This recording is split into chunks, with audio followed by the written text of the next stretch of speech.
Hi, Angie. It's Tracy from the agency. I have good news. A job's come up, and it's a big one, just like you wanted.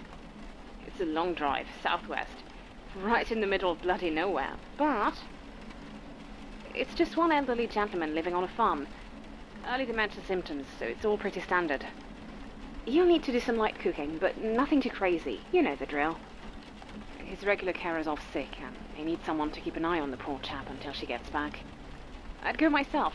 It sounds like a lovely holiday in the country, but, you know, kids, and I'm stuck in the office, as always.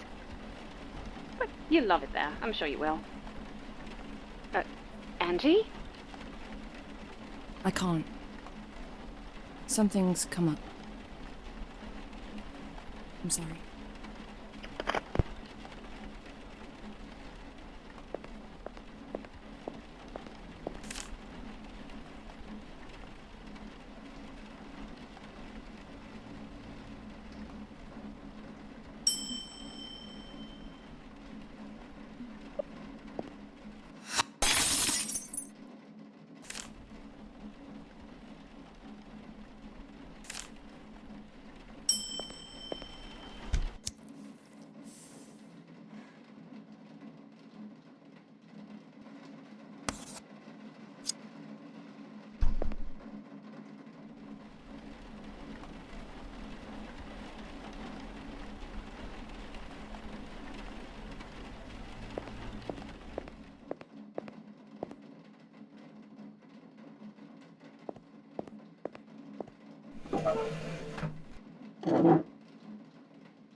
These last 2 months have been the best months of my life. Will you marry me? A nurse falling in love with a patient? God, no.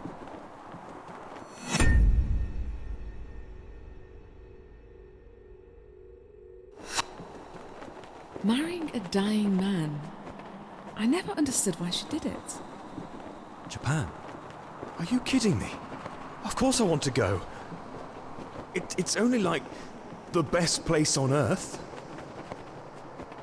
I'm afraid the patient is not responding to the treatment. We should start planning palliative care. April. That's perfect. We're going to see the cherry blossoms. James really shouldn't be traveling in his current condition. I'm sorry, but I can't allow it.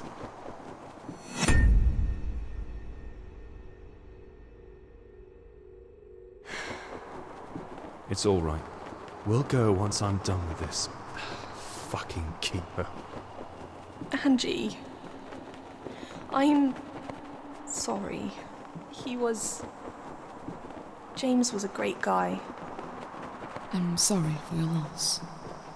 I'm sorry for your loss. I'm sorry for your loss. That's a nasty cup, Angie.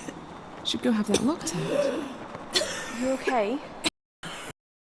You look a bit pale. Everyone felt sorry for her, but no one really said anything. I have bad news, Mrs. Weather. Worst, I'm afraid.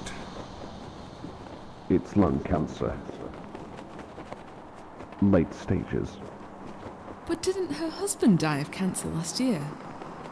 Both of them? What are the odds? Maybe if we found it sooner. But at this point, it's so far gone, there's nothing we can do. I'm sorry, Mrs. Weather. We cannot cure your cancer. You have about 6 months left to live.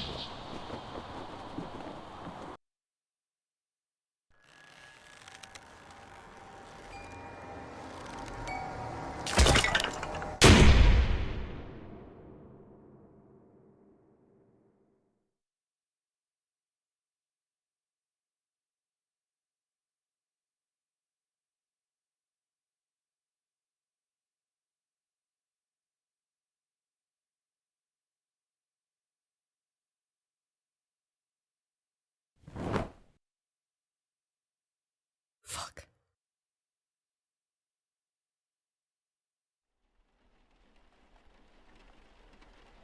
Tracy, I've changed my mind. I'll take that job. That's great. I'll be honest. I thought people would fight each other over those few weeks in Devon, but guess what? Nobody wants to go. The clean country air, the double pay. I mean, what's not to like? But it's all right. I've got my best nurse on the job now. It's all good. I know things have been hard for you. I'm glad you've changed your mind. It will be good for you to go out there and, Tracy, this is probably my last job. I just need to save up some money and then I want to travel for a bit. Go to Japan. See the cherry blossoms. Well, okay. You've not had a holiday abroad for years. By all means, go. But you'll be back, right? I'll let you know when I get back home. Bye.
You must be Angie then.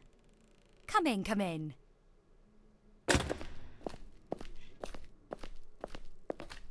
Oh, you're a lifesaver. Dad's regular carer was in a car accident recently. Nothing life-threatening. But she's had some pins and screws put in her knee and it'll be months before she can get back to work. Now, I would have loved to take Dad with me to the city. I could have him close to where I work. I'd look after him myself. But he won't have it, the stubborn old fool that he is. Still, he's lived in this house his whole life. He was born just there in the other room.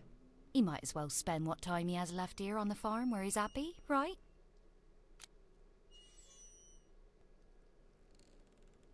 Yes. It's a beautiful place indeed. It is. I can appreciate it more now. But to be honest, for a young girl growing up here wasn't exactly exciting. Not everyone was born to be a farmer, right? You should meet Dad. Come with me. He's in the lounge. After you.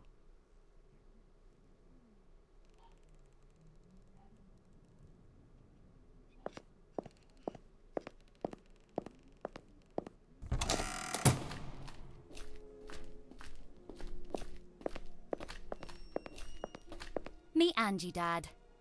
She's gonna look after you until Joyce gets back. Hello, dear. Hi. Oh, sorry, that's from the office. I should take it.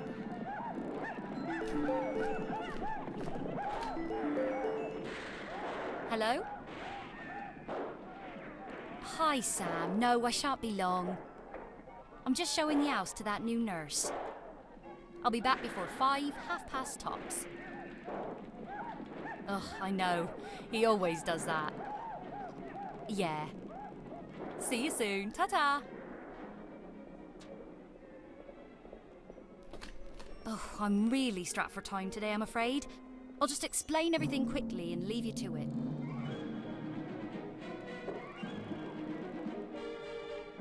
I'll need you to cook for George. He prefers the good old classics, nothing too complicated. The truth is, he'd just eat sandwiches every day if he could. But don't let him do that. I'll leave you a list of his favourite meals. Anything that's there, just help yourself.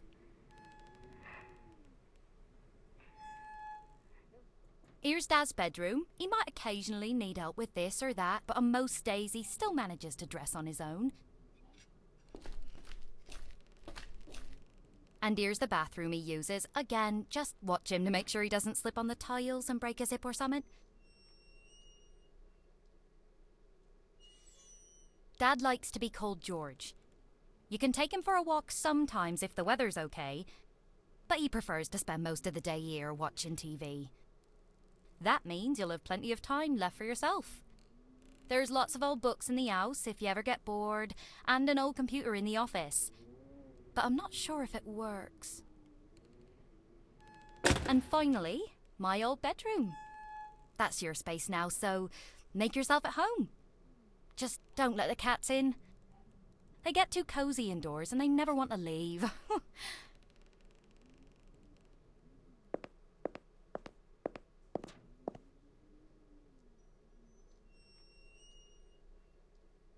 Hello?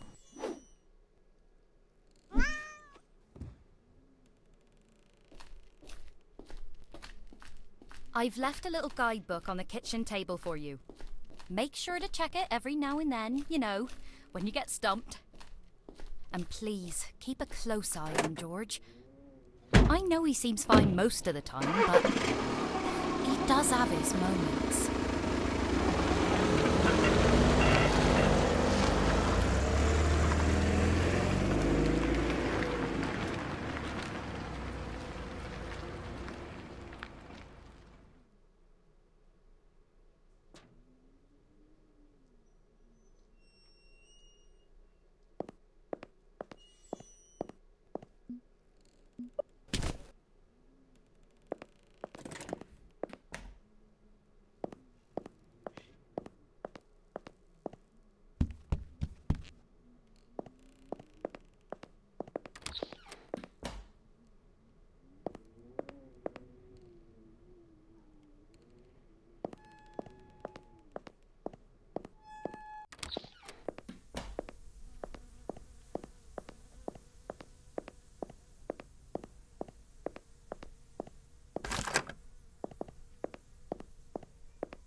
These aren't just Indians, they're Yaki. Well, if you're going, then get, because I don't want your kind hanging around here, or my woman. Anything good on the telly? Oh, yeah. It's one of those, American films. Ah, right. So am I. Wanted the rest of that coffee. You hungry? Well, I don't know. I've seen Indian signs for the yeah. last 3 days. Well, I suppose I could always do with a nice sandwich if you have one. Better get to town. Well, the army can chase him back across the border. Fancy a cup of tea? I just had one, thank you. Looks like a storm coming up. Would you like a blanket? Well, that's very sweet of you, dear. But no, thank you. I'm quite warm.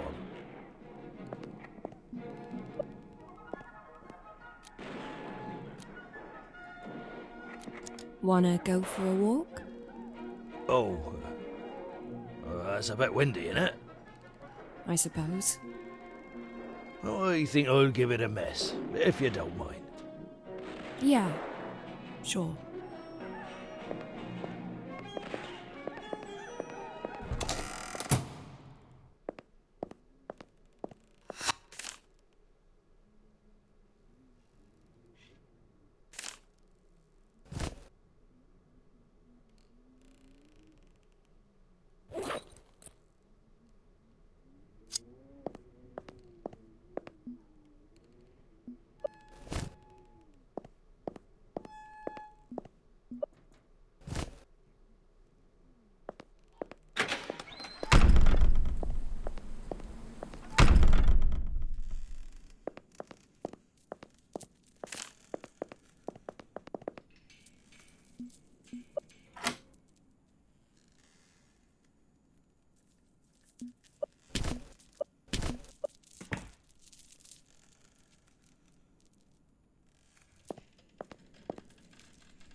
On top of us over an hour.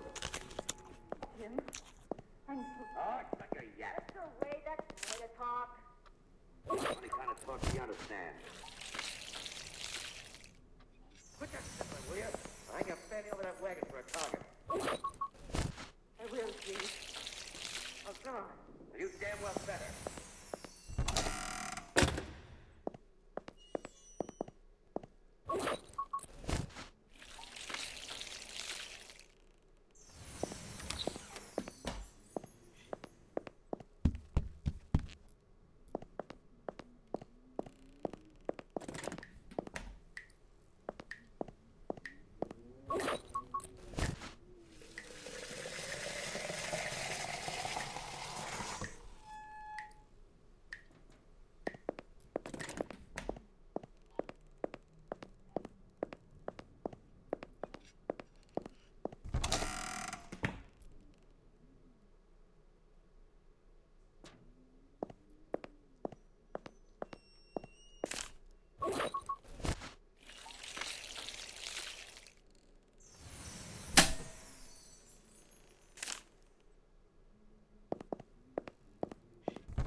Time for bed. Night-night, my dear. Good night, George. Oh, I almost forgot to thank you for that sandwich. I really enjoyed it. You're welcome. Joyce never makes him like that. It's always porridge or pasta or bloody marmalade on toast. She just won't listen. If you're still here come winter time, I'll buy you an orange for Christmas.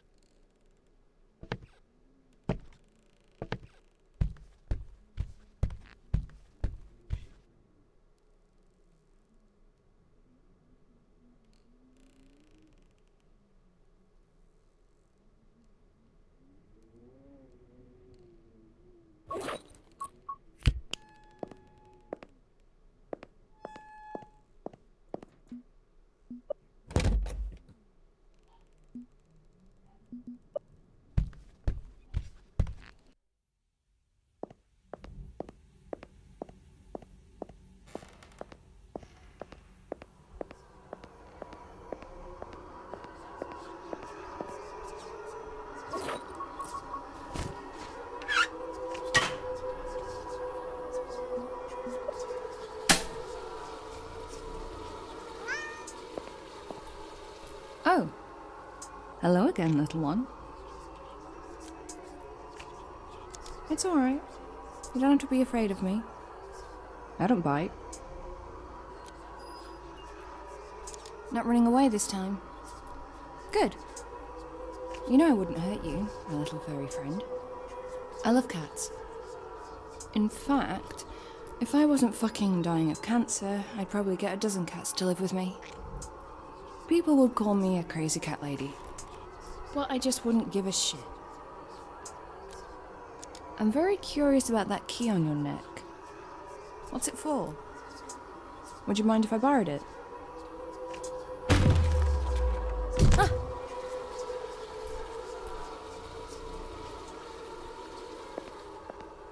Kitty? Don't leave me alone down here.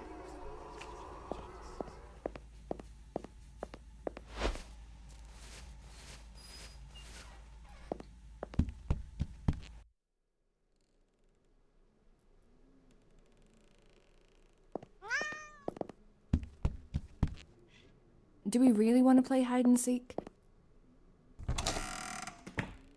There you are.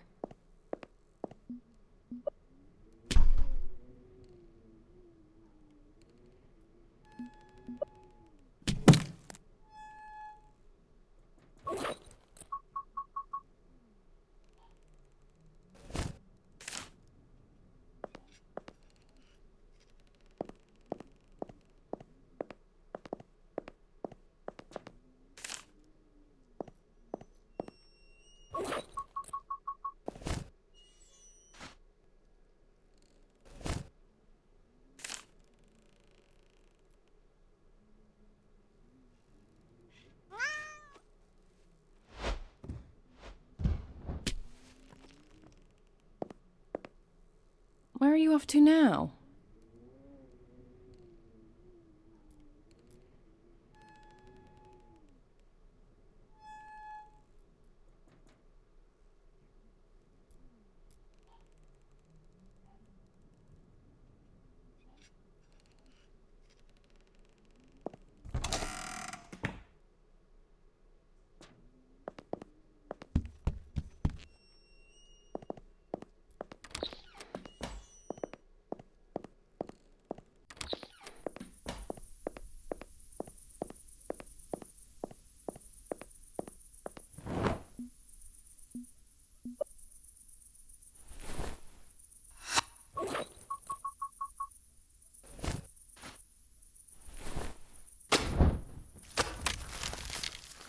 Rest in peace, little guys.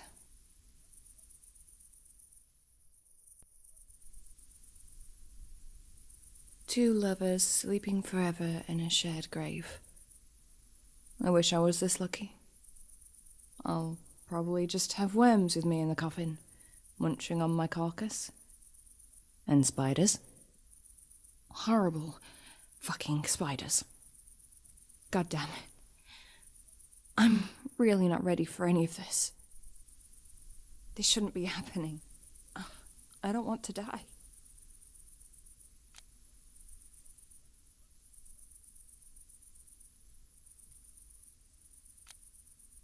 I'm telling you this because you're a cat. And cats know about these things.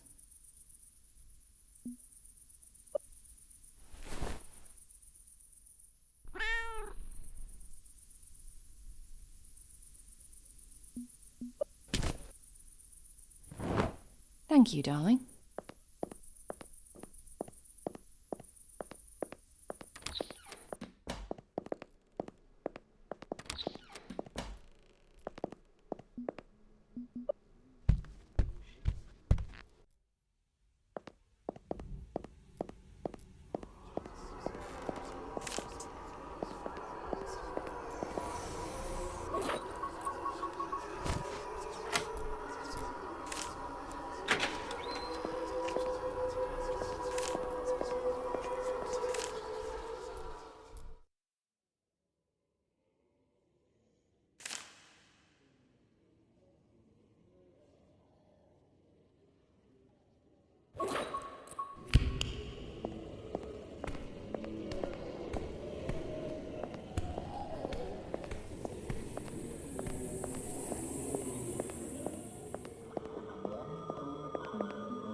I'm only afraid of dying because I haven't lived yet.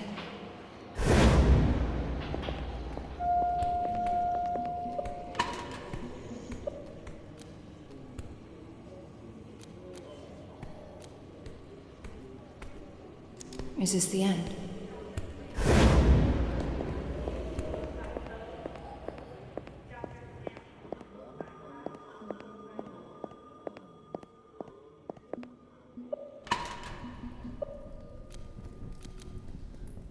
I give myself to you.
Hello?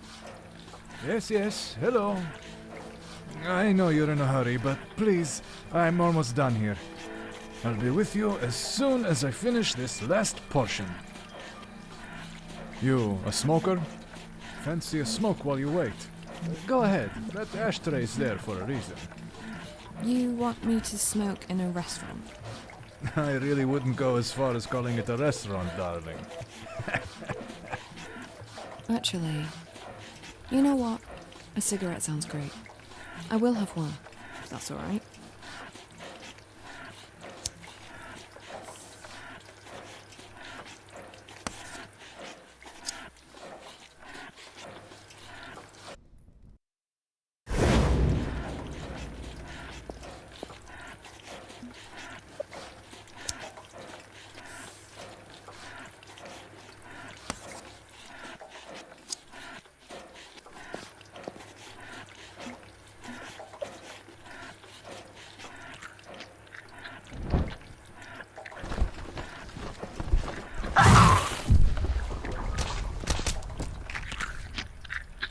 Job's done. Now, how may I help you? Is there someone in your basement? Yes, well spotted. It's Ruby, my girlfriend. She's always there. She's,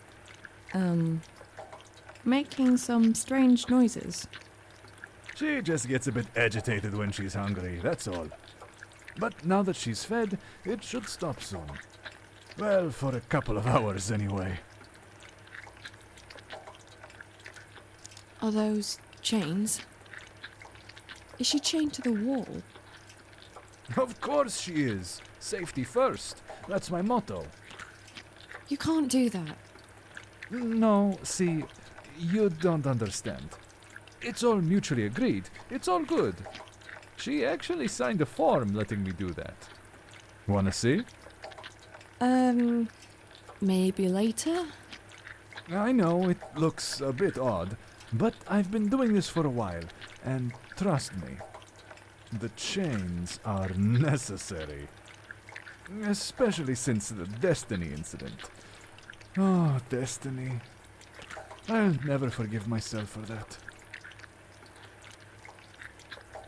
She has quite an appetite for a girl. I know. We're already on a third roll of meat today. Where does it all go? So she just sits down there eating kebabs all day. Yes, she does enjoy my doner kebab quite a bit. All my girls do. We have a strict feeding routine here that brings real results. That's what they sign up for, and that's what they get. No fooling around with bread or salad. Just a good old meat. Well, as long as she's okay down there. She's more than okay. That basement is probably the safest place on Burnhouse Lane, if you ask me. That's why I don't go out so much anymore. But what do I know? Don't mind me. I'm just a guy who makes kebabs. What's your name? Darling, I'm just an ordinary kebab guy. You really want the bother of remembering my name? Yes. Well, you can call me Omar, but I bet you won't even remember that tomorrow. Shit, you won't even remember that in 20 minutes. And what if I do? Then you get one large doner kebab on the house. But really, I just don't care. Burnhouse Lane. How did I end up here? Judging by the smell, you crawled out of the sewer. No offense. But I was in a house in the countryside. No cities around for miles. Just hills and fields. And then... Listen, I don't want to be rude, but that's just none of my business. Occasionally people like you stop by this place. They always ask questions, try to understand. They say, "Where are we? Where's everyone else? Why me?" But I don't have any answers, and I'm not even interested in finding them. I'm just a kebab guy from Burnhouse Lane, and for $5.99, I'll make you a nice doner kebab. Do you want one? I'll eat when I get home. You mentioned someone called Destiny. Who's that? Destiny. She was the love of my life. Lived down in the basement, same as Ruby now. But Destiny... Oh, Destiny made my heart beat like a drum. You know, boom, tada boom.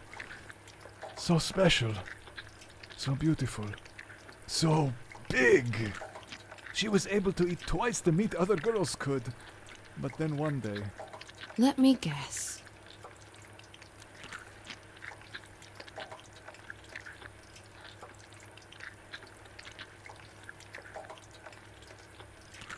She ate too much and exploded. No. She got so big and strong that one day she just smashed the hatch, climbed the fuck out, and went for me like a raging bull. I believe her intention was to consume me, like a delicious morsel. So anyway, she surely would have torn me to pieces if I hadn't crawled in the freezer to hide from her. Then she left, and I've not seen her again. It's kind of your own fault. It's all these kebabs. I'm not surprised she'd lost her mind. You don't understand. She loved it. She begged me to feed her. But by the end, I wasn't able to satisfy her cravings for meat anymore. It was never enough, and she was always hungry. What do you think will happen to her now? She roams the park nearby. I hear screaming sometimes late at night. That's her, feeding on some unlucky passers-by. My poor darling Destiny. There's not much of humanity left in her, if any at all. So there are other people, like me, who found this place? I see them sometimes, not very often. It's funny, but you all smell the same. No offense. What do you mean? Smell of what? Sickness. Well, I'm not staying here.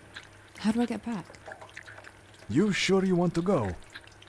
I could put you up with Ruby. She won't mind. That's very kind of you, but there's someone at home who I'm supposed to be watching right now, and he might get in trouble if I'm not back before dawn. I see. Well, I won't stop you then. But hey, I just remembered something that might help you. Last week, I heard cats making noise over at the old clock museum. And? Cats know things we don't. They're the only ones who can slip in and out of Burnhouse Lane whenever they want. Okay, I'll try the clock museum. How do I get there? That's the problem, you see. You just can't get there anymore. Why not? Remember when I told you about Destiny? How she roams the park? Well, that's where the clock museum is. Right there on her feeding grounds. What if I decided to go to the park? I went past it earlier. I'm pretty sure the gate was locked. That gate's always locked, but there's a way in through the public toilets. They're right next to the park. You can take the toilet's key. There.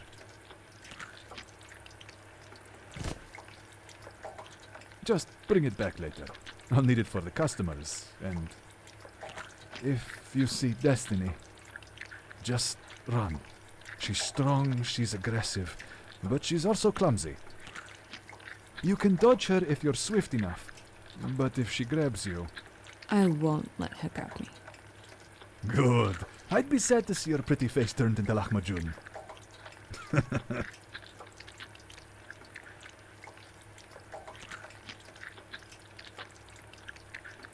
I guess it's time to meet my destiny.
Who are you?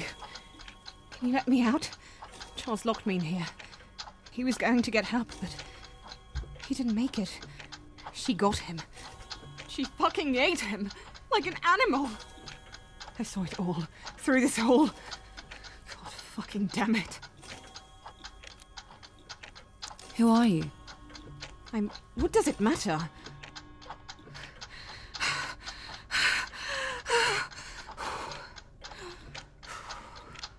I just don't want to be here anymore. Who killed your friend? She did this. We were in the park. It was pitch black. And then we heard those loud footsteps. And the gurgling. So we ran here. Charles was going to get help, but he never made it out. After that, I've just sat here waiting for someone to save me. Where's the key? Charles had it. I'm pretty sure he hid it in his chest pocket. In that case, assuming Charles is the guy in the back room with his guts out, the key must be in his murderer's stomach. Along with Charles's liver and kidneys. No. Shit, no. I must get it back. I can't be here anymore. But what can I do? You want me to wait for her to shit it out? Although, on my way here, I did hear some strange noises coming from the toilet stall. What if that was her? I don't know. Just do something. Anything. Just kill her and rip the key out of her fucking stomach. I don't care. Okay, I'll find a way. I'll be back soon. You hang in there.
Who are you? Who?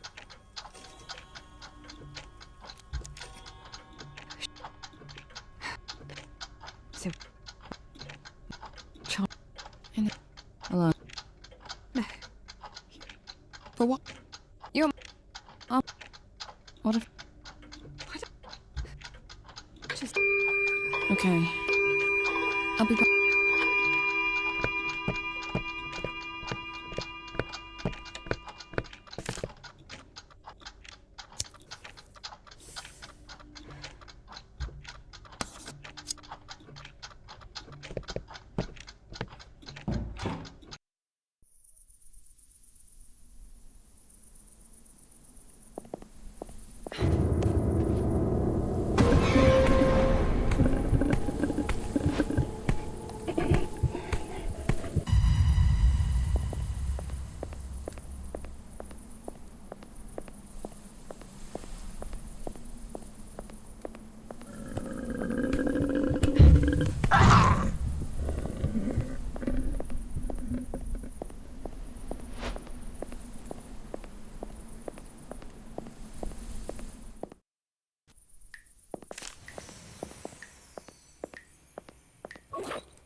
Holy shit! You did it, smoking girl! Smoking girl? You smoke those little death sticks, don't you? They're bad for you, they kill appetite. But that's your problem, not mine. Exactly. Look, there's a key in his stomach that I need to recover. Yes, the key. I'll get it out for you. How? See this knife? But wasn't Destiny the love of your life? And now you just want to gut her like a pig? I'm totally over her. Didn't you say that she broke your heart when she left? Time heals all wounds. Except those gunshot wounds you put in her, obviously. Those aren't going to heal. Ugh, shut up. Just get that key, will you?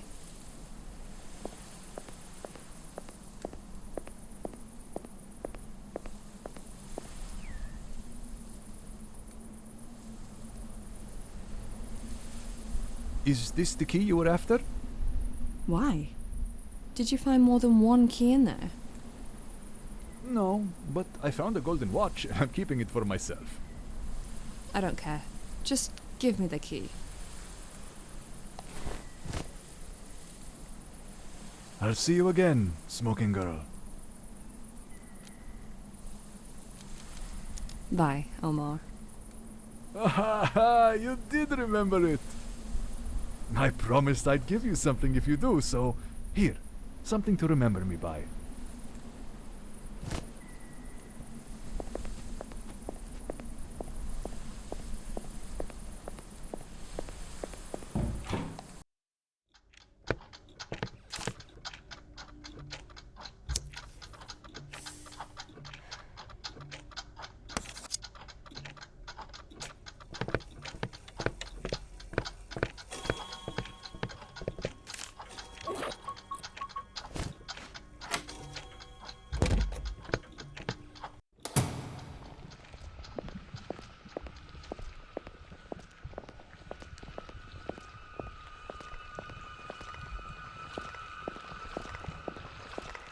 Where are you?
Hello? Hi, my name's Beth and I'm calling from Hopedale Medical Clinic. Am I talking to Angie Weather?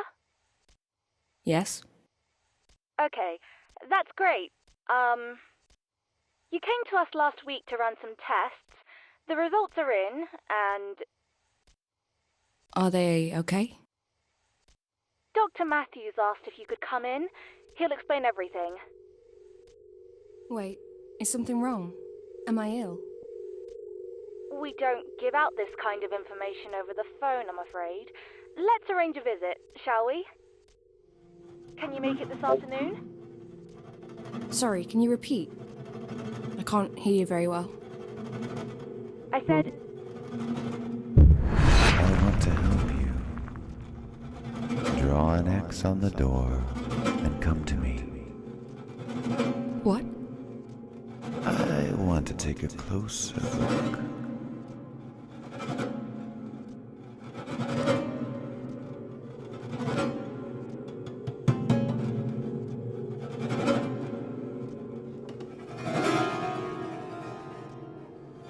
No one can help me. Wait a second.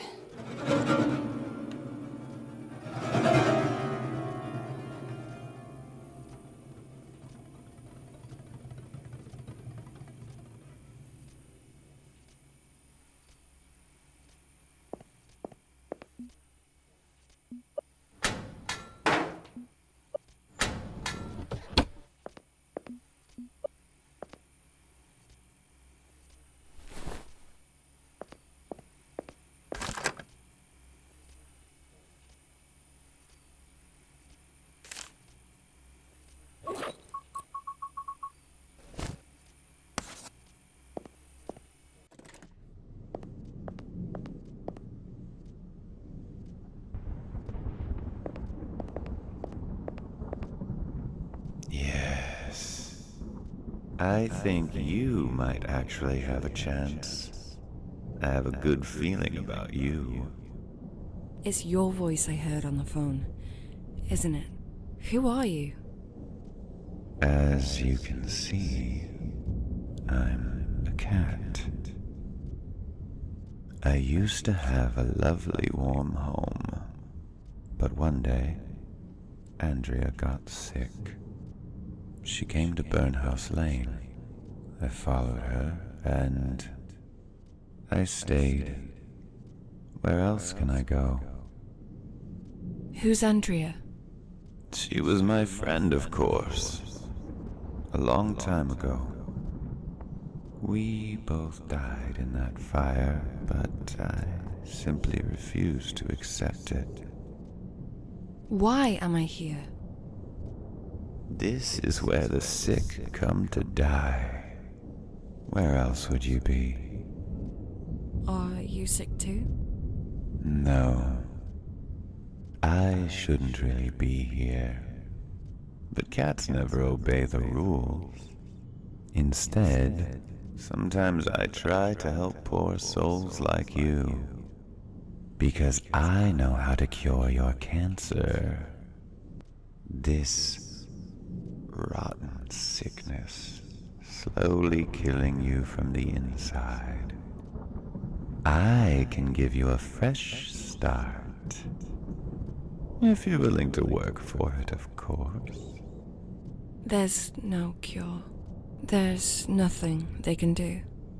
But there is something you can do, Angie. The cure's inside you. You just need to reach in and find it. But it will not be given easily. You must prove something to me first. Prove it to yourself.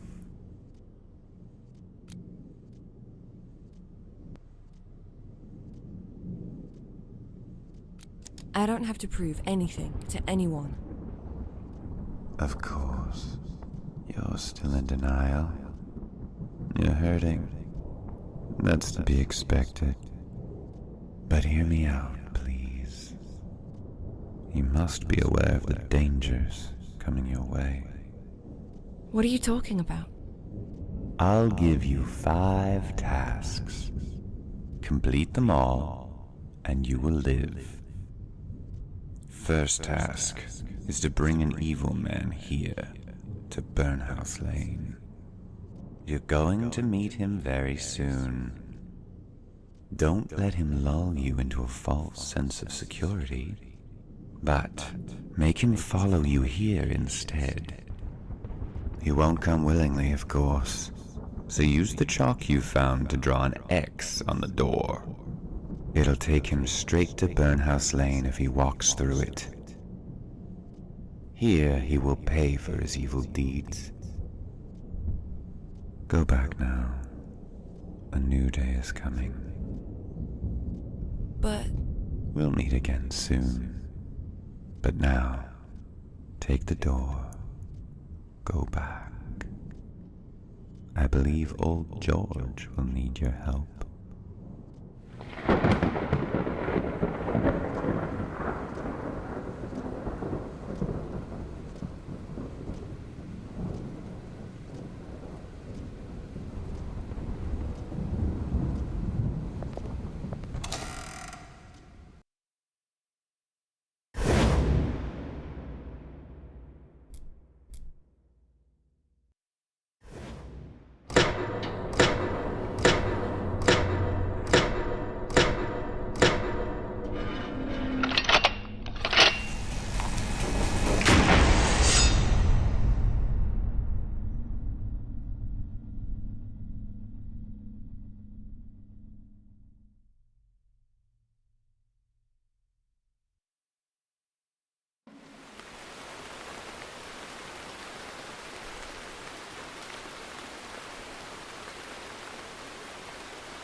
George?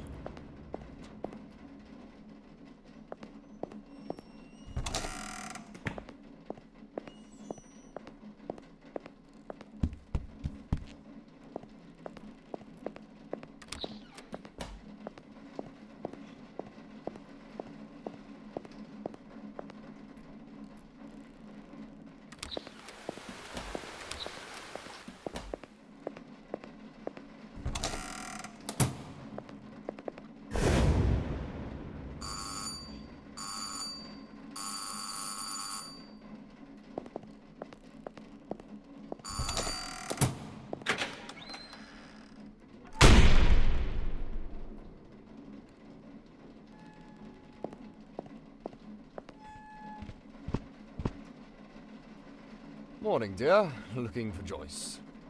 Joyce! I need to talk to her rather urgently. Is she around? Who the hell is Joyce? You know, Joyce Garland. She's got this, punk rocker look. Red hair on top, bold on the sides. Lots of piercings everywhere. She looks after old George. Oh, the carer. Why don't you just say so? Yeah, she's not here. Was in a car accident, apparently. Broke a leg, I think. I'm here covering for her while she gets better, but it might take a few weeks before she's able to work again. Oh, no. No, no, no. This is just not good at all. Who are you? Oh, you're not from around here, are you? How exciting. An outsider. We don't get a lot of outsiders around here. I'm Father Rob Collins. Lovely to meet you. Angie Weather. Hi. What did you want from Joyce? I'm afraid I'm not allowed to talk about it. I'm sure you understand that what's said in the confessional stays in the confessional. What, did she murder someone? I couldn't tell you even if she did. That's how this works. Everyone knows that. I'm sure you know that too. Morning, nurse. Morning, father. What? Another one? Who are you and how did you get in? That's just Kieran. Don't mind him. He lives on the farm and does the sheep. Quite literally, I've heard people say. Don't listen to that fool, nurse. He just likes to bully people, he does. Well, you're Welsh, right? And I've seen you around sheep. I'm a bloody shepherd. Of course I'm around sheep. I look after them. These poor creatures look absolutely terrified every time you get near them. That's exactly what I thought last time I came to your Sunday Mass, father. And when was that, Kieran? 10 years ago? 20? Stop bickering, you two. What did you want, Kieran? Well, I was on my way to the sheep pen to feed my sheep, not do anything horrible, right? So I'm walking through the east yard towards the house. I'm not too happy, 'cause it's absolutely pissing with rain out there, and I can already feel I have water in my boots. But then guess what I see? Poor old George is sitting right on top of the barn. I called out to him. I said, "Come on down, mate, you're gonna fall." But he just blanked me. So I thought I can't deal with this. 'Cause really, I'm just here to look after the sheep. Crazy old people are way above my pay grade. Shit. Isn't it your responsibility to keep an eye on George at all times, nurse? Lead me to the barn, Kieran. I'll deal with this. Let's all go.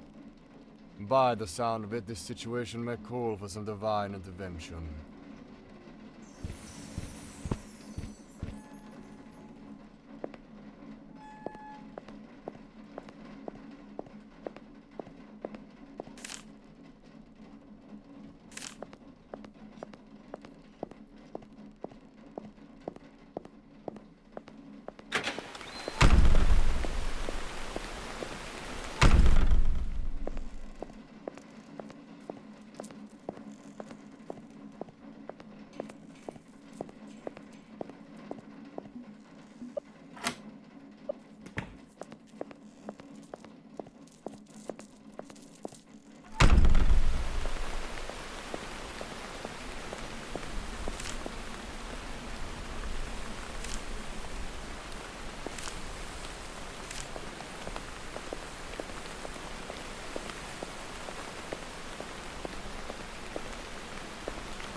Bloody rain.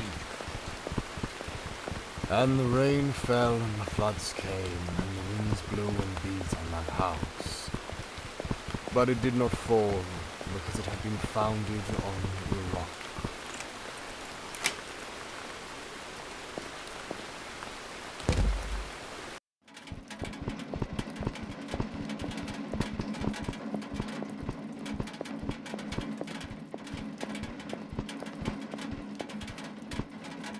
Up there.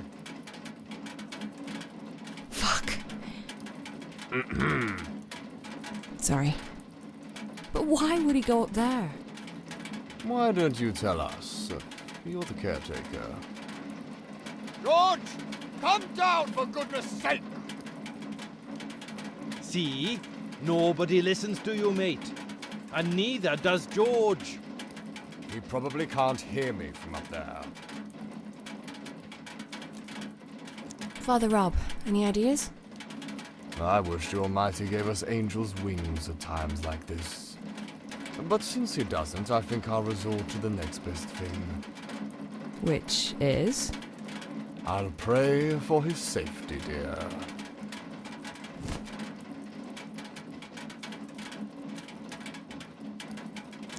I guess it's better than nothing.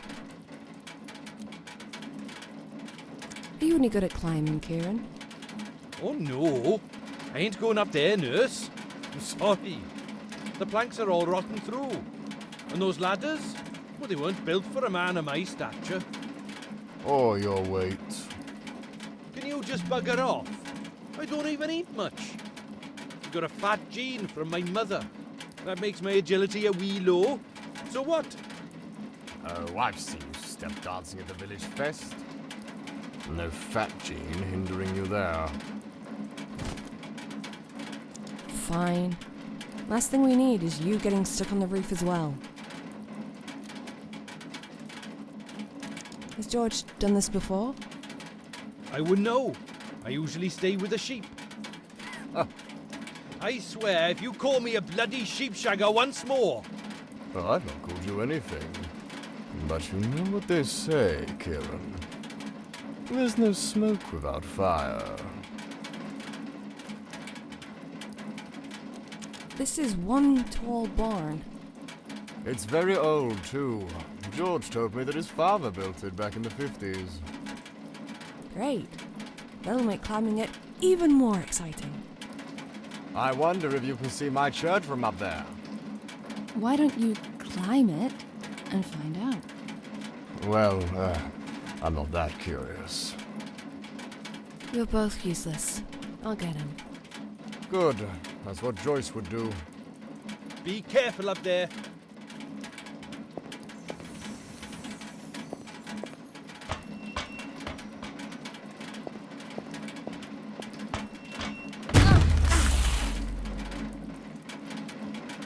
Hey, lady! You trying to kill me? Did you see that? This metal rod almost impaled me.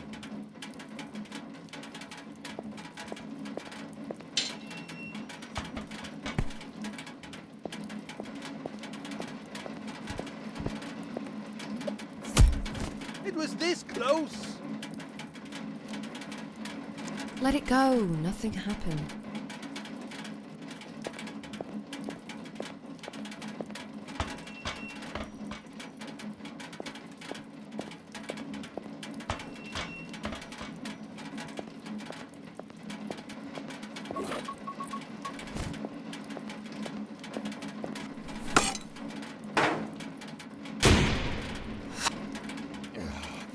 Can you please give us a word of warning before you start dropping heavy objects from up there? I mean, it was a close one this time. Mind your heads down there. It's about to rain potatoes.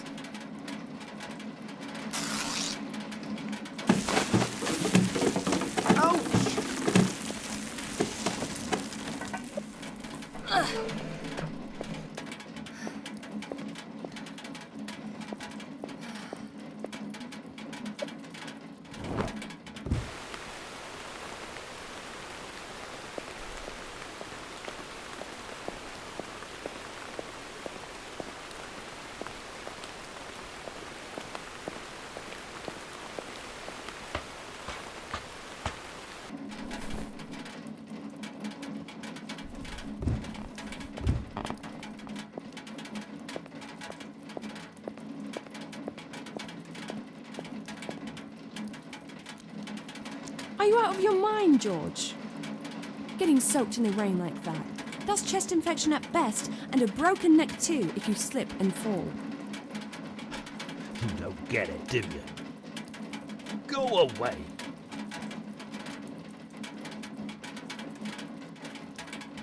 That's the thing. I can't.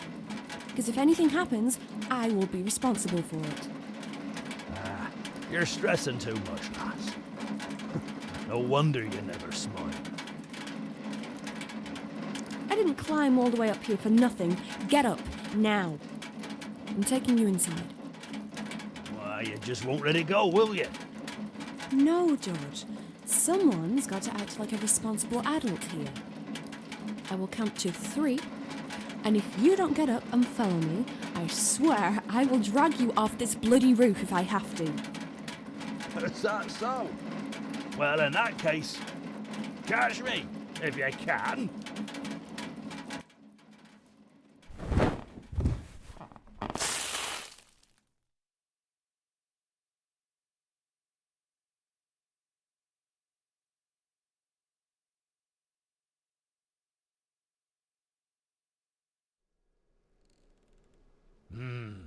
That's a nice cup of tea.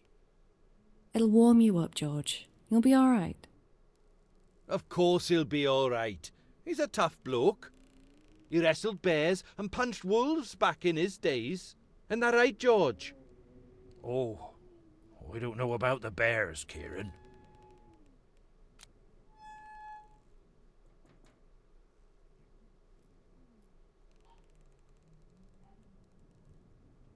Why are you here, Kieran? What do you mean? I live here. Not in this house, you don't. But I've known George for a long time. We're all pals. He doesn't mind. You don't mind, do you, George? Oh, I don't mind, Kieran.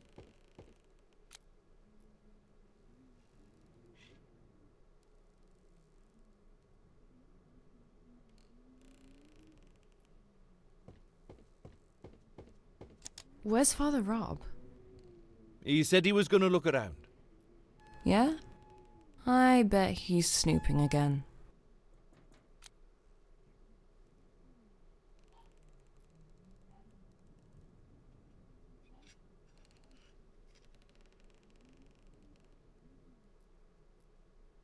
You look like trouble, and so does your mate, the priest.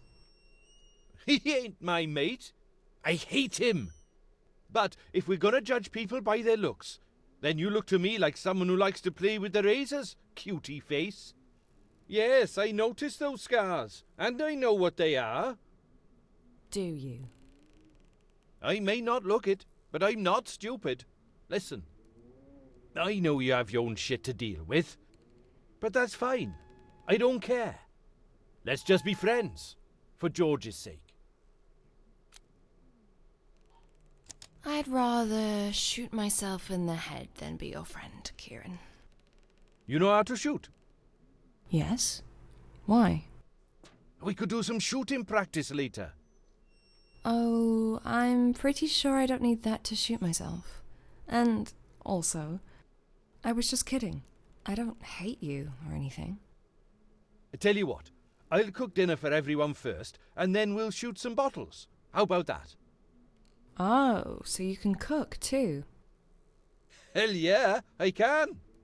I make a smashing roast lamb with Brussels sprouts and mint sauce and all. George loves it, but there's no oven in my caravan, so I'd have to cook here. I don't know, Kieran. I think we could all use a proper meal after a morning like this. But I'm going to need some cooking wine. I doubt there's any here. George has always been a sherry kind of guy. Someone say sherry? There's a bottle of red in my caravan. Could you get it for me, please? Why can't you get it yourself? A dinner like this is a lot of work. I'll never make it on time if I don't get started on the vegetables straight away. Plus, the old leg's hurting, like a son of a bitch. And you'll be walking that way anyway. Joyce always does, this time of day. To do what? To feed Richard some carrots. Richard? The horse. He lives in the box just outside the big barn.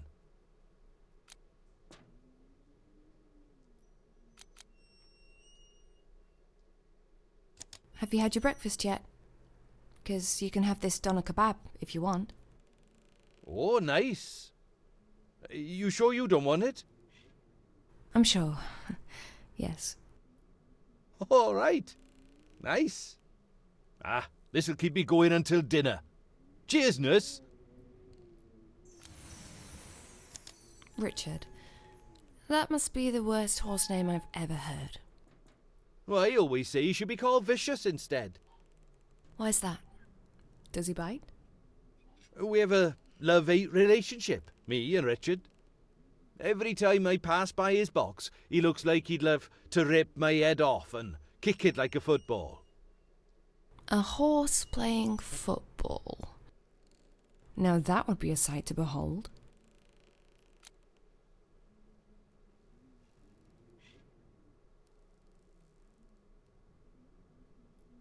Carrots, you say?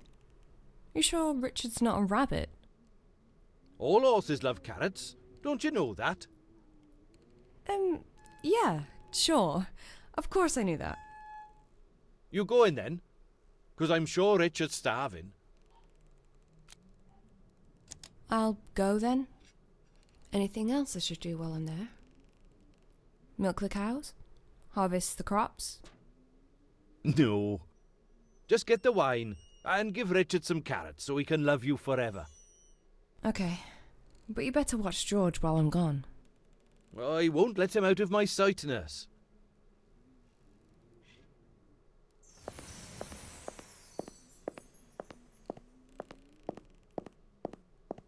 What are you even doing here? Are you deaf? That man's gonna turn you into dinner. Run! We're not eating Midge. There's lamb meat in the freezer, silly. Oh, right. Then, I guess you can relax, Midge. Just don't look in the freezer.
All this fine weaponry in the hands of a drunken retard. Don't you think it's a recipe for disaster? It's really none of my business. Business? Yes, we should talk business, me and you. Joyce simply wouldn't have gone without telling you about the lab. I mean, someone has to look after it, right? Is that one of Kieran's guns you're holding? This? Yes. Yes, it is. A custom-made double-barrel shotgun. Fine craftsmanship. It's one of a kind, this one. It fires both barrels at the same time. Okay, but why do you have it? I was looking for the lab, and it called out to me. So I took it. You don't have a problem with that, do you? The lab? Yes, the lab, where she makes it. Who? The carer? I've had enough of this shit. It's time to spill the beans, city girl. Where's the lab? Where the fuck is it?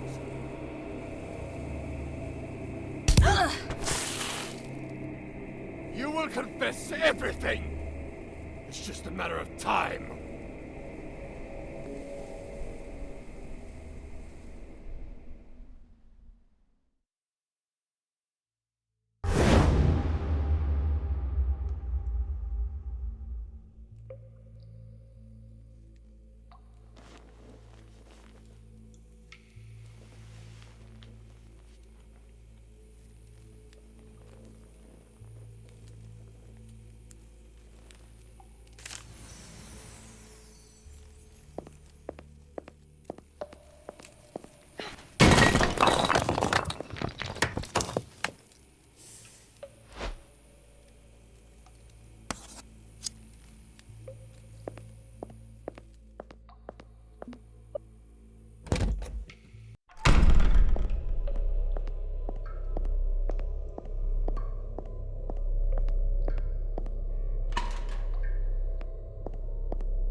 clumsy thing.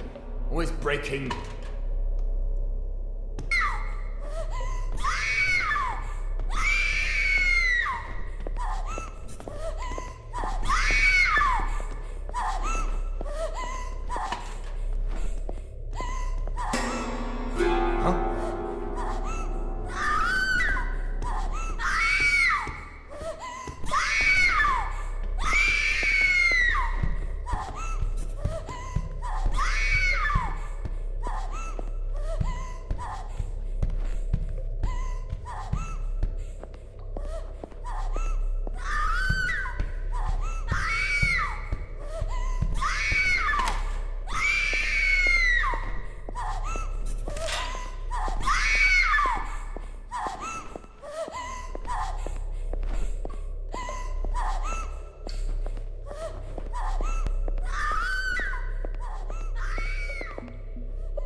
Wait, you're Jenny Wilde?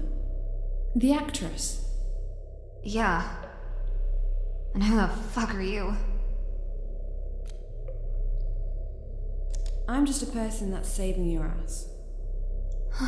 You sure you're not with him? Pretty sure, yes. Good. Great. In that case, let's get the hell out of here, shall we?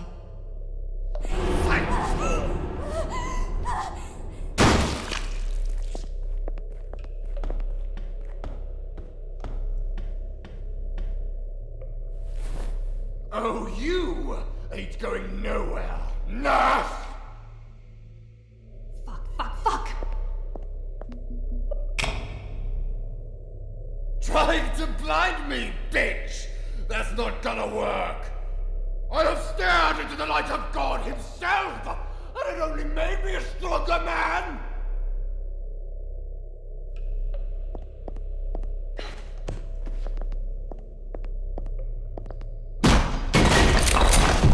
Well, look at that.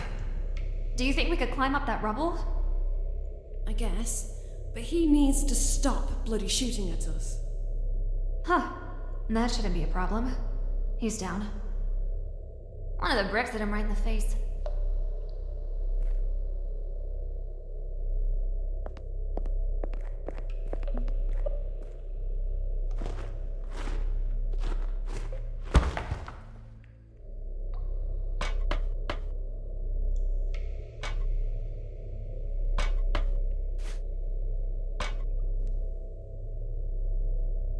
Come on!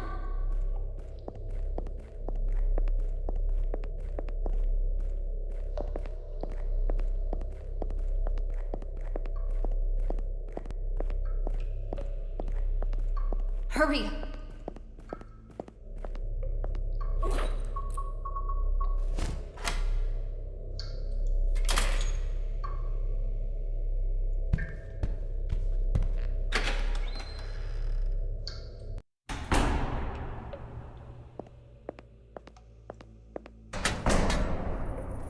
Oh, free at last.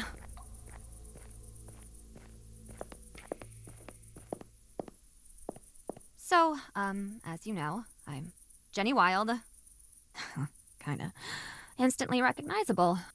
Obviously. And what's your name? Angie.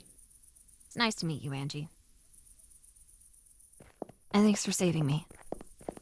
It's fine. Don't worry about it. But what's an American movie star like you doing in a place like this?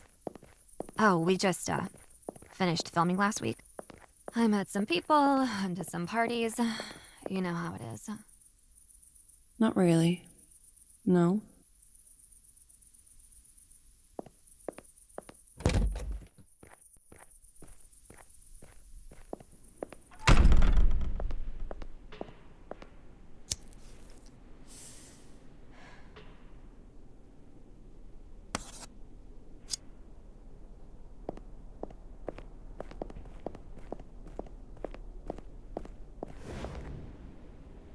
I need a minute to rest. I thought I was already dead. He was either gonna cut me to bits with that big fucking slicer, or turn me into a sex slave in his stupid sex dungeon. Rob's a real piece of work. He'd probably do both. Ugh. You hurt? No. Not really. I'm asking because I'm a nurse. I can give you a quick checkup. Oh, maybe later. I'll be okay for now. You sure? You're covered in blood. I got a few scratches on my legs. He punched me once or twice. Smashed my poor little nose. But most of this blood isn't mine. That's, to be honest, I'd rather not talk about it. If you don't mind. I've seen some things down there that will last me for a lifetime. Sure. I get it. How did you end up in the catacombs? Oh, I met Rob at a party. I think that was 3 days ago. Yeah.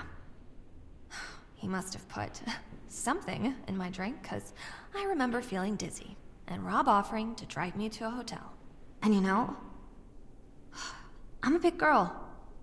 I'm well aware you don't get into cars with men you've just met, because that's just asking for trouble. But he was a priest, for fuck's sake! I really didn't think he'd spike my drink, take me down to his secret lair, and try to fuck me. That man's a weasel. I had a feeling there was something wrong with him, but I ignored it. I'm not making that mistake again, so, before we go... Yes? Never mind. Let's just find a way out of here. Do you think he's dead? Well, that would certainly sort out a lot of problems for us right now. But I doubt he is. Me too. That would be just too easy. I wish I could have saved the other girl too. The one that was screaming? She was dying right in front of me. And there was nothing I could do. So I used her as bait. Fuck. Why did I do that? Hey, it's all right. It's not your fault. It's Rob that's guilty of all of this. And he'll pay for it, I swear. Let's go. Wait. What's the plan? The church seems all locked up. We up the fence or something? Actually, I know this might seem strange to you, but there's something I want to try. You see, I think I can lead Rob into a trap. And how the hell are you gonna do that? I'll put a spell on a door. All he has to do is walk through it. What? No, are you a witch? No. It's complicated. You must be crazy. Maybe. But I really think this will work. And how do you make the spell? I must draw an X on a door with this piece of chalk. Then we simply wait for Rob to walk through it. A magic chalk? Huh, fucking hell. Where do you even get it?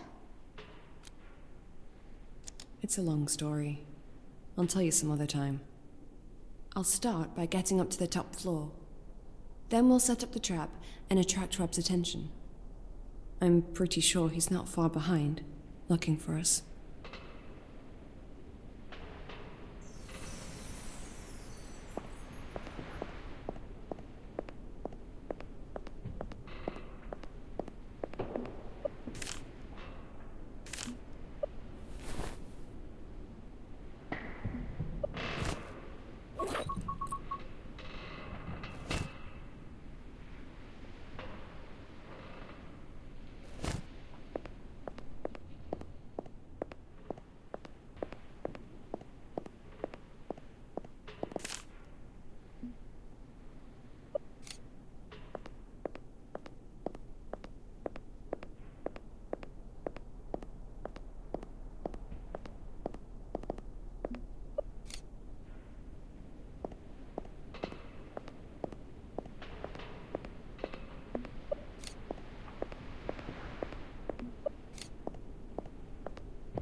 Always dark up there. After the catacombs, are we really going to be scared of a dark attic? Good point.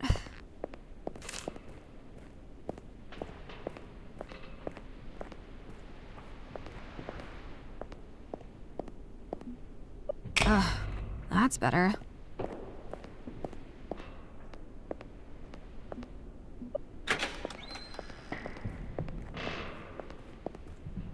What is this guy's problem with young women? He thinks we're all sluts, I guess. But it's more complicated. Down in the dungeon, he wanted me to be his new mistress. 'Cause the old one, well, she wasn't really up to the task anymore.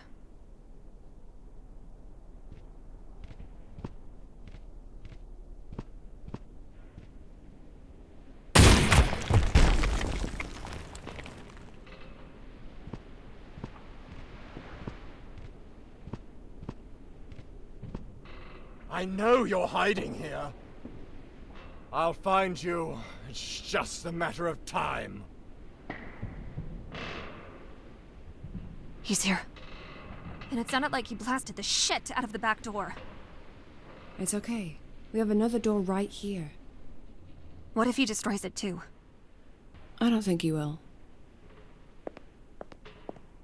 He wants us alive so he can, you know, take us back to his sex dungeon? I ain't going back there. No way. Then let's set the trap. This seems like a good place.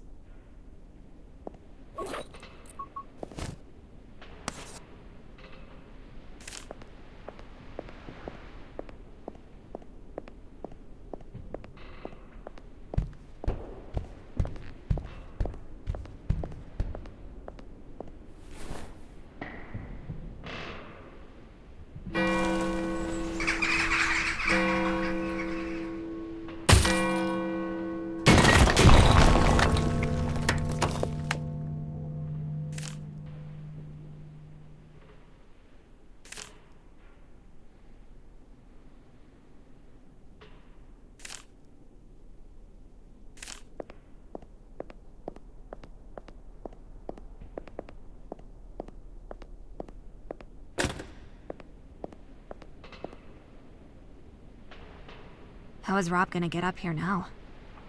There's another door leading to the attic. I'm sure he has the key for it. Right. So...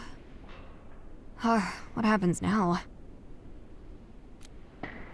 Now it's time for the tables to turn. I can smell you up there, you dirty whores! You in there? Keeping Millie company? How nice of you. You know, Millie had a hard time accepting Jesus into her heart. In the end, I ripped her chest open to let Jesus in. But enough of this dilly-dallying. Ladies, you'd better be ready. Your good shepherd is coming home.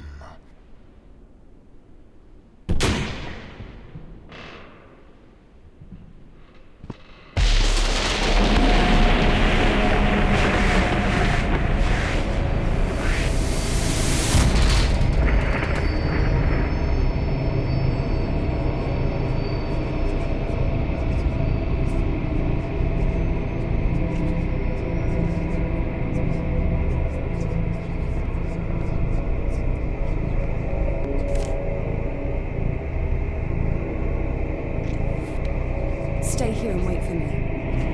What? Why? I'm going after him.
What? Get the hell out of my way, you stupid...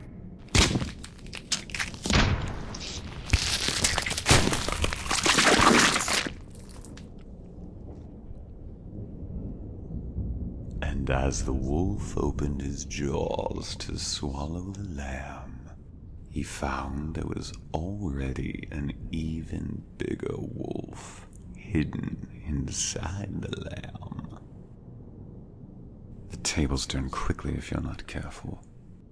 And when you live a wolf's life, you've got to know there is a price for each drop of blood that you spill.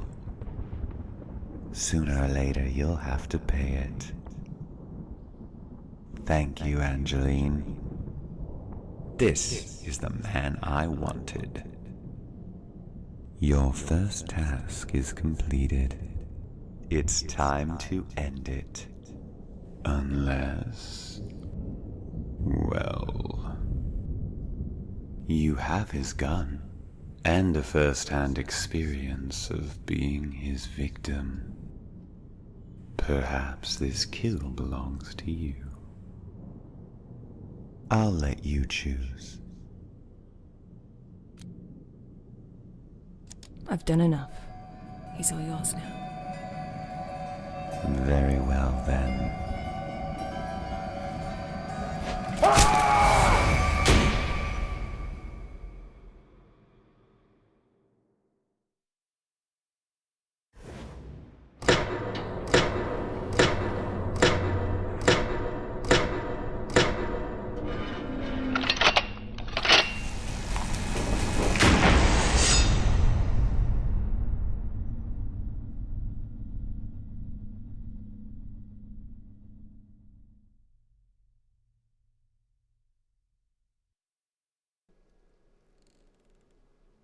Here we are.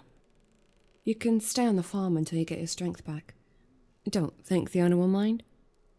You won't even know I'm here. I need a quiet place to rest for a bit. I'm so tired. I know. You'll sleep soon. But take a bath first. Use the guest bathroom, just past the staircase, and in the meantime, I'll find something for you to wear and I'll bring it over. Oh, and can you please make me a nice big cup of coffee? Yeah, sure. 5 sugars, please. 5? Okay. Just go and wash that blood off you already. One last thing, Angie. Yeah? What the hell is this dreadful thing on the table? I really don't know. But I wouldn't worry too much about it. It's freaking me out. This thing. Even after everything you've been through? I can't help it. It looks like a frozen head of a giant baby. Fine. I'll ask Kieran to get rid of it when I see him. Now go. Run yourself a nice hot bath and leave all those horrible memories behind, yeah? Thanks, Angie.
There? Would you come closer, please?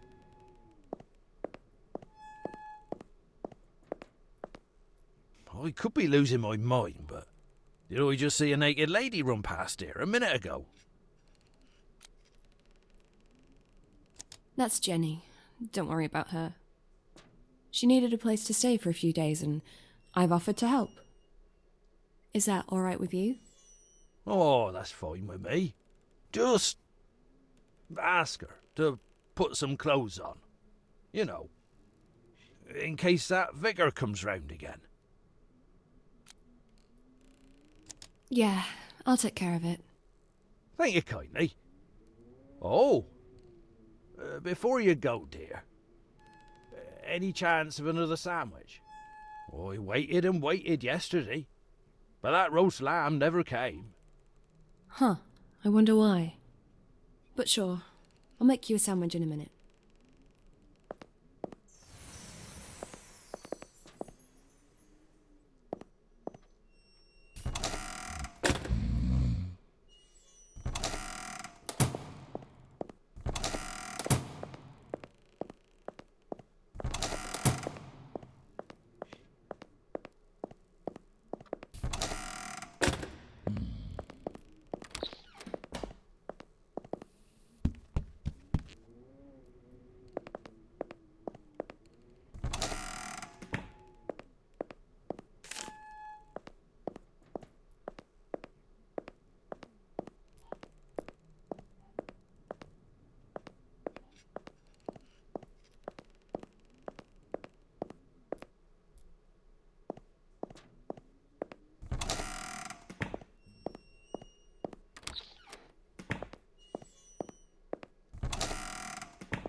Hey, Jenny. I found some clothes that should fit you. I'll leave them here on the floor, just outside the bathroom. Thanks. I'll be out in a minute.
You hear that, Joel? What, dear? It sounds like you have a giant cat purring in your basement? Oh, scare it off, would you? Sarah hates it when cats come inside.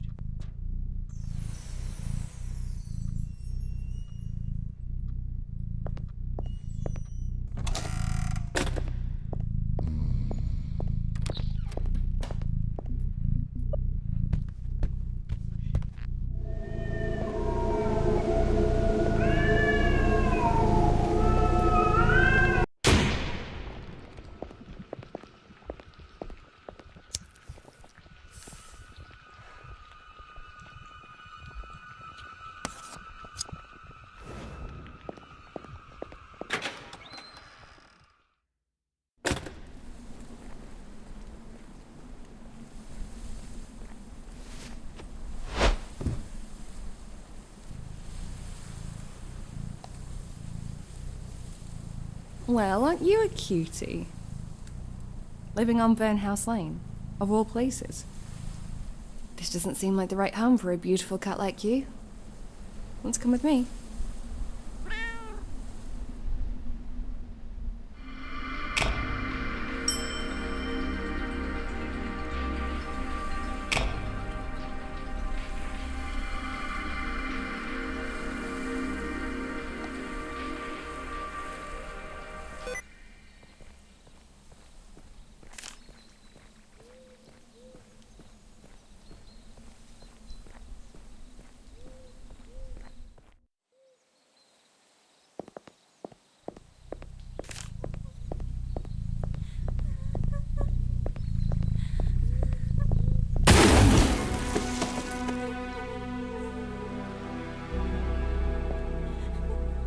Meet little Sheila. She's been stuck in this hole for a while. Who's done this to her? A psychopath called Walter Green, who lives in the woods, not far from the farm. Walter likes to trap people, hunt them down like animals. Sometimes just to slowly watch them die, but mostly to skin them alive as a sacrifice to the devil. What do you want me to do? Find Sheila and get her out of there. But do it soon. The sun sets down fast this time of year. You only have till midnight. And at night, these woods are dark.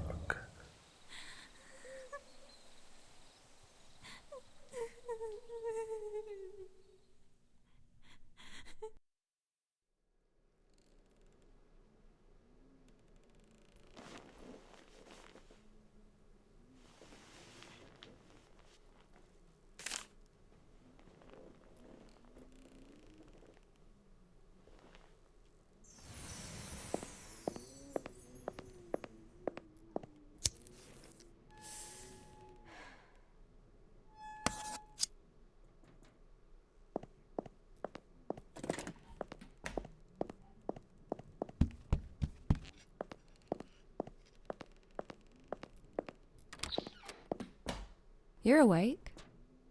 Oh, what do you mean? I wasn't sleeping. Liar. Do you want a cupcake? Do I look like the kind of guy who'd say no to a cupcake? In that case... Here, it's all yours. Cheers, nurse. I will remember this. What's that roast lamb you promised us, Well, where's the wine? You went to get it, and you never came back. I was... Ugh. It's a long story. But now that I think about it, you don't actually need red wine to make roast lamb. You just stick the damn thing in the oven. It's that simple. Well, not the way I cook it. And what is your way to cook it? Let me guess. Getting pissed on George's sherry and falling asleep? I guess it's better you never actually started it, because you'd probably just burn the whole place down if you did, you drunken fool. Hey! That was George's idea to open that bottle. Whatever. Don't sleep on the sofa with your boots on ever again, understood? I didn't. You snored like a pig. I could feel the house trembling. Again, I wasn't sleeping. I was resting, all right? Also, I didn't take my boots off on purpose. Oh, yeah? I was being thoughtful, and I kept them on because my feet don't smell all that nice today. I'm not surprised. That's not my fault. I have a condition. Condition my ass. You're just a dirty man who doesn't like to wash. Did you see a young woman? Blonde? Late 20s? You mean Jenny? Yes. She's lovely, isn't she? Where is she? The last I saw her, she was talking to George. Right. Thanks.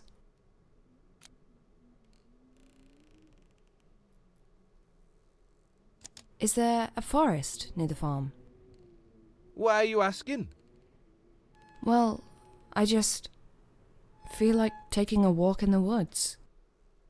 I want to get some fresh air, you know? You don't want to go to that forest. I mean, this is the good old countryside. There's fresh air everywhere.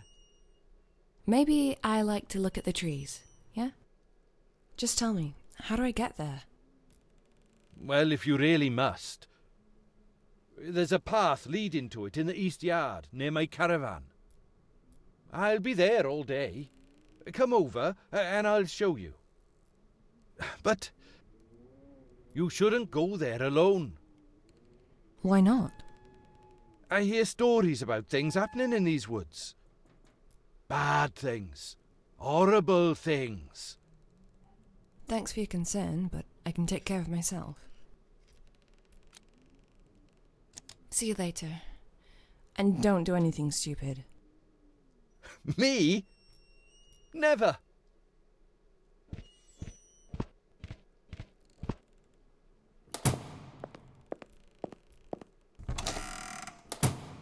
Oh.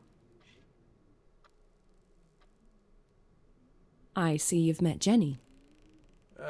This lovely young lass wandered in.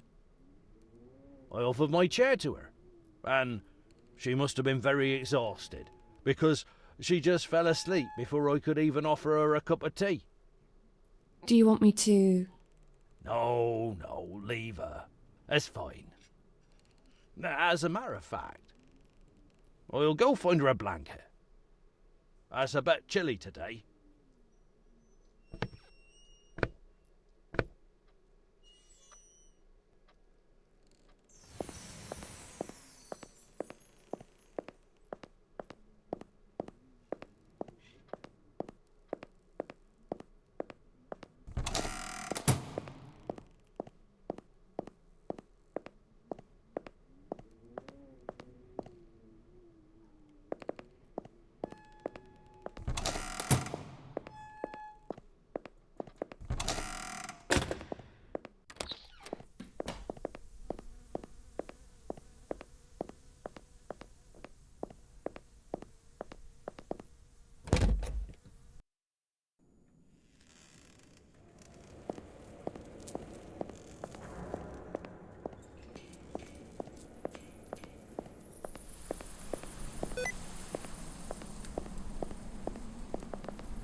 Nurse, can I interest you in a little game I've invented?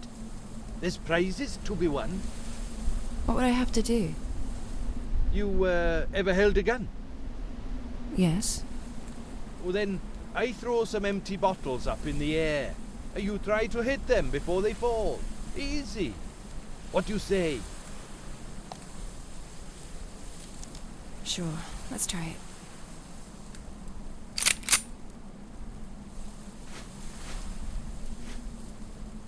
Good shot! Yeah!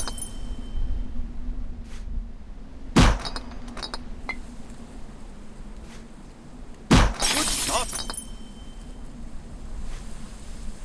Yeah! 4 bottles! That's my personal record. And here's the incredible second prize. What is this? It's a little sheep. Isn't it lovely? I got it at the car boot sale last year. Thanks. It'll look nice on the shelf, I guess. Do you want to try again? No, thanks. Take your gun back. I'm off to the woods. Will I get there if I keep going this way? Well, yes, but you don't really want to go there, nurse. You should leave that for me to decide.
Hi there.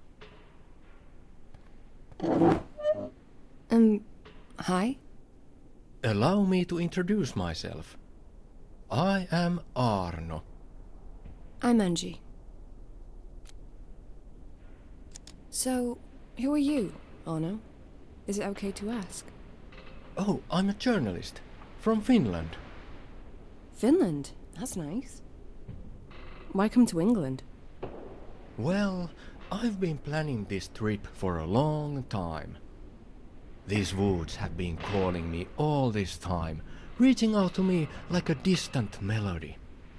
And yesterday morning, when I arrived, I could feel it. I knew that this is my destiny. What is? To become the man who captures Walter Green and proves the legends were all true. That's very bold.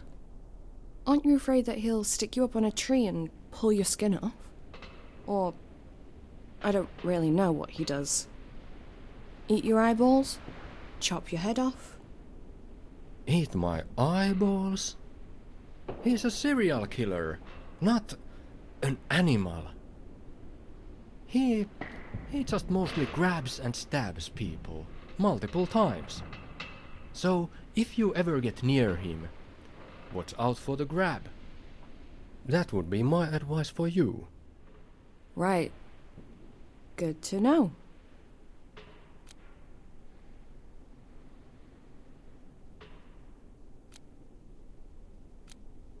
You seem to know a lot about Walter Green.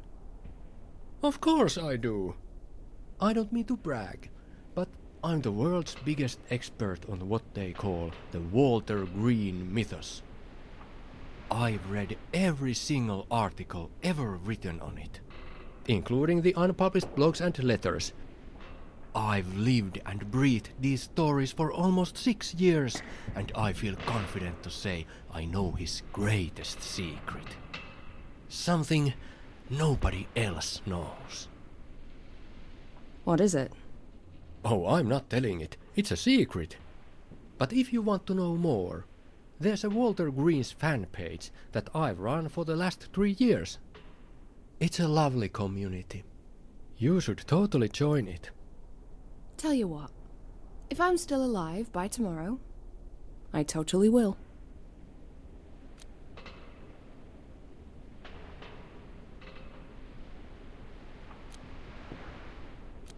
Tell me more about Walter Green. What would you like to know? How can I tell if Walter is close by?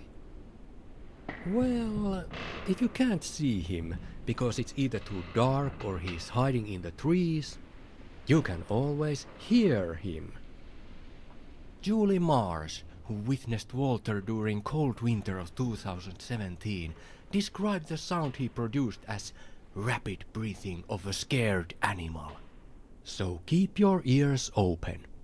Or go home while you still can. Well, if Julie Marsh made it. Who says she did? They found her notes written in a little diary stuffed inside her hollowed-out chest.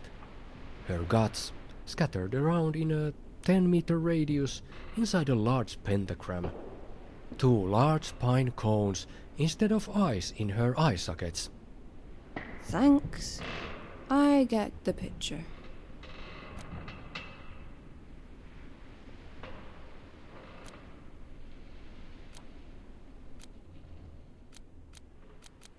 What's his weapon? Good question. According to autopsy reports, most wounds found on Walter's victims were puncture wounds inflicted by a large single-edged blade. A carbon steel 12 inches combat knife, similar to that used by American Marines. You see it, you turn back and you run. Don't even think about beating Walter in close combat. He'll just grab you, stab you right in the heart, and bleed you dry. And then he'll probably cut you open, pull out your intestines, and offer your soul to Satan. So, yeah, stay away. Go home and make a cup of lemon tea. Best strategy for someone like you, no offense. It's also a great cold remedy, especially this time of year. What does he look like? You mean you don't know? I'm not from around here. Oh, well, in that case, imagine a giant bear standing on 2 legs. His body's so muscular, it's easy to imagine him lifting a fallen oak all on his own and throwing it in the air like it's no more than a twig. He wears a soldier's attire with leather straps and belts that hold animal bones and talismans attached to them. On his head, an old canvas bag with 2 holes for eyes. And that's why I'm here. To be the first to remove that bag and see the face that was hidden for all these years. The face of a killer.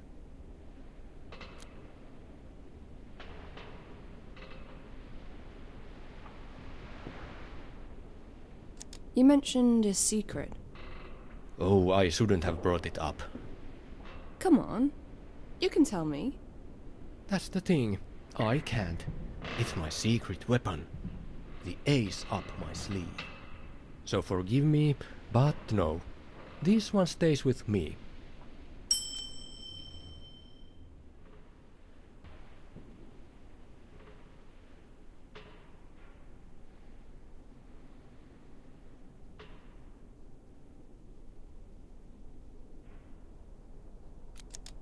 Fine, I won't pry no more.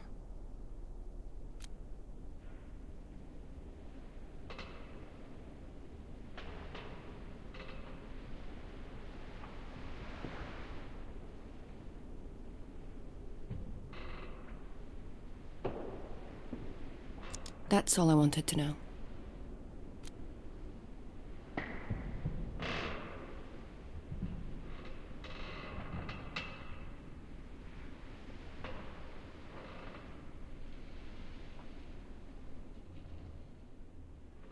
What are you doing here? Alone? In the woods? I'm tracking the legendary Walter Green, of course. And these woods are his hunting grounds. So I've heard, but why do you track him? It doesn't seem like a very wise thing to do. Only if you aren't familiar with his patterns. But since I've studied Walter and his mythos for a long time, I know exactly what I'm doing. And I will not let him kill me. What is this shack? The Satanist Club? Not quite. It used to be a lumberjack's cabin back in the day, but it's been abandoned since 2013. You see, that's when all those grisly murders started to happen in the area. Jeffrey Brand, the lumberjack, was one of the first they found. Where? Here? Here indeed. If you look closely, you can still see his blood on the windowsill. Right. Lovely. And what about all those satanic drawings? Ah, yes. It's widely believed that Walter Green worships the devil. He makes them all over the forest, as well as little shrines to Satan, built with bones and feathers. They usually mark spots where he killed people. I'm looking for a small chapel with a creepy doll pinned to it. Please, I really need to find it. Any chance you saw it? Yes, I think I did. Where was it?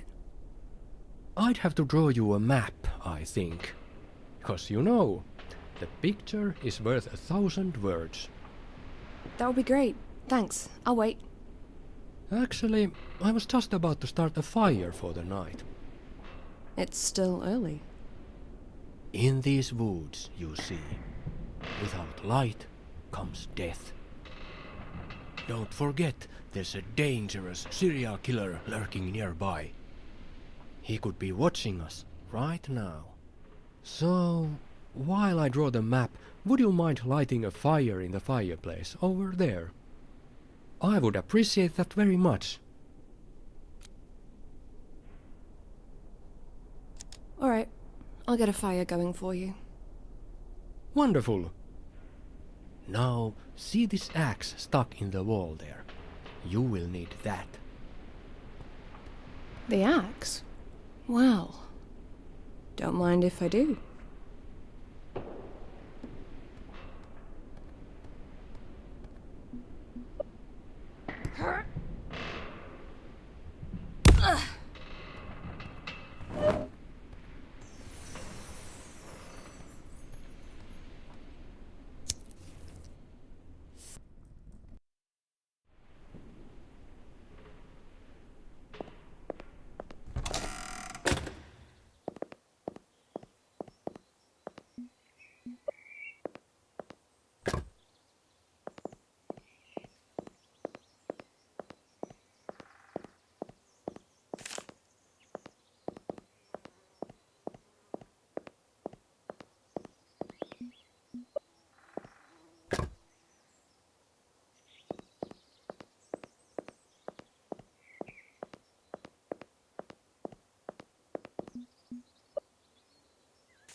How's the map coming along?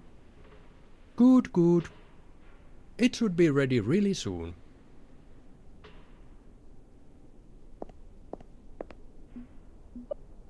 Can we talk, Arno? Is it okay if I keep the axe? Yeah, keep it. I have a spare one in my backpack. Thanks. I can use it for self-defense if I bump into Walter. Oh, it wouldn't work. Don't even try. How do you know? Stephen Bramble, 2018. He tried the axe. And Stephen was a burly kind of guy. No offense, but way stronger than you. Let me guess. He died? Yes. Shocking. I'll see you later. Sure. 'Cause then...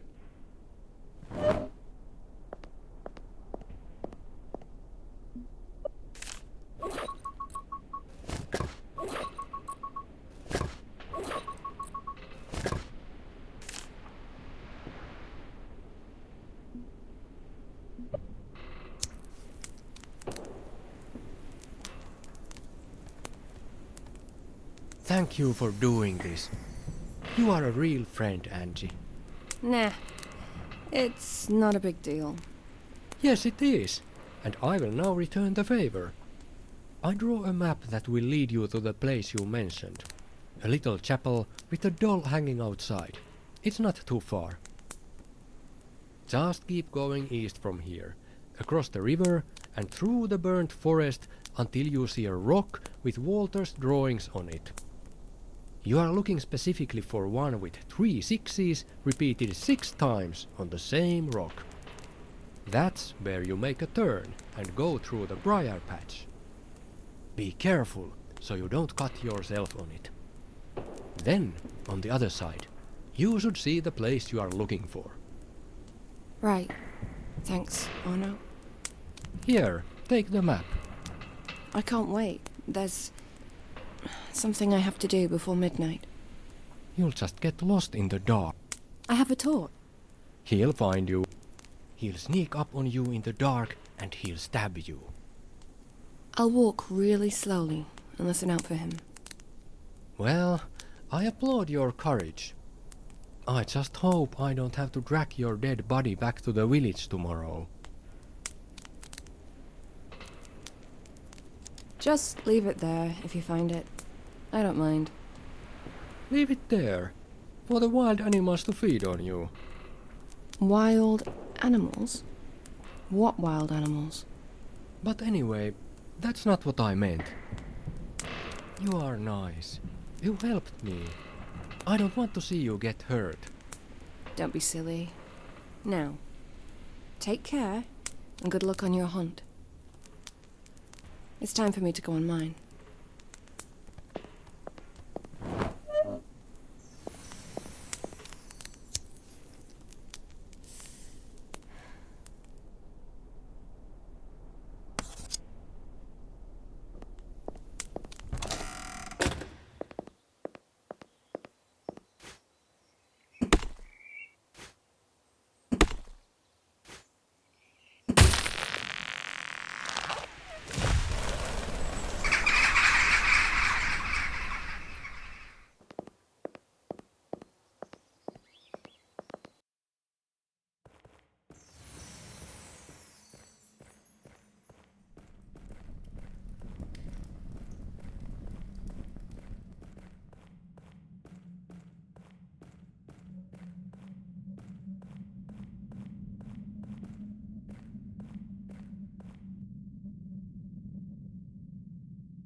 right?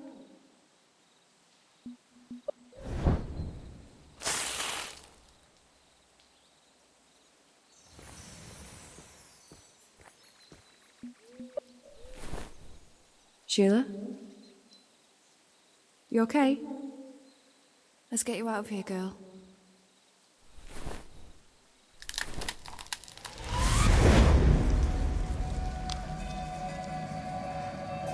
Shit. I'm too late. I'm sorry I couldn't save you. Wait a second.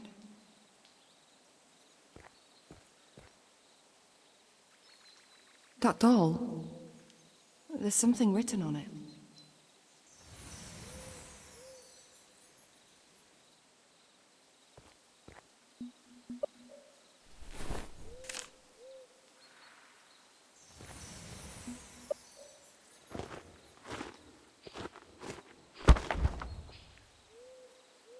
How long did I spend in that hole? But at least I found Sheila. Now it's time to get back home.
Run, little friend.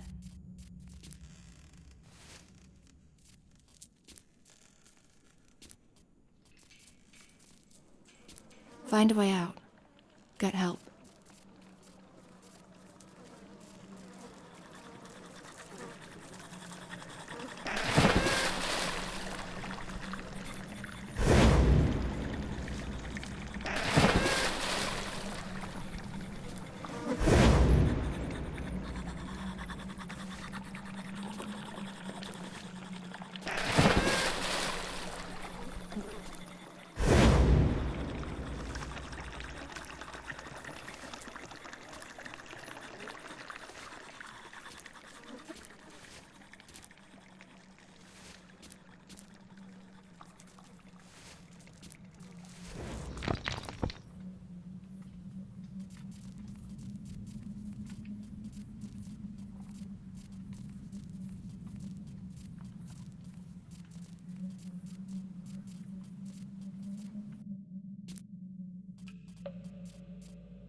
Go ahead, little one.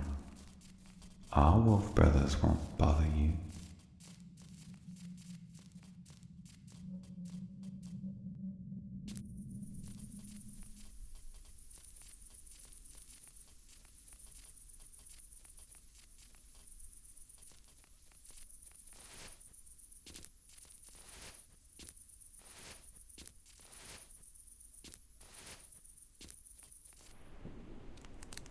I told her not to go. There's no way we can find her now. And let's face it, she is probably already dead. Which is unfortunate, because she was nice. I liked her. What if it's not too late? We can't just leave her there all alone. Let me explain it again. These woods are dark.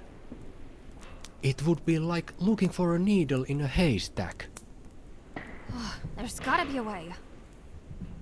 Maybe, if we had a tracking dog. Or a cat? Hi there.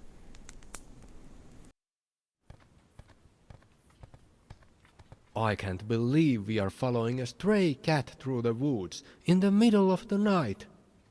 Stop whinging. I really feel like it's leading us somewhere.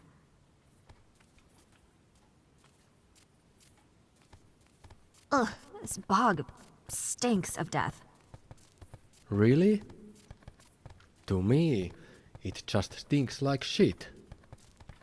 Well, yeah, that too. Death and shit. A popular combination. This is it, the Green Family Manor. Most people think it's just a legend, but it's really here. Great. But take it down a notch, man. Could you? Remember the dead girl in the cave? Yes, but don't worry, I've got this. Well, you keep saying that, but I don't know. That shit was fucked up. Yes, I agree. But unlike her, I know what I'm doing. I don't see you carrying any weapons. That worries me slightly. We don't need weapons. Just stay back and let me do the talking.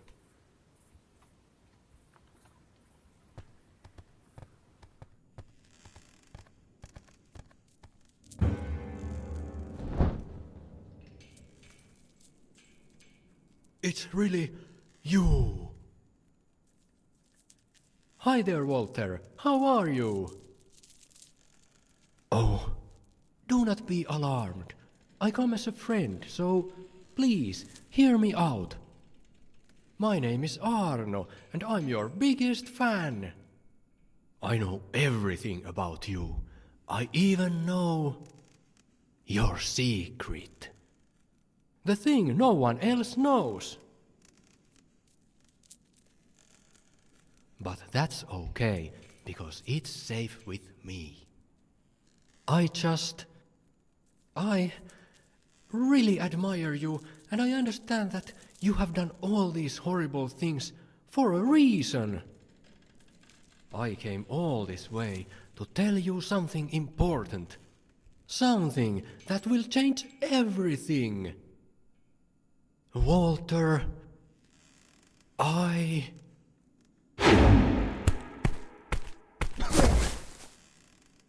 No, don't! Stop it, right now! Arno? Shit! Let's find Angie and get the fuck out of here.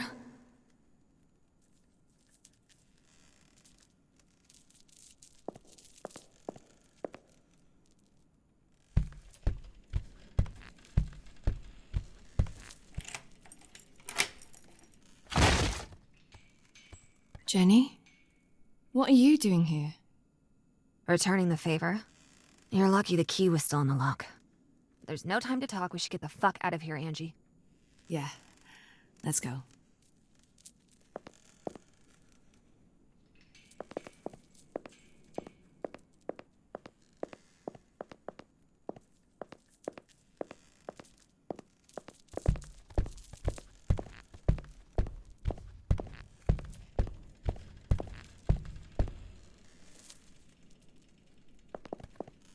Is that Arno? We can't save him. That big pile of muscles will shred us to bits if we go back there. But maybe I can talk him out of this.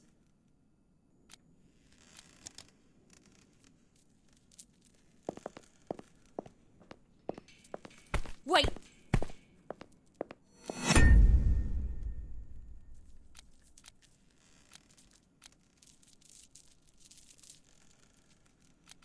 What do you want from us?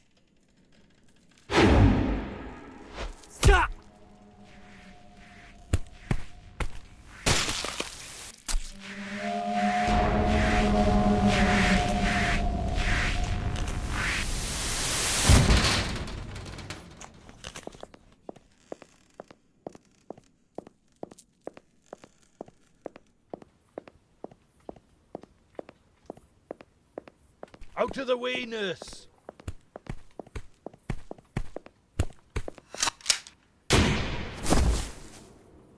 Eat shit, motherfucker!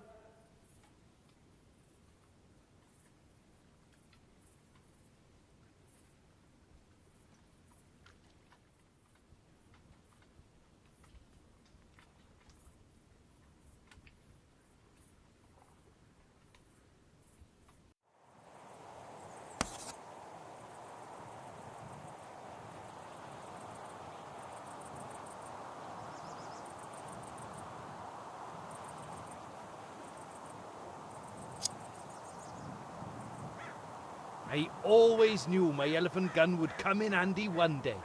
But never in my wildest dreams did I imagine that it would be the legendary Walter Green himself that I shoot with it.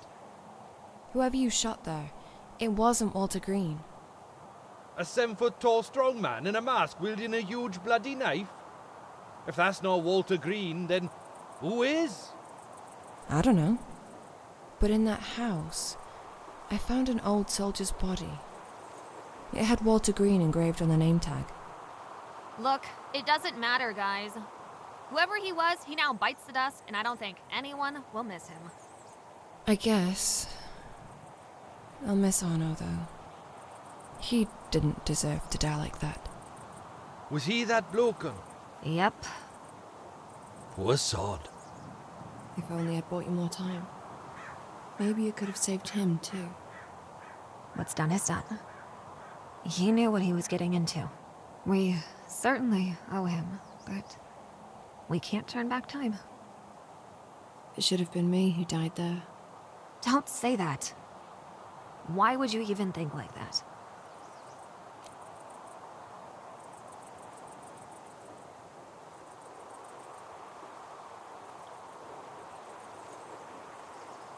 I have cancer. I'm dying anyway. You? What? No way. You're shitting us, right? I wish I was. My time's almost up. And Arno, he could have lived a long, happy life. Damn.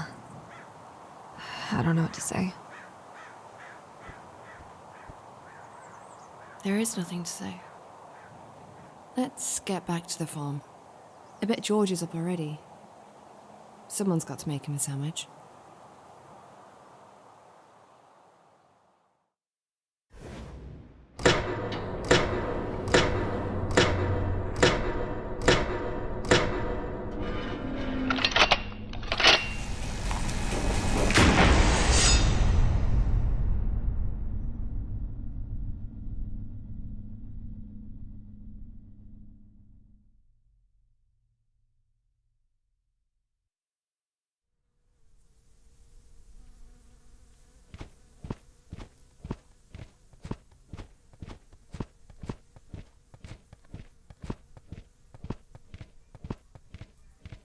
You guys go ahead. I'll join you in a minute. Okay, but try not to upset any more serial killers. At least not before breakfast. No, of course. But it's such a nice morning. I just want to enjoy it for a moment and collect my thoughts. Sure. See you later, then. And don't step in a sheep's poo! Those are well-trained sheep. They don't shit in the garden. You can come out now, little friend. I know you've been following me. What's that? A name tag? Let's see. Miller.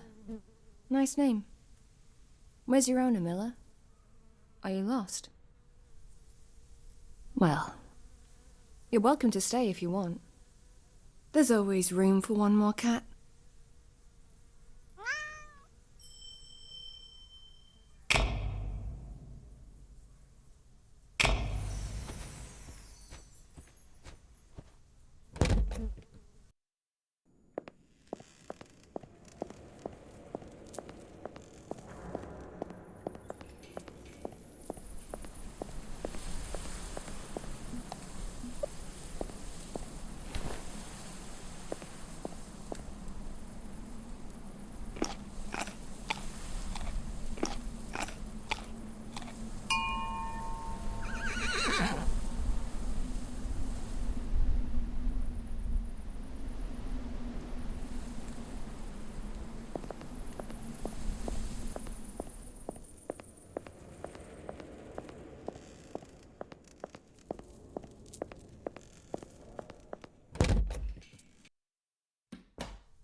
Don't be scared of the dark, Angie. It's a luxury you can't afford.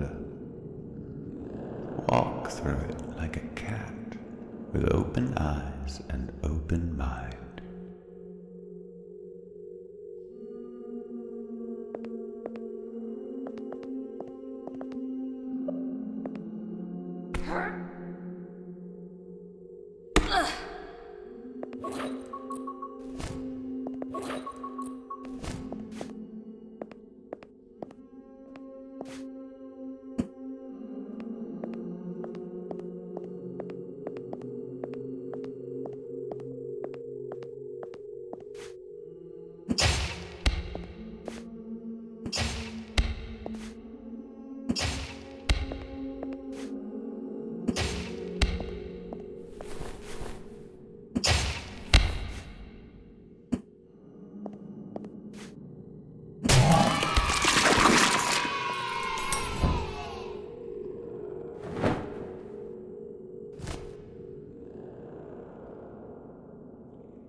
Hello, Burnt Cat.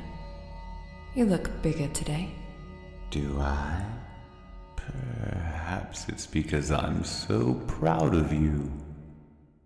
2 tasks completed already. Well done, Angeline. You're really doing it. I suppose I am. Thanks. But why am I here again? That's how things work on Burnhouse Lane. Once you find it, you can never really leave it. Am I dead? Did I choke to death coughing? Is that it? No. You're here because it's time for your 3rd task. But I've only just finished the last one.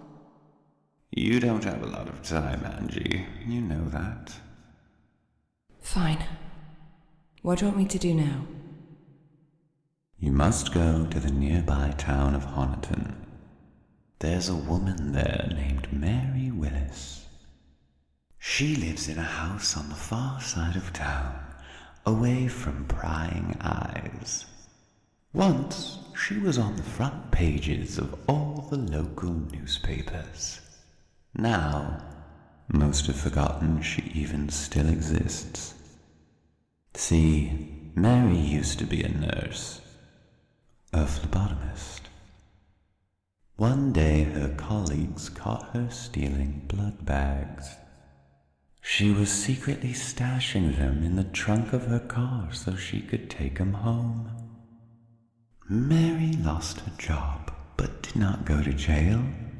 Instead, she spent a couple of years on the psychiatric ward, treated for schizophrenia. Okay. But what's that got to do with me? You will enter Mary's house and spill a drop of blood into her meal. Then, you must make sure she consumes it. Why? Because blood is where your sickness lives. If you want to cure it, you must first share it with someone else.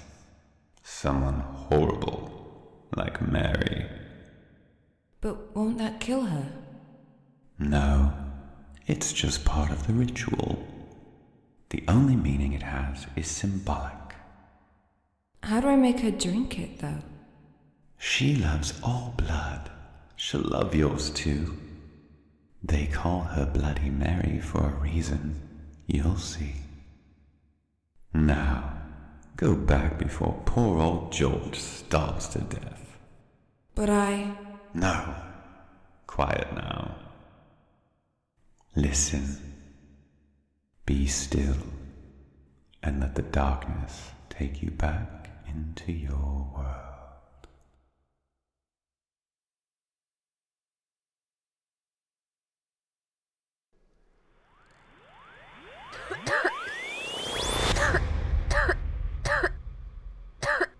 Angie? It's the cancer, isn't it? Oh, you poor thing. Is there something I can do? there isn't. Just don't treat me like I'm dying. I really don't need that. But... Yes, I know I am dying. I just don't need people to remind me of that every 5 minutes. Do you know what I mean? Yeah. I'll try. Cheers. Now, how about you, Jenny? You settling in all right?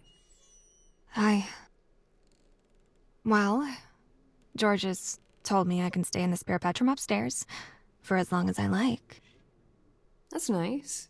He's very fond of you, it seems. He is. And I'm in no rush to leave. I'll gladly stay for a few weeks. But it's locked, and neither George nor Kieran knows what happened to the key. Maybe you've seen it? I don't know. I've seen a lot of keys. What does it look like? It's, yellow, and it apparently has a lion engraved on it.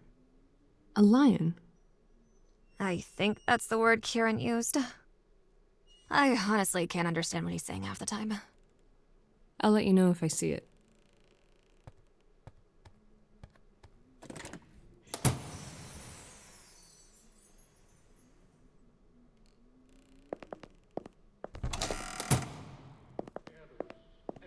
Wow.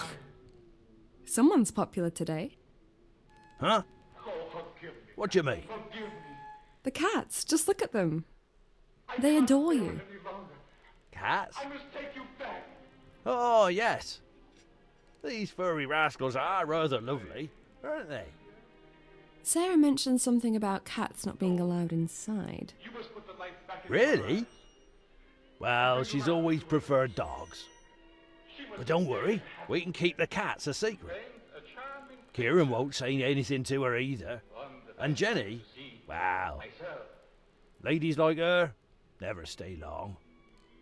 She'll probably be gone before next Sunday. Hey, you're not heading towards the kitchen by any chance, are you? I'm one step ahead of you, George.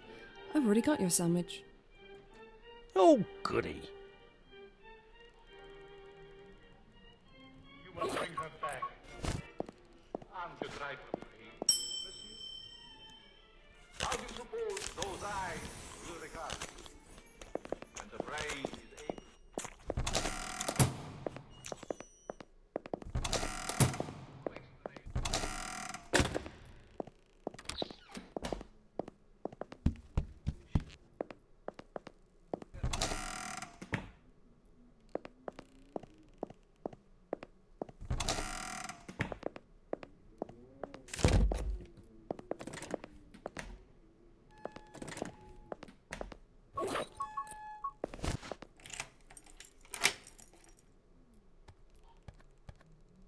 You found the key? I didn't realize that I've had it on me all along. Sorry. Yeah, that's okay. Shall we go in? Don't ask me, it's your room.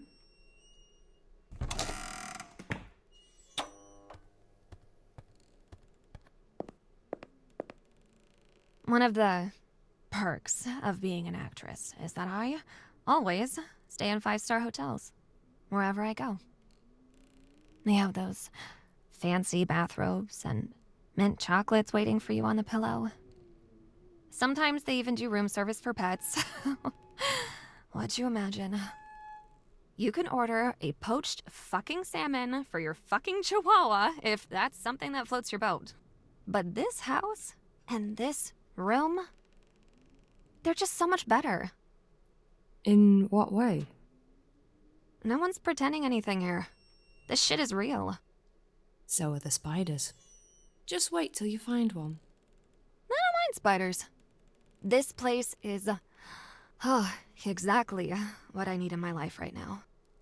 Jenny, are you sure it isn't your near-death experience that's making you see things through rose-colored glasses? Because let's face it, this house is a bit shit. I don't care. I haven't felt this good in a long time. Well, in that case, enjoy. I have a little errand to run in Honiton, so I'll see you later, I guess. I hope this errand doesn't involve any serial killers again. In Honiton? Please. The only thing that's capable of killing you in that dead little town is boredom. Sure. I didn't mean to patronize you. I just... Be careful, yeah?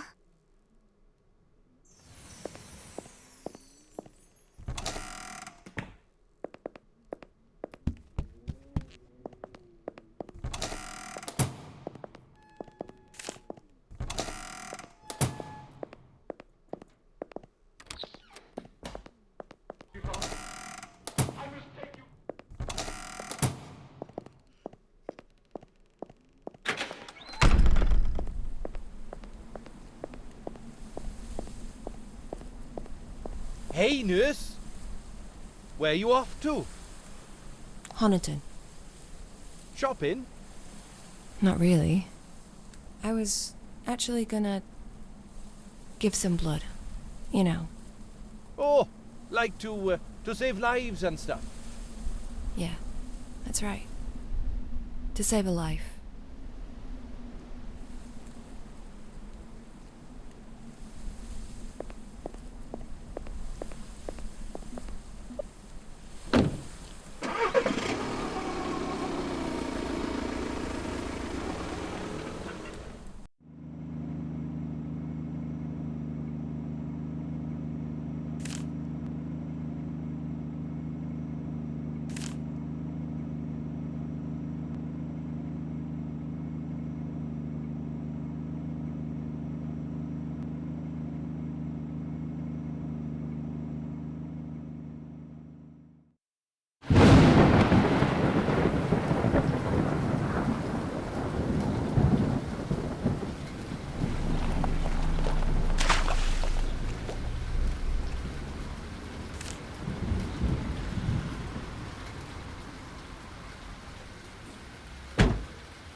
Hello, Moon. Can I call you that? Did you follow me here? To Honiton? Really? Boy, you're gonna wish you didn't. I have a nasty feeling that nothing good's waiting for us here. But, since you're already here, will you help me again? Let's break inside this shitty old house and give Bloody Mary her medicine, shall we?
You stink!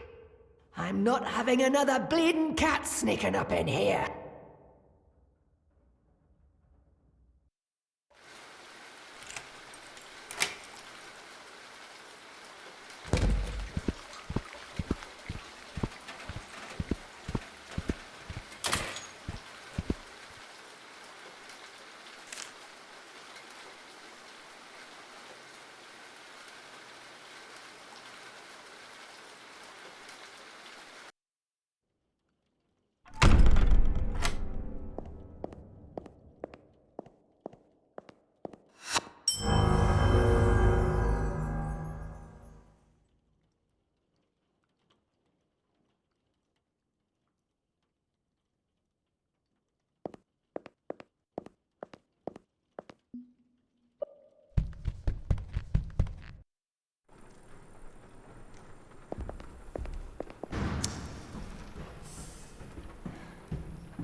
What's wrong?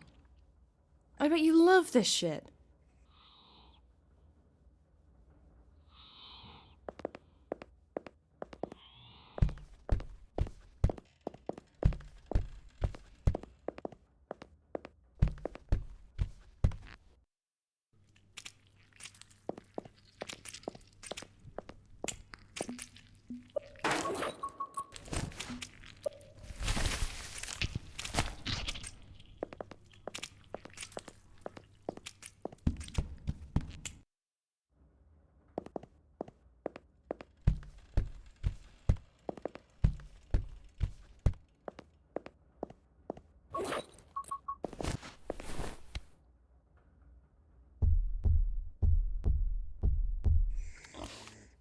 You're Mary's pampered little baby, aren't you?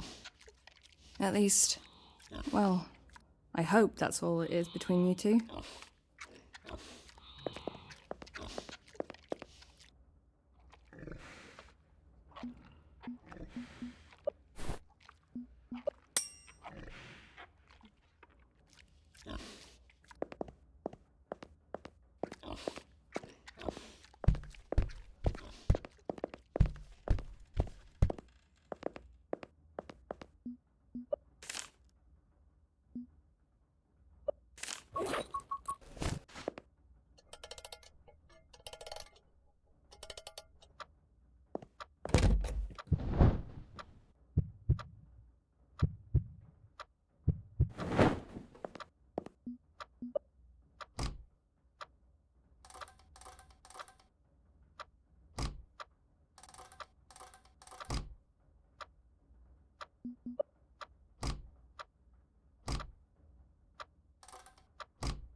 Uh-oh.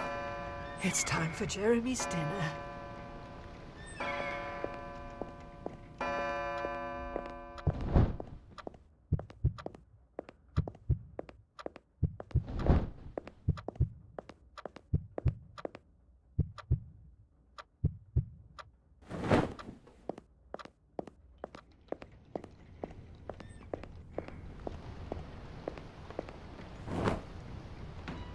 Hello there, Angel.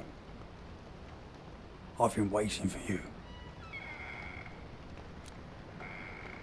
What the fuck happened to you? Oh, I tried to run away. I almost made it too. But I didn't expect this house would close on me like that. What do you mean? I mean that she made sure I never try to run again. You can't run away without legs. But what did she take your arms off for? I had strong arms, you know. One day, I went for the pig. I tried to strangle it. I wanted to beat that fucker's fat ugly face into a pulp. See, you can't defeat Mary without killing the pig first. I mean, you can try, but it's like punching a concrete wall. It just ain't gonna work. So, she amputated your limbs as punishment for attacking her pig?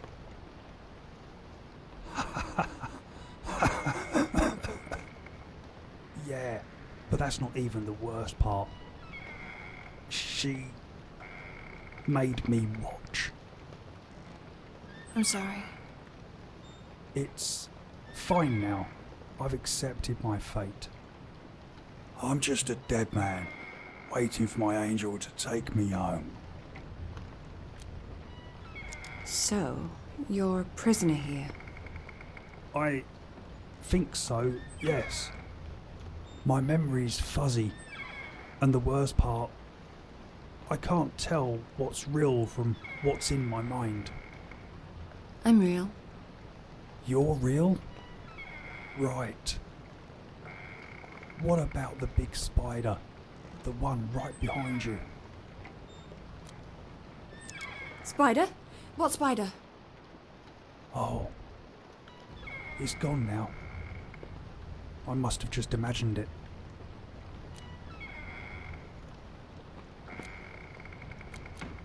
What's your name? Ben.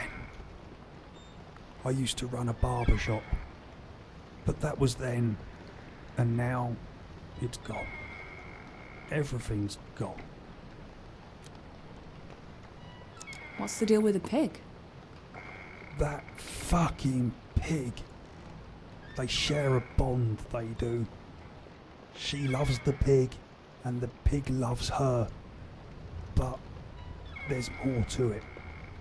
It's almost as if that bastard is the source of her power. She bottle feeds the pig with the blood she drains from my body. And in return, I know it's crazy, but that damned animal makes her strong as an ox And honestly, there's no stopping her in a fight.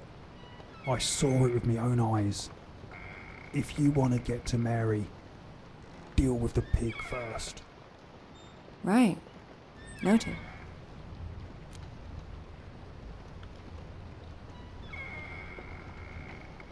How long have you been here? Weeks, months, I don't know.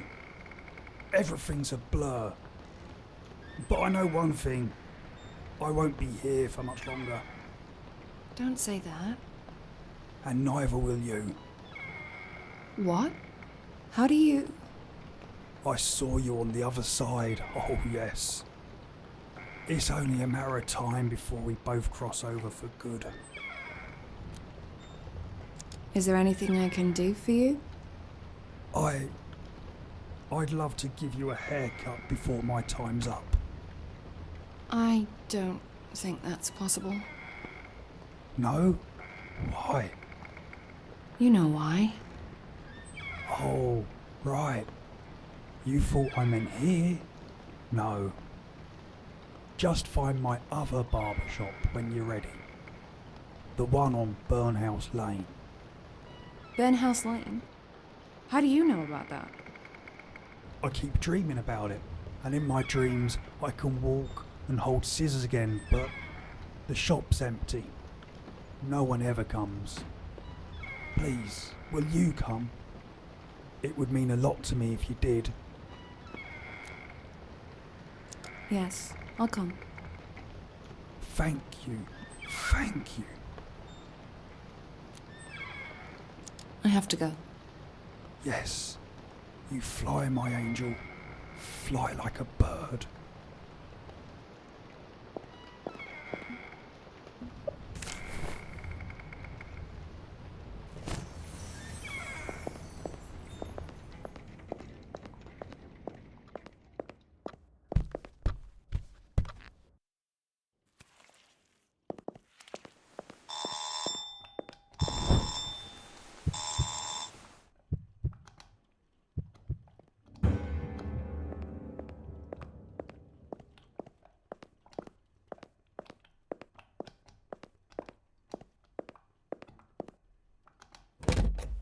Mrs. Willis. Miss Willis. What do you want? My name is Detective Kagan, and this is Detective Underseat. We just wanted to ask you a couple of questions. Can we come in? Not really. I'm in the middle of something. You're not going to keep us out in this rain, are you? It's just a standard procedure. We won't take long. I said! You just barged in! That's rude. Very, very rude. We're looking for someone. A man. Tall, dark hair, in his 40s. Goes by the name Benjamin Mitchell. What's that got to do with me? He's gone missing 2 months ago. So? Lots of people do. Right, of course. And when they do, it's our job to look for them. Yeah? Well, it's nought to do with me. So go away and leave me alone. Is that blood on your fridge door? What? Oh, that... I had chicken liver for lunch. Ah, chicken liver. That's my favourite. Don't be disgusting, Dave. But that soup smells nice. You and your veggies. I just don't get you people. Look, I'm very busy. What? What's that sound? Did you hear that? Yes, like little feet tapping on the floorboards. Is there someone else in the house with you, Mrs. Willis? No. But someone's clearly walking upstairs. It's just the bloody rain tapping on the bloody window. Let's check it out, Detective.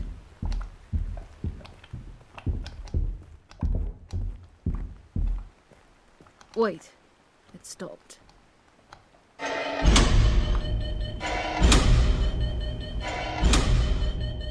Don't say I didn't bloody warn you. What the? Step back, Mrs. Willis. Ah! Ah!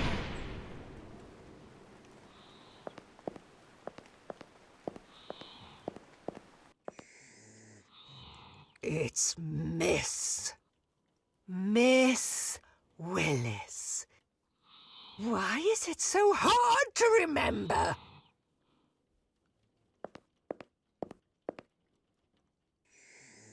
What a mess! Now I'll have to clean up these two.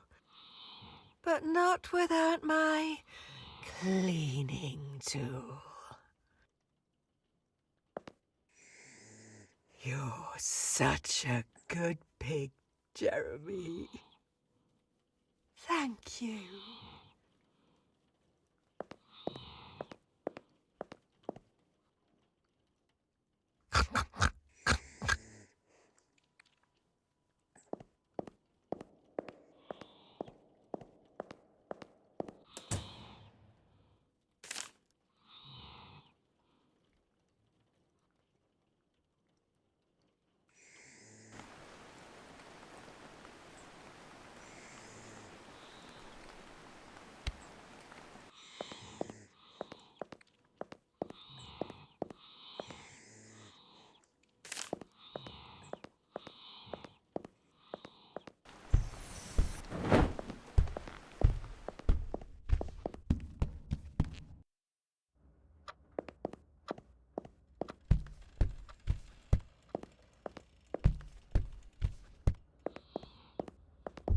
Give me the gun, Jeremy.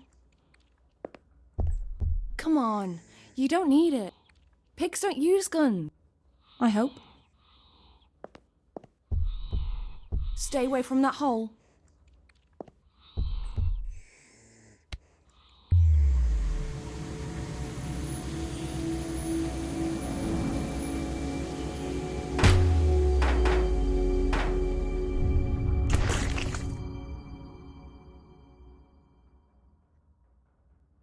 You spiteful bastard.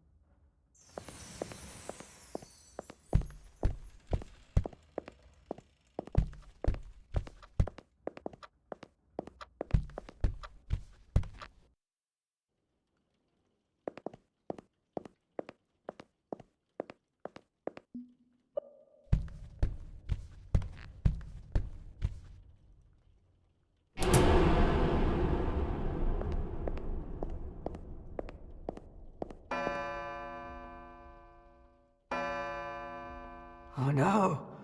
Don't tell me. It's already 7. Bloody hell, it's time for the soup!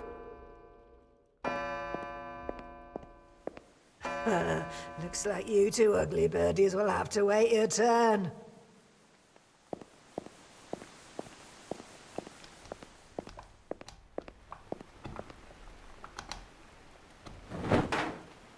Vegetables.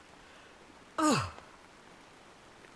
I'd have to be mad to eat those bloody things.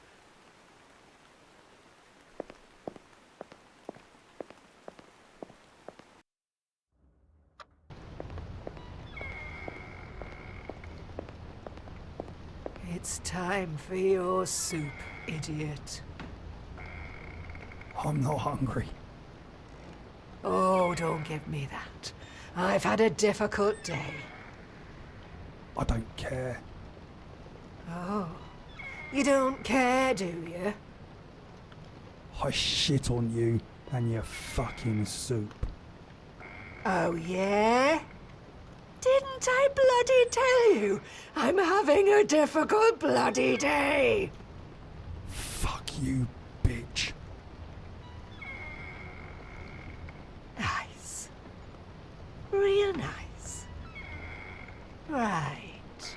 Well, here comes your soup. Whether you want it or not. Oh!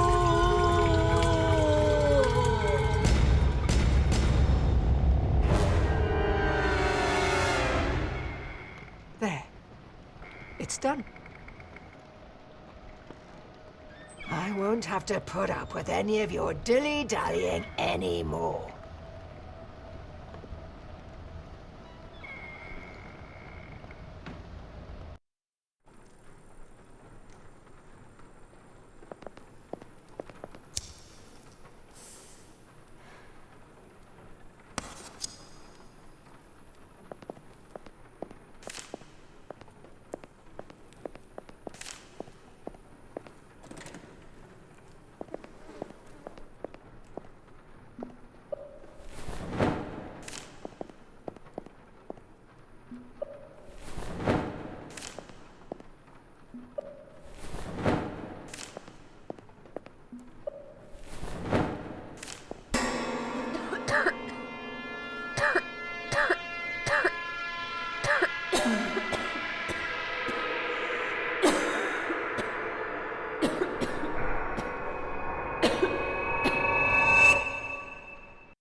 It's you again.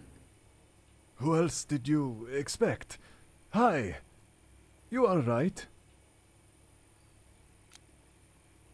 I've been better. Yeah, I can tell. You look like you're in some deep shit. That's actually exactly what happened. I was in deep shit, but I'm okay now. What about you? How are things here? Well, I'll be honest.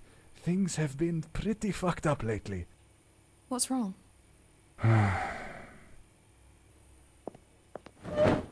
It's Ruby. She's gone. Ruby? Oh, the new big girl. From the cellar? Yeah. She went feral the other night. Just like Destiny. So, I closed the shop. There's no one here that needs my food anymore. I feel like I should leave, but I don't know where to go. Have you been eating? You look so skinny. With Ruby gone, I've lost my appetite. All this food in here, and I just feel sick looking at it. You're wasting away. You shouldn't worry about me. Don't you have enough problems of your own? 'Cause I'm good, I'm okay. I'll go somewhere, get some sleep. Yeah, that's what I need. A long, long sleep with no dreams.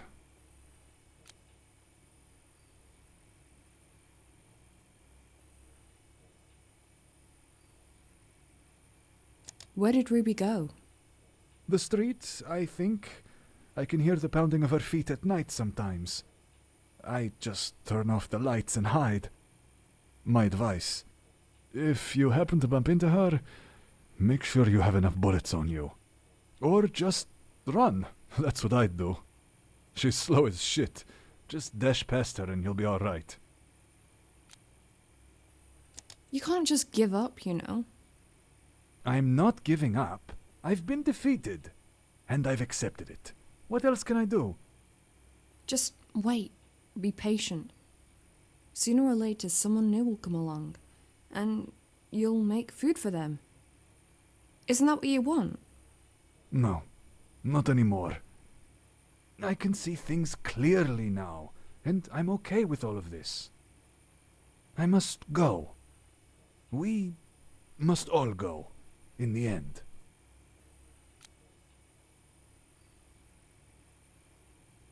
Any other threats out there that I should know about? Well, have you met the dead guys? Yeah. I met a whole bunch at the cemetery the other day. They looked like burnt corpses. And I'm pretty sure they wanted to eat me. What are they? They're the poor sods who won't accept their fate. That's all. They were weak in life, and they're just as weak in death. Sometimes a single bullet is enough to bring them down. You still have your gun, yes? I wish. But no, I lost it. Well, I'm sure there's another one somewhere out there. How do I get back now? Why? What's there to go back to? Would you understand if I told you? You're right, I probably wouldn't. This place has been my home for as long as I can remember. But it's not mine. Not yet, anyway. All right. I know just the thing. There's this guy, Ben. Ben the barber. He said he was expecting you. Expecting me? Said something about a haircut. You two had an appointment? Not exactly, but... Well, his shop's here on Burnhouse Lane, just a few doors down from mine. The problem is the road is blocked. You'll have to go out the back door, then cut through the old swimming pool. But no rush. Have a nice smoke first. I'll open the door when you're ready. Right. I'll have a smoke now.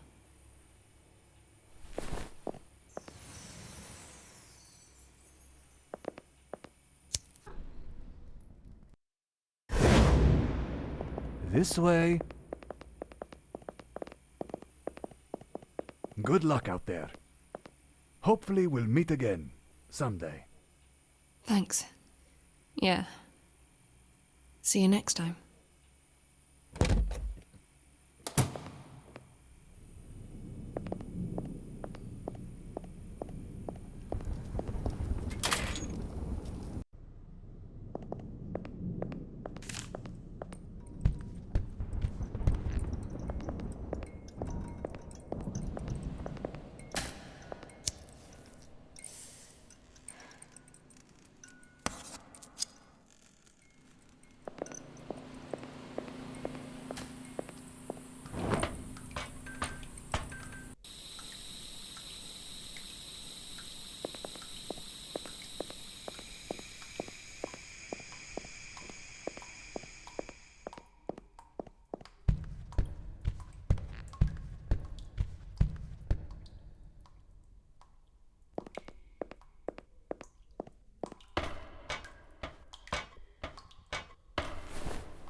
it's through. Just like that.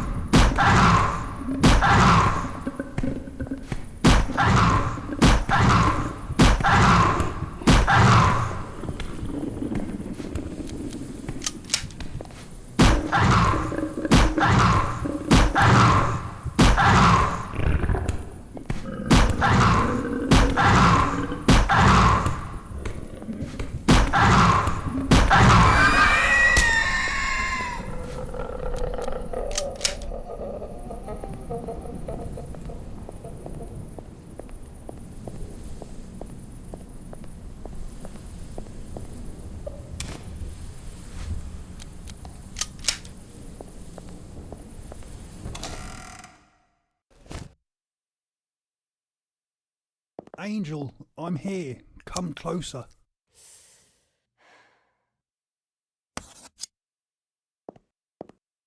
You came. I knew you would. It's you. The torso guy. I prefer Ben. Ben the barber, at your service, Angeline. How did you grow your limbs back? How? It's simple.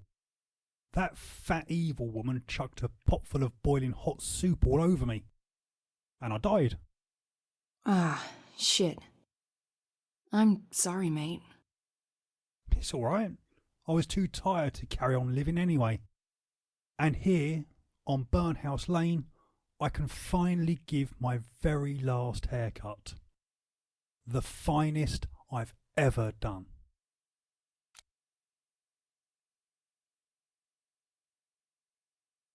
So, she didn't eat any of the soup? No. Why? Did you poison it? I was going to, but now I'm glad I didn't. Mary hated the vegetables. She only made it for me. She said a healthy diet was meant to help my body make new blood quicker. And yet, it ultimately killed you. That it did. Ironic, isn't it? Ugh, those Brussels sprouts always made me retch. I can still smell them, even after death.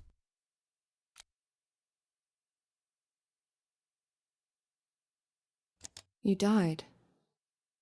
Does that mean I'm dead too? You're not dead. Not yet, my angel. But this dreadful illness you have is killing you fast. You're 1 foot in the grave already. It's just a matter of time. How do you know about it all? There are no secrets on Burnhouse Lane. I, myself, have been a frequent visitor here for a long time. Enough to get used to it, and I can tell you, this place is horrible, but it kind of grows on you. Stop it, Ben. The only thing that grows on me is my fucking cancer.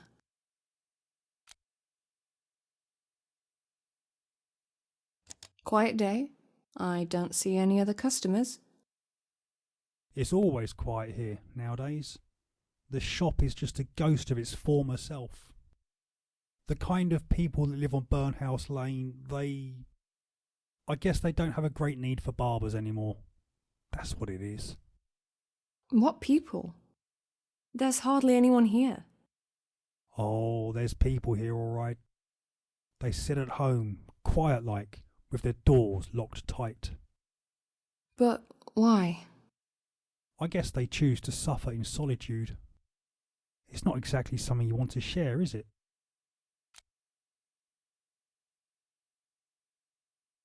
You didn't help me. Did you not hear the gunshots outside? Forgive me, Angel. I couldn't interfere. That thing was yours to kill. I nearly died. You could have opened the door and let me in. That's not how it works, I'm afraid. She had to die. There was no other way. Who was she? She was Ruby. You already know that. Yes, but I feel like I'm missing something here. I want to know the truth. Who was the real Ruby? What does it matter?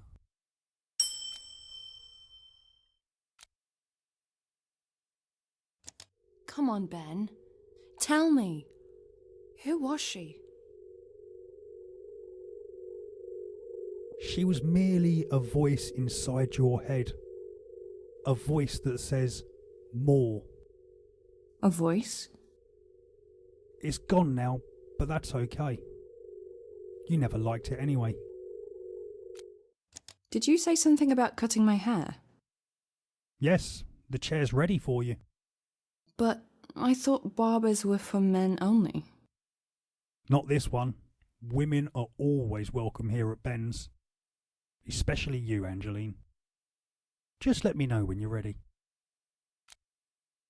I'm ready for the haircut.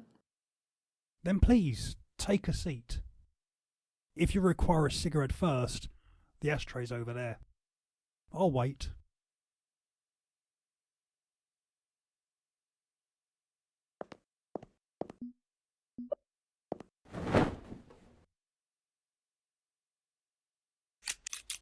Oh, the scissors feel good in my hands again. God, how I've missed this. It feels like there's this electricity flowing through my veins instead of blood. I wish I'd understood it all before, you know? Sometimes things just inexplicably happen to us, but at the same time, these things are what's meant to be. I mean, a gravedigger doesn't bury in the ground because it pleases him. A bee doesn't sting you to cause you pain. Or a doctor. A doctor doesn't cut you open to punish you for something you did. They do it because those are the ways of the world and always have been.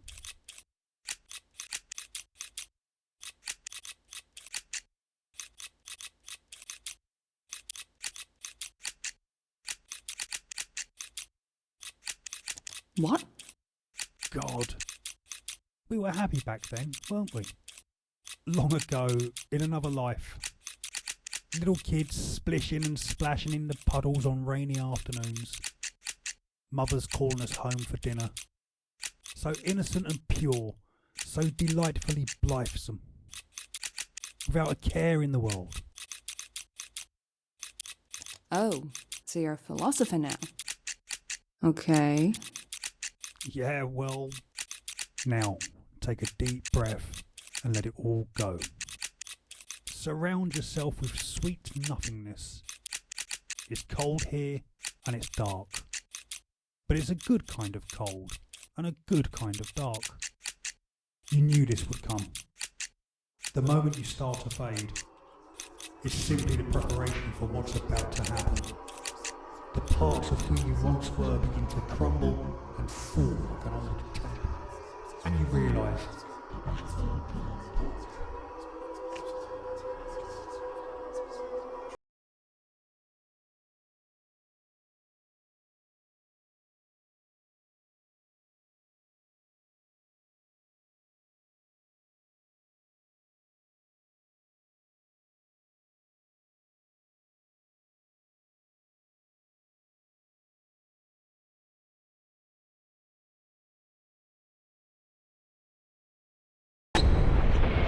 There's our sleeping beauty waking up. Snooping around me bloody house, were we? Naughty, naughty. Let me go, you bitch! How about some bloody gratitude? You would have died in that basement if I hadn't showed up just in time to pull you out. Fuck you. Oh? Seriously? What's with everyone being so bloody rude today? I'm just gonna ignore it. Truth is, I'm really glad you showed up. That stupid bloke was getting all dried up way too fast. I had to let him go. But you... well, you look full of blood. I think it's the start of a long and beautiful friendship, dear. But Let's see how you bleed first. Shall we? Oh no. Looks like we're out of needles. I'm sorry, but you'll have to wait.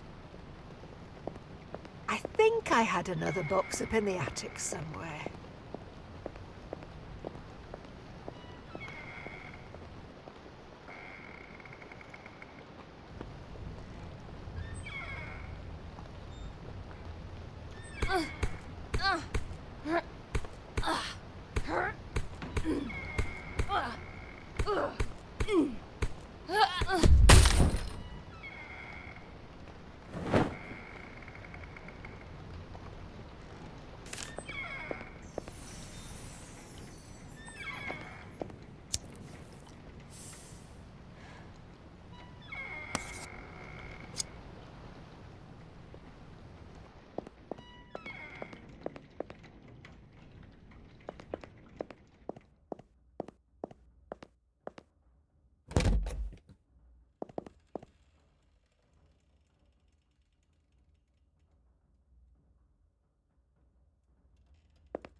Running away, are we?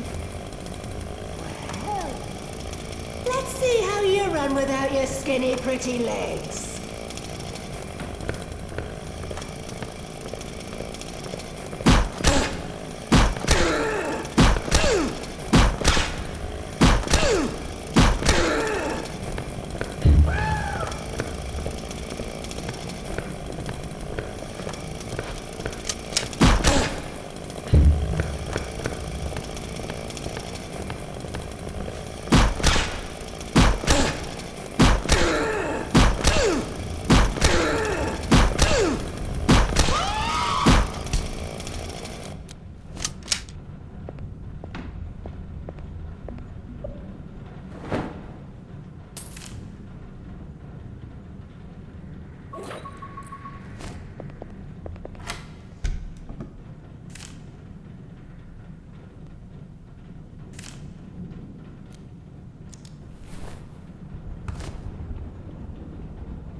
It's time to leave Honiton and never come back.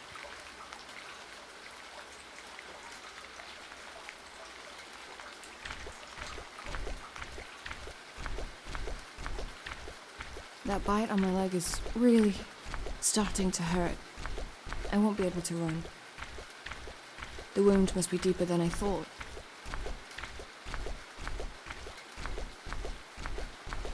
Wait. Did I succeed in the end?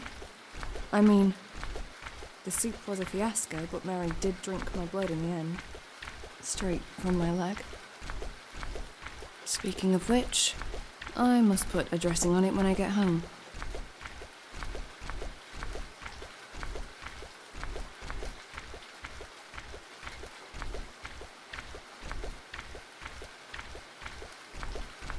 It's way past midnight already. The town's asleep. Then again, this town is always asleep.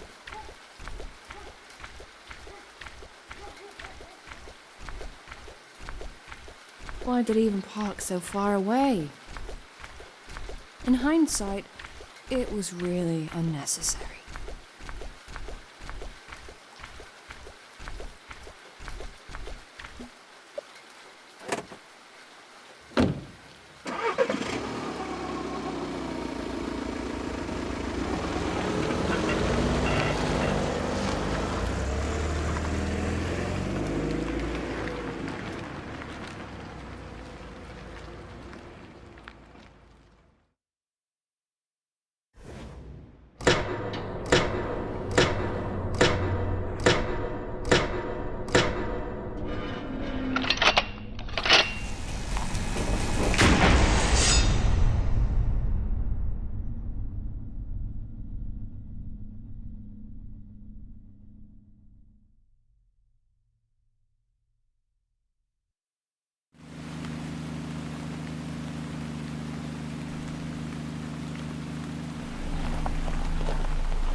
Wake up!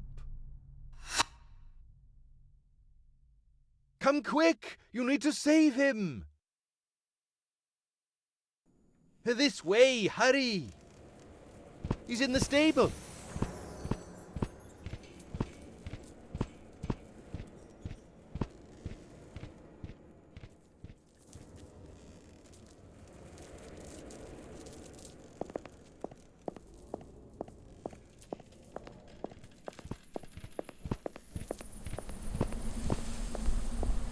What's wrong with him? Is he ill? Oh, please, nurse, do something. Make him better.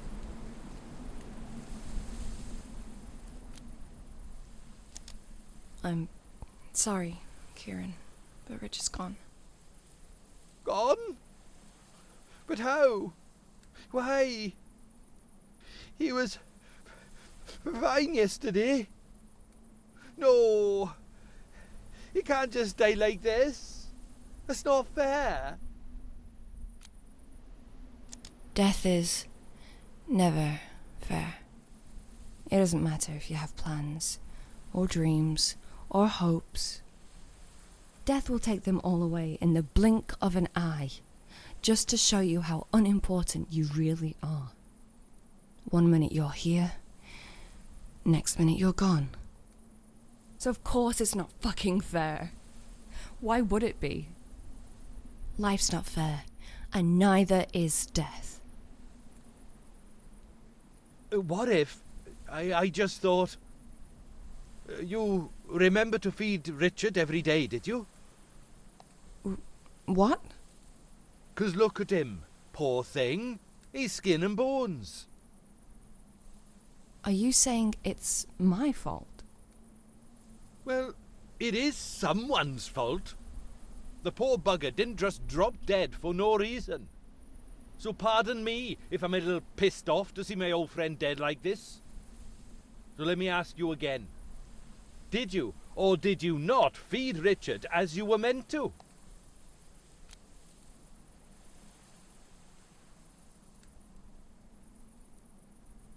Yes, I fed him every day.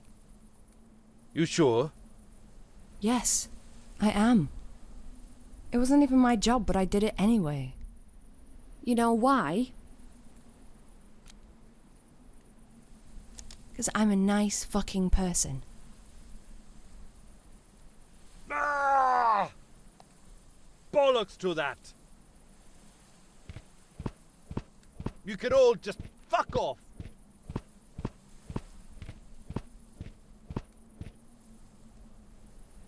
He'll come around. Let's give him some time.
What are you doing, George?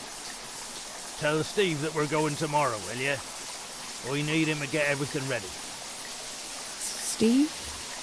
I didn't mean to look, but I found it by accident. It was just a matter of time. You know what he's like. Naive little fool. Why did she marry him? We'll never know.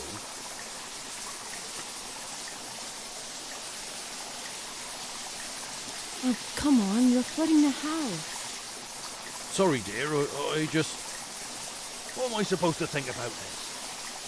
I've been looking for Steve all day and it's like he's bloody vanished. Well, wherever he is, he's not going to be in this bath, is he? Out we go, George. They're in the kitchen. What? The pearls. They're in the kitchen where you left them. Remember?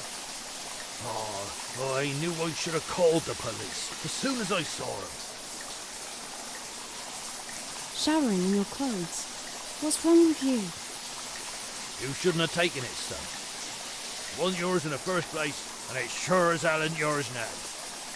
George, do you hear me? These are your dirty secrets. I won't have anything to do with them. Oh no, it's between you and her.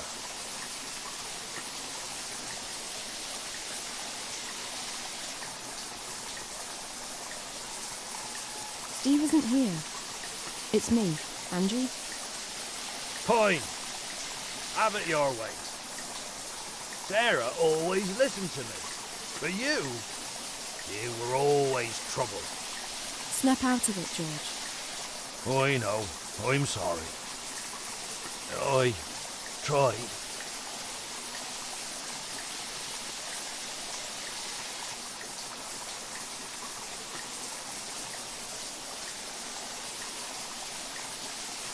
Let's get you out of this bath, George. What? No, not yet. I'll drive. I told you. George. You'll have to return these. Return and apologise. I won't have it any other way. Goodness gracious me. A common thief under my roof. What's it come to? Is that cold water? No, that's fine. But, Steve? Steve! No! You had your whole life ahead of you, Steve. It didn't have to end like this. You always had it in you. This darkness. This stupid desire to destroy yourself. A son? No. I never had a son.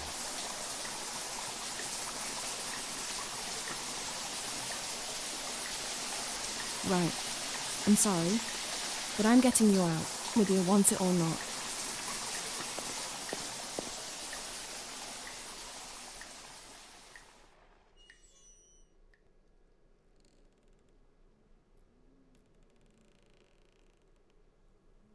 The fire will warm you up soon enough. You'll be alright, yeah? But what was that all about, George? Well, to be honest, I don't quite remember, dear. But since you're here, I could do with a nice sandwich, if you're not too busy right now. I've already made one. Except we didn't have a lot of stuff left in the fridge, so it might be a little different. Oh, I'm sure it's not as bad as you say, dear.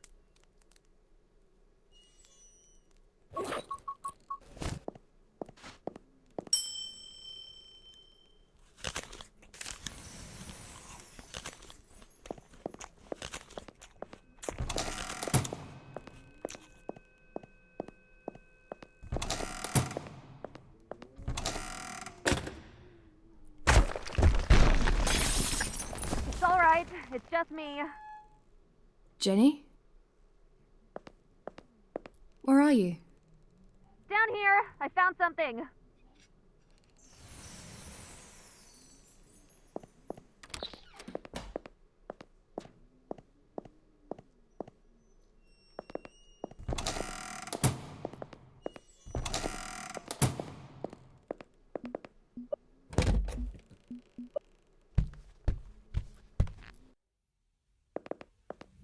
See?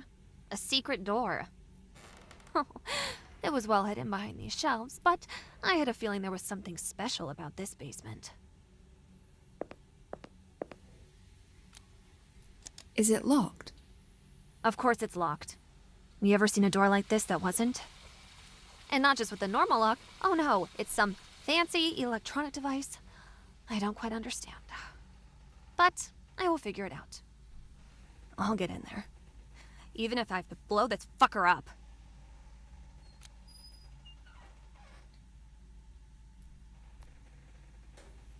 What were you looking for here? And why? There's something here. Something that even George doesn't know about. Remember that fucking priest? He knew about it, and he wanted to find it too. Huh. But the bastard was looking in the wrong fucking place.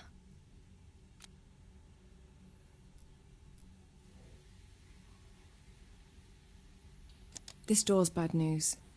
We should leave it alone. Well, I think this door is great news, and we should totally open it. But that's because I'm young and adventurous, and you're... Finish your sentence, Jenny. Oh, forget it. No, say it. You're just...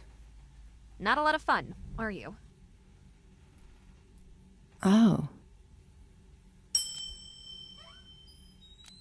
This isn't you. Tell me what happened. Right now. I think that there are drugs on the other side of the door. Drugs? That perv from the church came here because he needed them. And now I do too. Badly. I get it. You're addicted to drugs. The withdrawal symptoms are hitting you big time right now. That explains a lot. I just need one more time. It all makes sense. At the end of a great high, there's always a great low. Huh? Did you try the other door here? The one at the end? Yeah, there's nothing there. Just a little coal storage. No one's used it for years. Oh.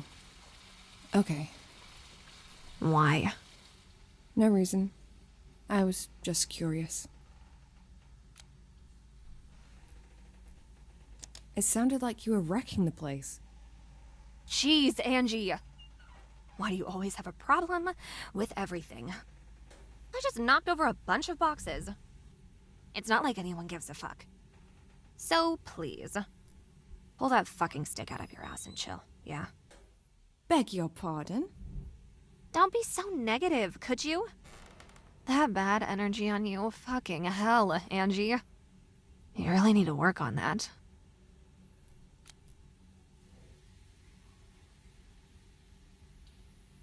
I'll talk to you when you're in a better mood. I'm in a great mood, Angie. It'll be even better when I finally open this fucking door. But I don't need your help with that. I'm sure you have better things to do. Like changing George's diapers, starving horses to death, or maybe sucking that fat retard's dick. Huh. I bet he'd like that. But whatever. I don't care what you do. Just don't come crying on my shoulder when you need a friend. I don't need losers like you to weigh me down.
Hello? Who's that?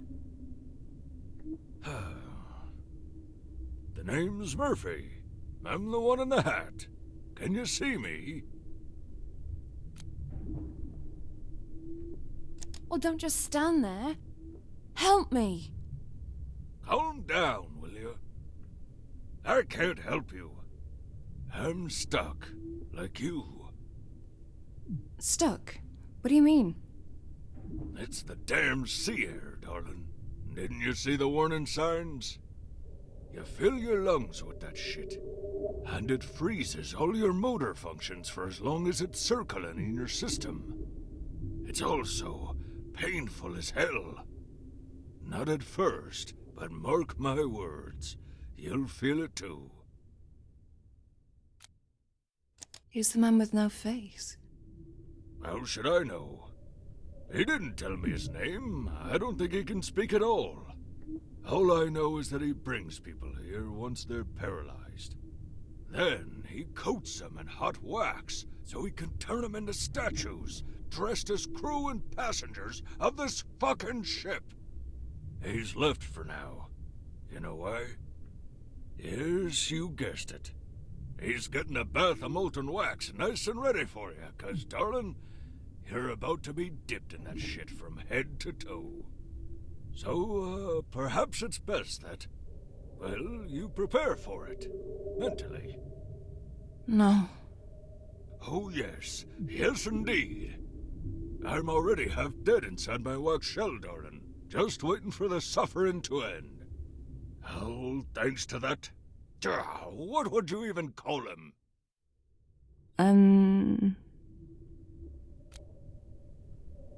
I'd call him the sculptor. 'Cause he sculpts things out of wax. Makes sense, I guess.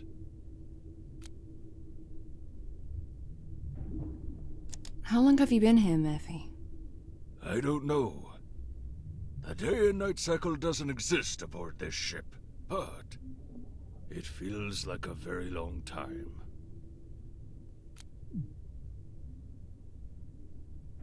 How did you end up on Burnhouse Lane?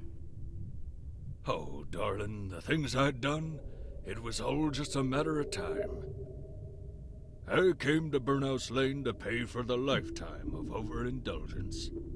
But the price, well, the price has exceeded my expectations. And you?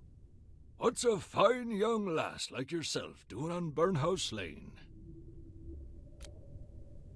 I don't know. I just am. Sometimes I think maybe there's something good waiting for me at the end of Burnhouse Lane. The end?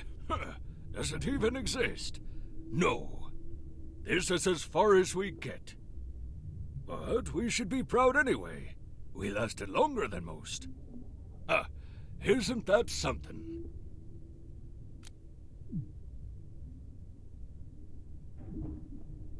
Are you saying that all these sculptures have dead bodies inside them?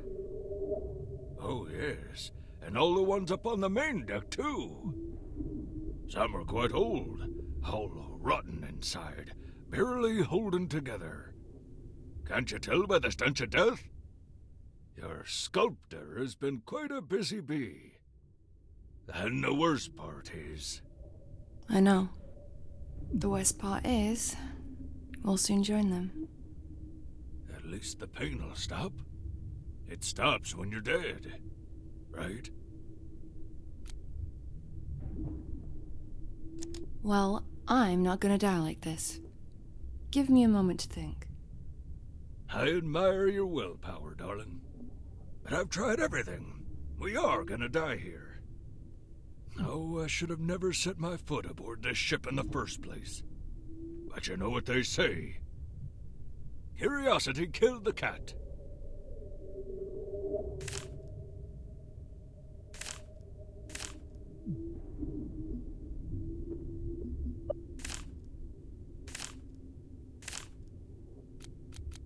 Miller!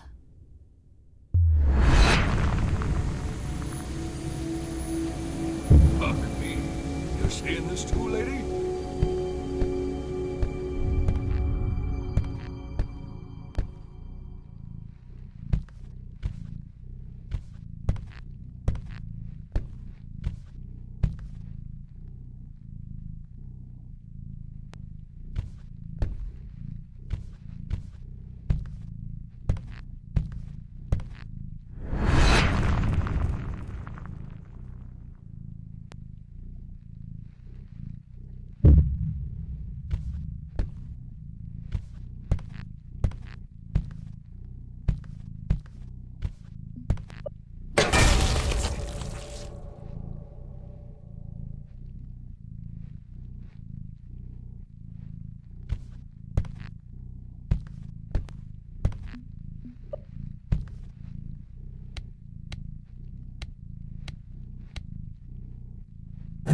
done, lady. You did it! This poisonous air won't trouble you now. But before you leave this dreadful ship, and I really hope you do, could you do me a little favor first?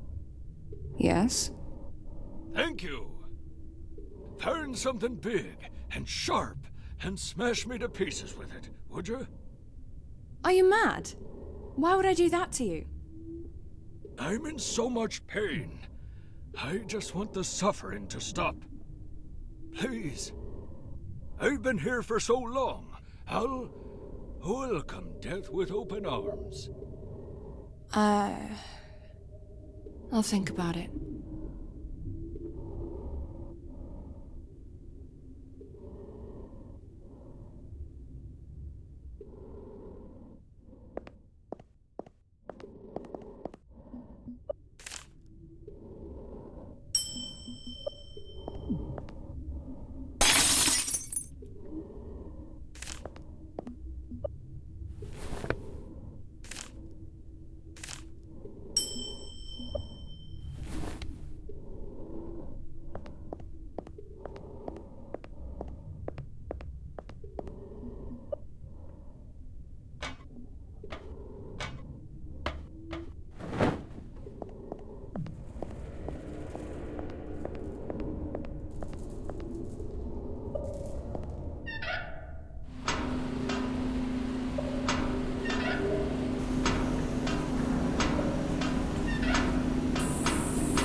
I see you found your little one.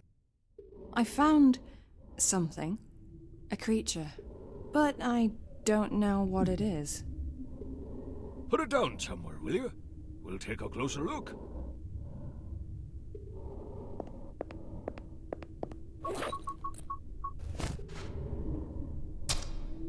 He's a good little boy, isn't he? What? Good God, just look at him. He's almost starved to death. Feed him. He belongs to you now. Feed him? With what? Just give him part of yourself. That's what mothers do.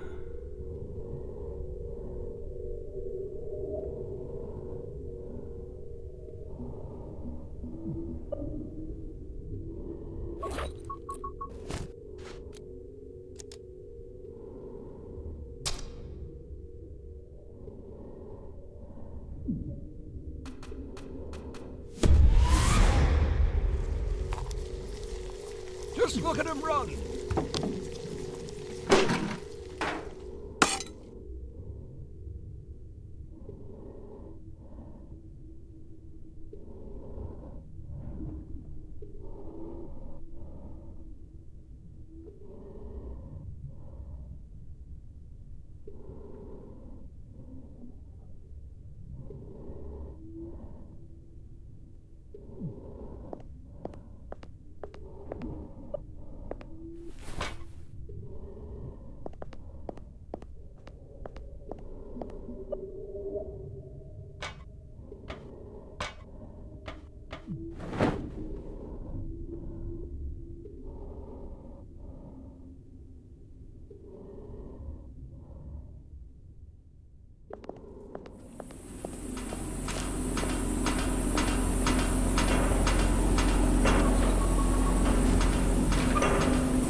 This is it!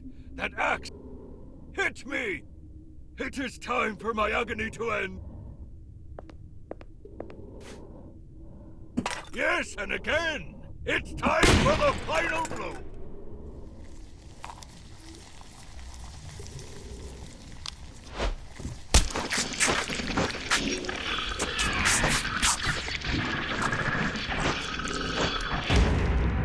Murphy?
Who goes there?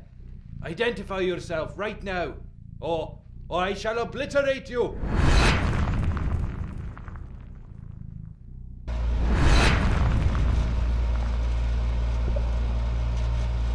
My name is Angie. Angie? No, it's not. Liar!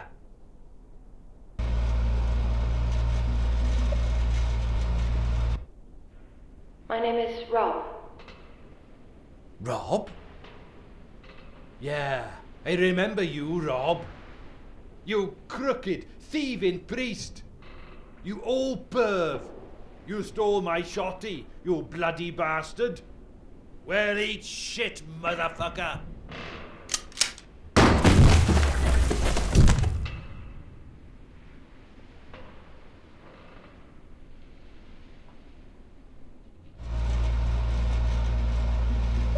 Miller.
Well, well, well.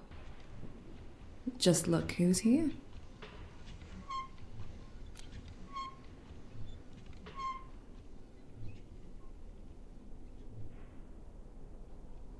Did you finally decide to get help? In this stinking place? No. I can afford better. Yeah, right. Because you're rich and famous. You have no idea what it's like. So just fuck off. You were so nasty to me, for no reason. I'm still mad at you. You just pissed me off. I snapped. Not the first time, definitely not the last. So, get over it. Huh. You won't even say you're sorry. What? Do you want me to lie? You disappointed me. Yeah? Good.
Miller.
James.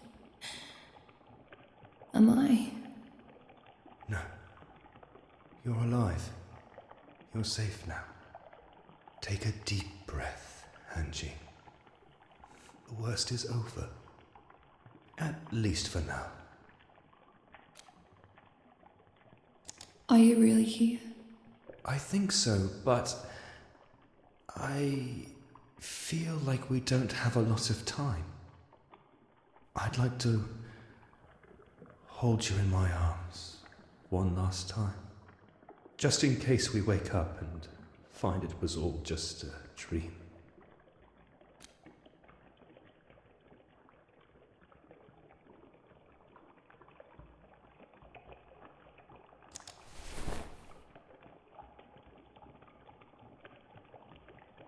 I've missed you, Angie.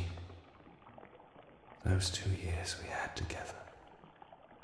They were the best years of my life. I'm scared, James. I feel like I'm losing my mind. I used to pretend I was strong. I tried to be there for you, to support you. But when you died, it felt like I died with you. Nothing mattered to me. I was a broken fucking shell. I'm sorry. I didn't want that. Did you know I got sick with cancer too? Yeah. I'm dying. And I can't even blame anyone, because I did this all to myself by smoking all those fucking cigarettes. I tried to end my life, too. That's just... Fuck's sake, Angie. Why? Why would you do that? I was so confused. But it didn't work, okay? So for now I'm just hanging around, waiting. Waiting. Yeah. I remember that. Just waiting and waiting and waiting. That hook should have killed me. And yet, I'm standing here talking to you and I feel no pain. How is that even possible? I'd say, even in the worst nightmare, you get to have that one time the luck's on your fucking side. Don't you think you deserve that? I killed the sculptor. I thought you'd never die. But I outsmarted him. Feels good.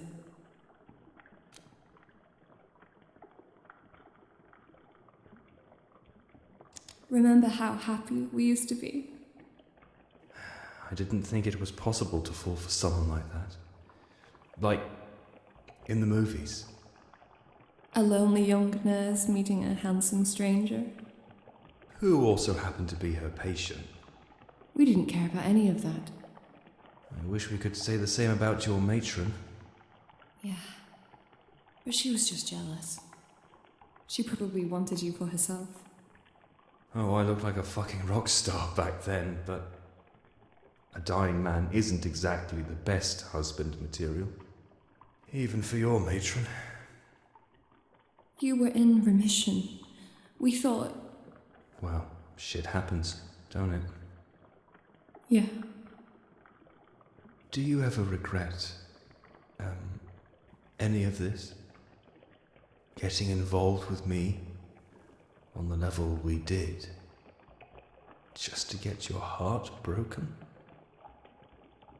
What sort of stupid question is that? I'm not even going to answer that. You know, there was something about you I could not resist. It was like kissing a vampire. You know it's a terrible idea, but you do it anyway. I'll take that. But only because I love vampires. I know you do. Shit. I wish I was a vampire now. Yeah. So do I. Vampires don't get cancer.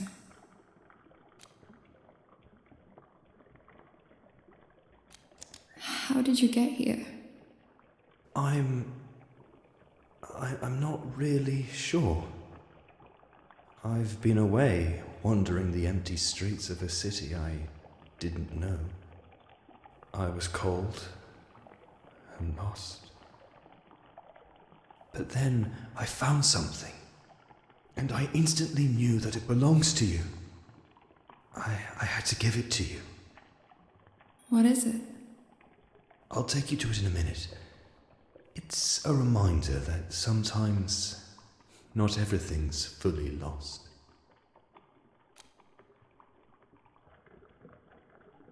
Come with me. Yeah, I will. We've got to find a way out.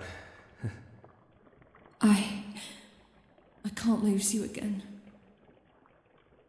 It was bad enough the first time. I'm so sorry. I know. But I've always said one day I'll be your get-out-of-jail-free card. And I'm here now. Just tell me one thing. How many rules are you breaking by being here? Oh, I don't know. I guess all of them? I don't want to die, James. I'm not ready for it. I found Burnhouse Lane and discovered its secrets. I can survive this. There's a cure. I've almost got it. But sometimes, deep down, I start thinking, and it feels like I've been sent on a fool's errand. All this stuff can't be real. How could it? It's fucking ridiculous. It's not ridiculous. You've said you've almost got it. It would be crazy to give up now. And what if I lose? Then we'll worry about plan B. But right now, it's time. We must go. Close your eyes and count to 5. I've got a little surprise for you. Something that'll put a big smile on your face.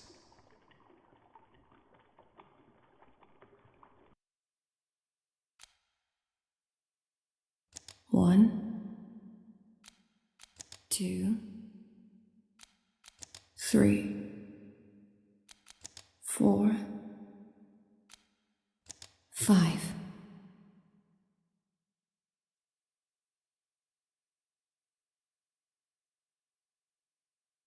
Turn around. Moonlight! But how? You were dead. Come on, Angie. Do I really have to remind you how many lives cats have?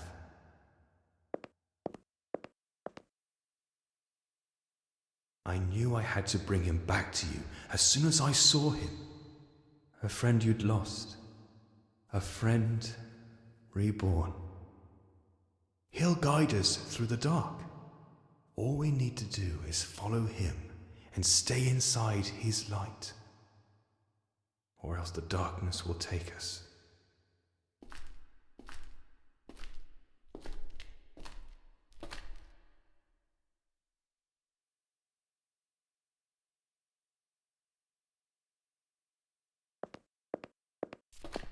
You should know that I'm friends with darkness nowadays. Really? I'm a big girl. Doesn't scare me anymore. The darkness I'm talking about isn't just the absence of light, Angie. It's a state of mind. Exactly. And she's my friend. I call her Brenda. Yeah, well, stay close then, or you'll make Brenda very, very angry.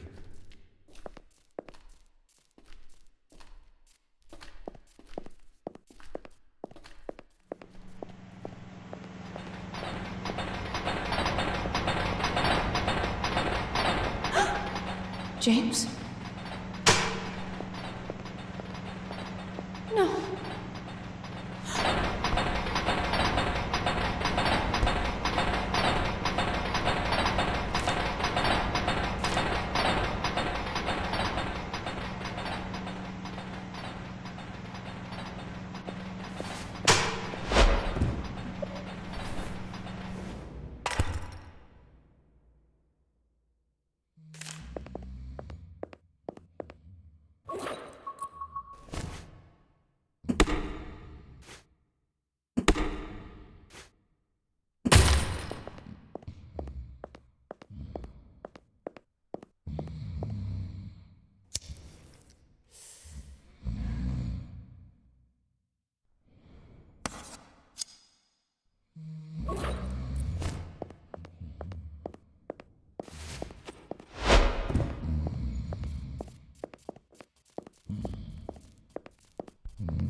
What?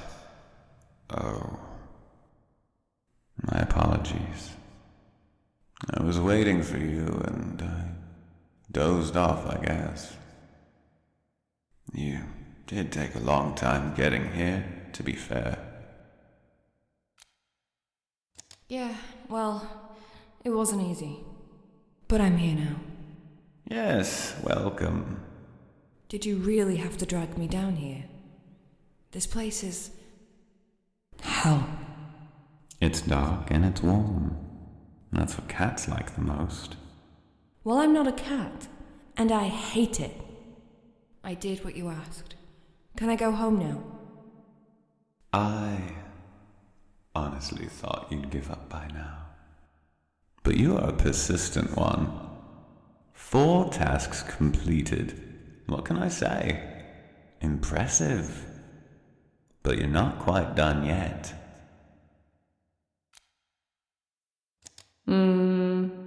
Thanks. It's time for the final task. Are you ready for it? No, but give it to me anyway. Then listen carefully. You must tell someone the whole truth about yourself. The good and the bad. And all the dirt. Like you would to a best friend. If you had one, of course. But you can't hide anything. It won't work if you do. Why? What's the point of this? You must rid yourself of all this baggage. You people hold on to it for way too long. No, we don't. I don't have any baggage. You? Please. You're so badly conflicted with yourself that you don't even remember who you used to be. Fine. I'll just talk to Jenny. As long as you tell her everything and she listens to it, that should be just fine. But wait. How will I know if I've told her everything? You'll know because once it's done, a man called Mr. Fox will arrive at the farm. Let him in. He'll be so hungry he could eat a horse. Offer him food, but never speak to him. Do you understand? You cannot say even a single word to Mr. Fox, or, well, just don't. He's very peculiar about it. Well, that's gonna be super awkward. Yes, well... There's that, and then there's dying of cancer. I know. I'm just saying.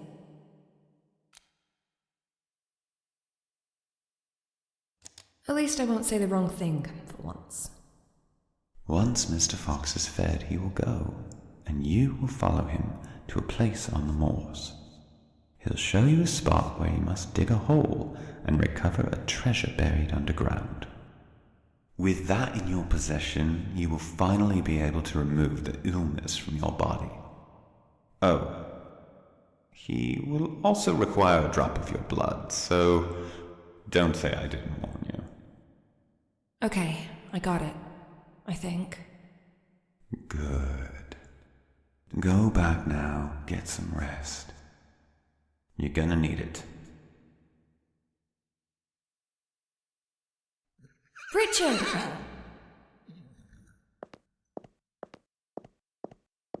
Go on, hop on his back. He won't bite. He's here to take you home.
Well?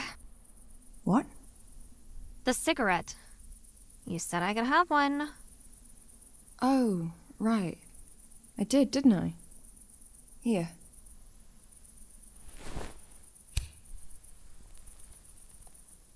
Oh. This is heaven. Oh, why did I ever quit? Jenny, there's something I want to talk to you about.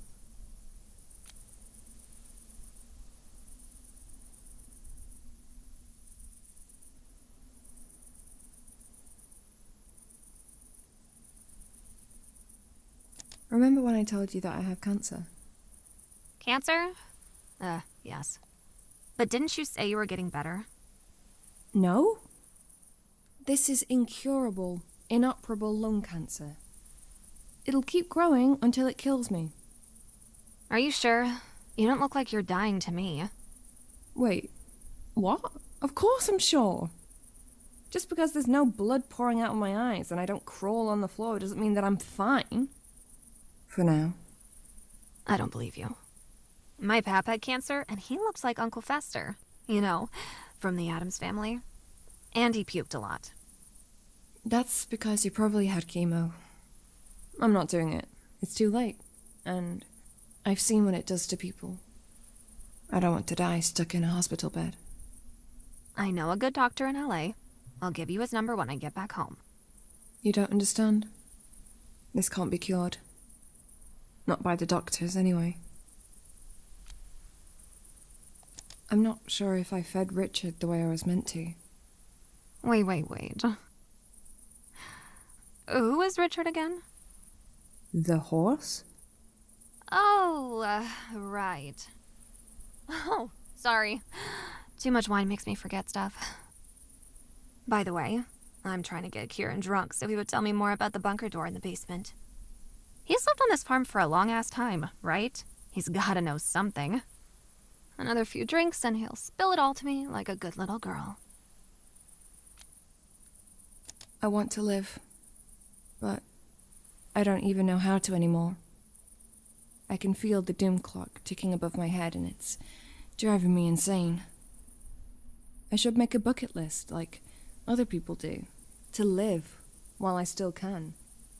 Do cool, crazy stuff like bungee jumping or swimming with fucking dolphins. But instead, here I am, unable to accept what's coming, desperately trying to cheat death. But no one has that kind of power. Least of all me. Hey! I swam with dolphins in the Bahamas last year. What? Uh-huh. Did you know? The dolphins don't really smile. I mean, they look like they do. But they don't. It's just the shape of their face. This isn't about dolphins, Jenny. It was just an example. All right. Jesus, just fucking chill, will you? That's exactly what I'm talking about. I can't chill because I'm fucking dying. We're all dying. But we're not dead yet, are we? By the way, when dolphins die, imagine this. They still smile. That's great, Jenny. That's great. I don't really have any friends. I mean, I have colleagues from work, well, mostly just Tracy, because working for the agency, I travel a lot, covering shifts in hospitals and nursing homes all across the country. The pay's good, but you don't really get enough time to bond with anyone. This job here is quite different. I don't usually spend that long in one place. Angie? Why are you telling me this? I just need a friend, I guess. A real one. But I don't think it will be you. Excuse me? We're similar age. We both saved each other from danger. It would make perfect sense for us to be friends. But I'm really not feeling it. You're obnoxious, selfish, vain, and you're rude. Completely unbearable. You're annoying. You think the whole world should be at your feet because you're famous. But guess what? I've never watched any of your bloody movies, and I couldn't give two fucks about your celebrity status. You just want your drugs, and now you're trying to kill those cravings with alcohol. That's pretty obvious to me. But I won't judge you. I just wish you could come down from your throne for a moment and speak to me like we're equals. Because fuck, I could really use a friendly soul right now. Yeah, you're right. Whatever this is, it's not working. You think you've got me all figured out, but you don't know shit. And it's fine. I don't give a damn about this place. And I don't give a damn about you and your fucking cancer.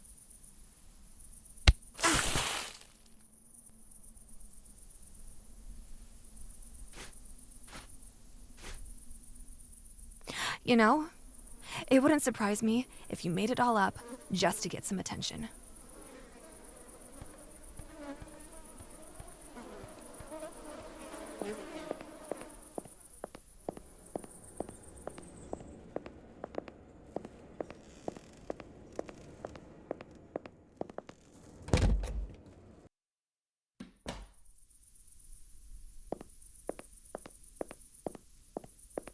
And what in God's name happened to you?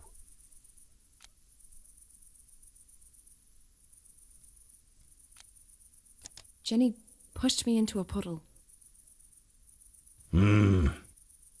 Yeah, I figured it had something to do with her. That young lady can be lovely and charming when she wants to. But I'm starting to think she's nothing but trouble. She's just dealing with some problems at the moment. I thought I could help her, but I was wrong. She'll be fine. Women like her always come out on top. But who's gonna help you? Me? Look, I might be old, but I'm not blind.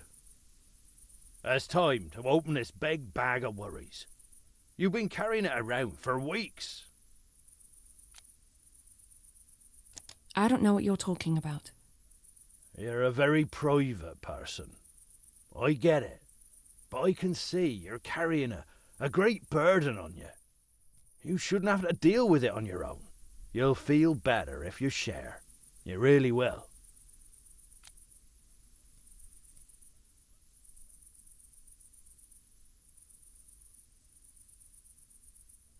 I'm fine, really. Yeah, I kept saying that too when my wife died. I didn't want anyone to see the pain I had inside of me. I wish I hadn't done that.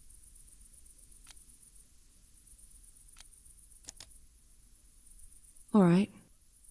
I'll tell you. There's a disgusting, ugly cancer growing inside my chest. It's here to kill me. And there's nothing I can do to stop it. I probably shouldn't even be here, but I'd convinced myself that I should do this one last job. I thought this would pay for the trip my late husband always dreamed of. Japan. It always seemed so cool. But now that I think about it, it's not even my dream. Do I really want to go there? Or am I desperately trying to run away from people saying they're sorry and the way they look at me? To hide and pretend that I'm still fine and nothing's happened. And yes, I was married. It felt real. It was real. But my husband was a sick man. We both knew our time was short. And no matter how loved he made me feel, I accepted we wouldn't live happily forever after. And yet, it still surprised me how quickly it all happened. Suddenly, I was alone. But I promised James that I would be strong, and I was determined to keep that promise no matter what. I made an effort to get dressed every morning, to eat, to go to work, knowing that in time the pain would become easier to bear. And then this happened. First the cough, then the chest pains, and blood on the tissue. I couldn't believe the same fucking thing was happening to me. I lost a husband, but I wasn't ready to lose my life. I mean, I promised him I'd live on. But they called me in, and they confirmed what I already knew. I remember they all looked down at their shoes whenever they mentioned the word cancer. That fucking cancer! Was it because I smoked more since James had died? But some people smoke all their lives, and they never get sick. Life had taken so much from me already, and then it still decided it wasn't enough yet, so it came back for what's left. What did I do to be punished like this? Why me? It's not fucking fair.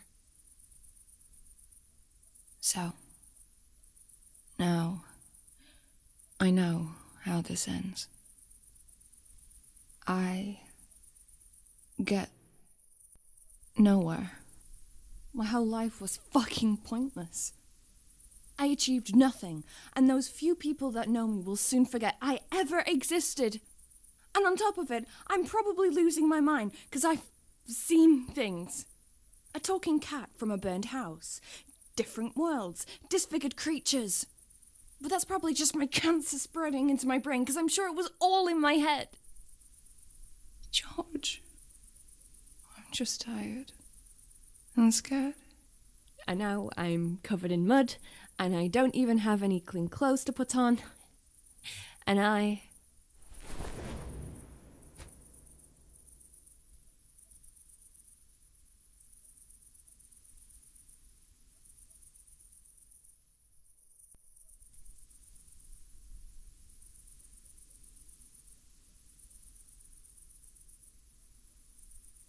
Thank you, George. I needed to let it all out, I guess. And now you also need a nice cup of tea. I'll make you one. But first, let's get you a change of clothes. I'm alright. These will dry soon. No. You should take one of the jumpers from the line. And there's a pair of jeans there that looks about your size too. No, I can't. I insist. They're Sarah's old clothes. She ain't worn them in years. They're too small for her anyway. I was thinking I'd give them to a charity shop in Oniton. But this is even better. And it'll save us a trip in a town. Yeah? Of course. Go on, grab one and go get changed. I'll put the kettle on.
I know why you came here. You want the box, don't you? The box? No need to pretend. I know you want it. Everyone wants it. Well, that's not entirely true. I don't want it. But you're new here, and why else would you come to this grumbling old house other than to find that damn box? Am I right?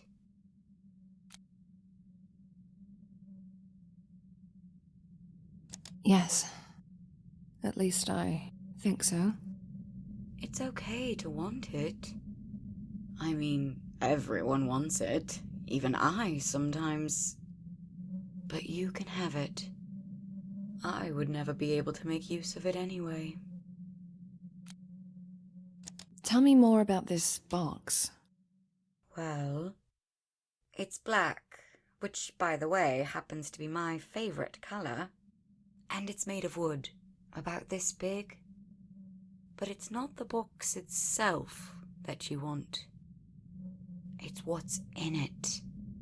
And what's that? Oh, I won't spoil it for you. You'll see for yourself when you get it. If you get it, I mean. 'Cause it's not gonna be easy. Do you know where I can find this box? Yeah. It's in the other building, right across this great big chasm. Look.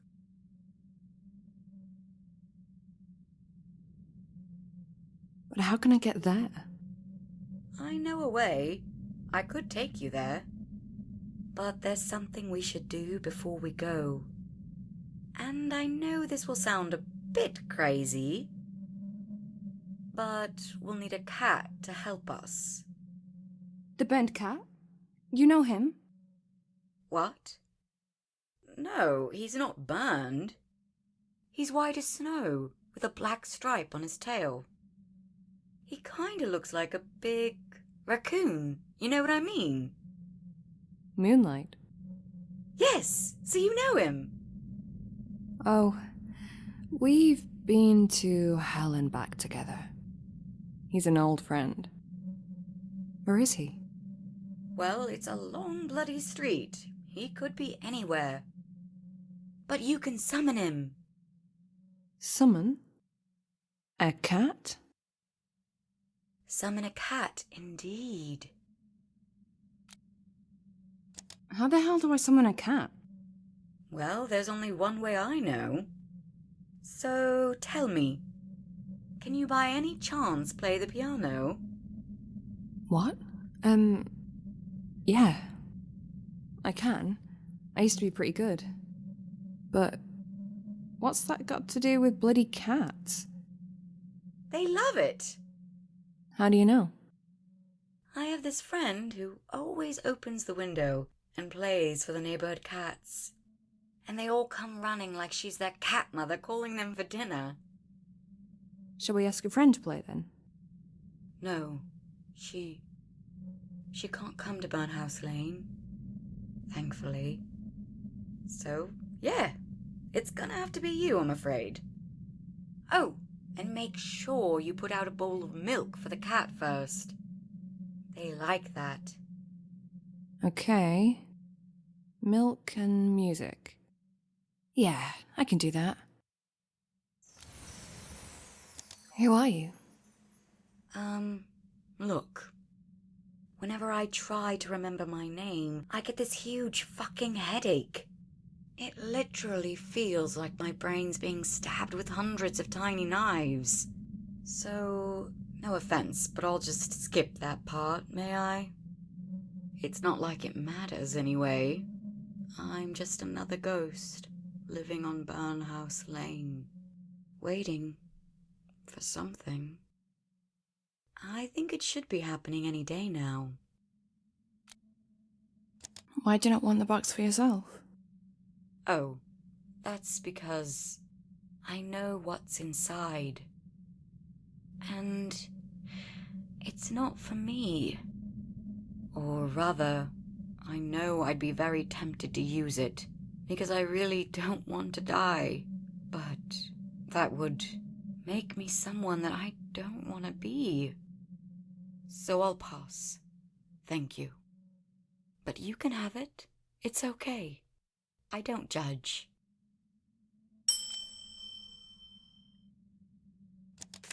Thanks.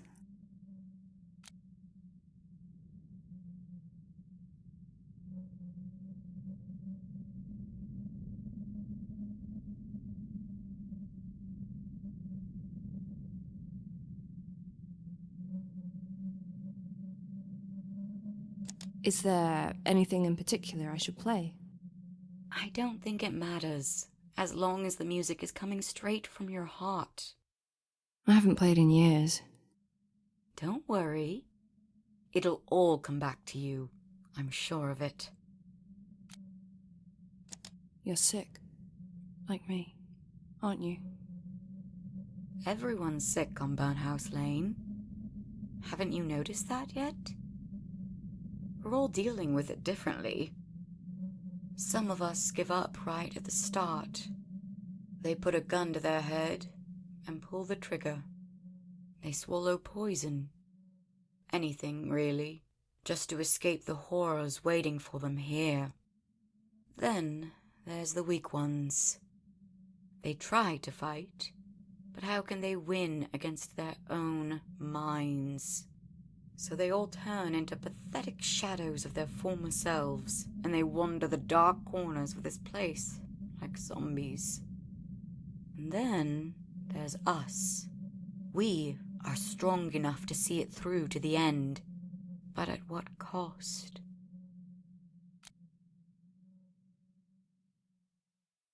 Wait, what did you say I have to do? Well, I thought you should summon the cat. Just leave a bowl of milk for him right there on the edge of the chasm. Then play the piano to let him know it's there. Can I use this piano here? Of course. That's what it's here for. Unfortunately, it's currently locked. Of course it is. It's this stupid neighbor. He locked it. He barged in here shouting something about the noise and waving his arms in the air. And then he grabbed the key and swallowed it. So now we can't play. Looks like I'll have to talk to him. You better hurry. Last I heard, he wasn't feeling too well. Can I use this piano here? Of course. That's what it's here for. Unfortunately, it's currently locked. Of course it is. It's this stupid neighbor. He locked it. He barged in here shouting something about the noise and waving his arms in the air. And then he grabbed the key and swallowed it. So now we can't play. Looks like I'll have to talk to him. You better hurry. Last I heard, he wasn't feeling too well.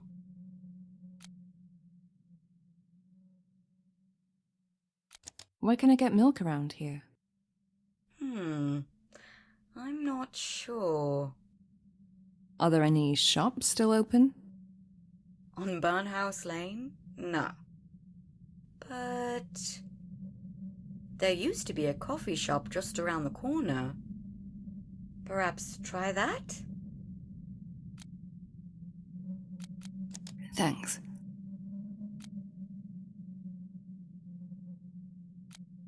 It's time for me. I'll talk to you later, girl. Be careful out there. I heard strange noises outside earlier tonight.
Oh, mate. You didn't deserve to end up like this.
An espresso?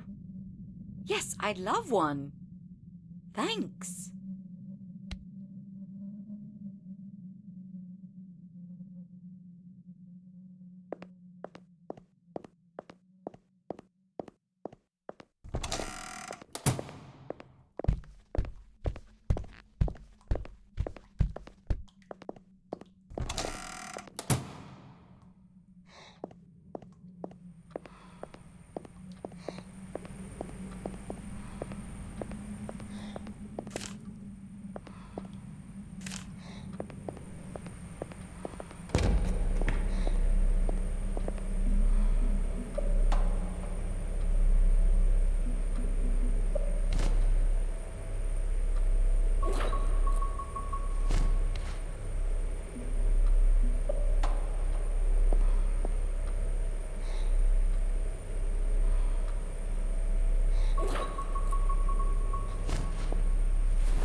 It worked. This is incredible. Cats are magical creatures. Everyone knows that. Hey, how you doing there, mate? You alright? Okay, you pet him now. And then we shall go over to the other building and wait for the elevator. Huh? I'll explain it later. Now go on, show him some love.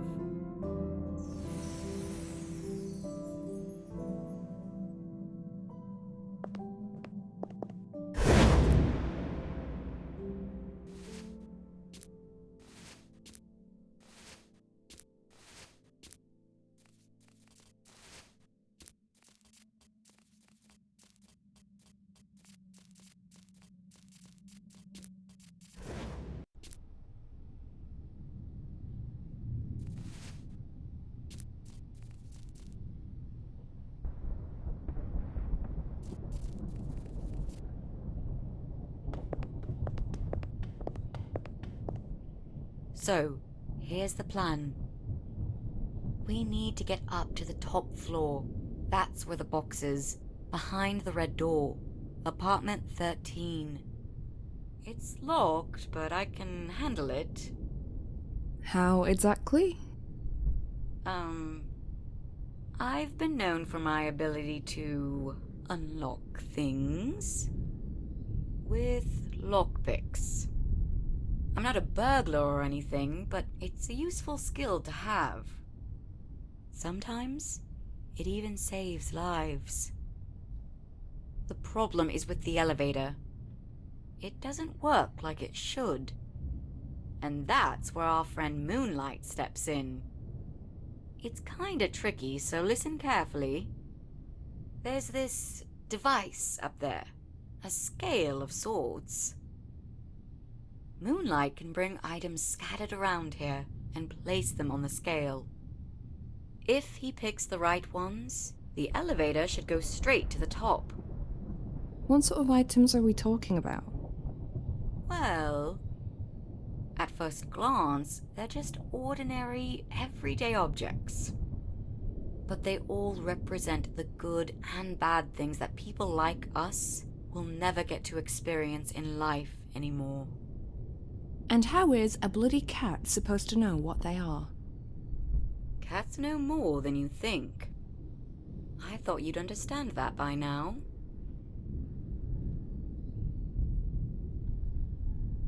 Come on then, let's get in the elevator.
This is it. Now let's get inside.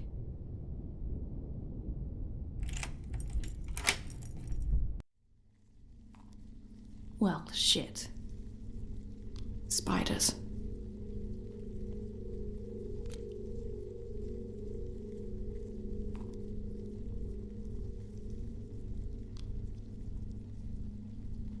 I fucking hate spiders.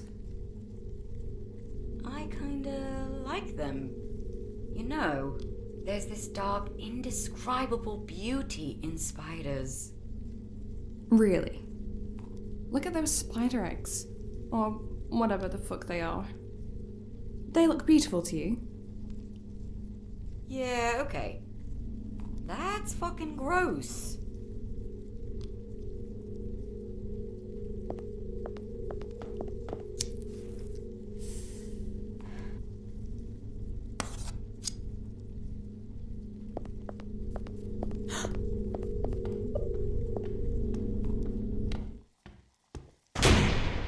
The door!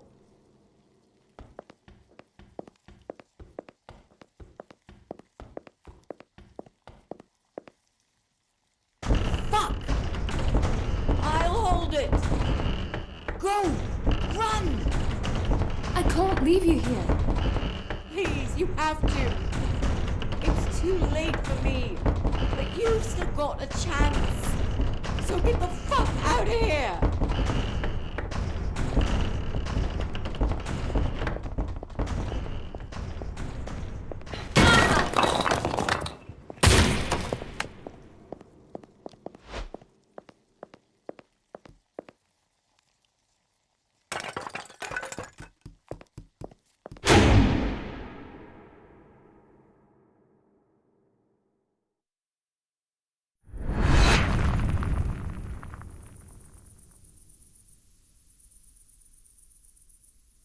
Relax.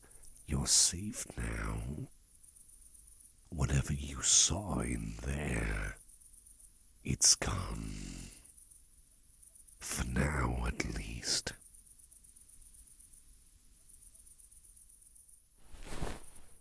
Oh yes, I can talk. It's almost dawn. I no longer feel the hunger inside. That means you're free to speak to me, too. I see you have the box. Good. Now, put it on the big rock and open it.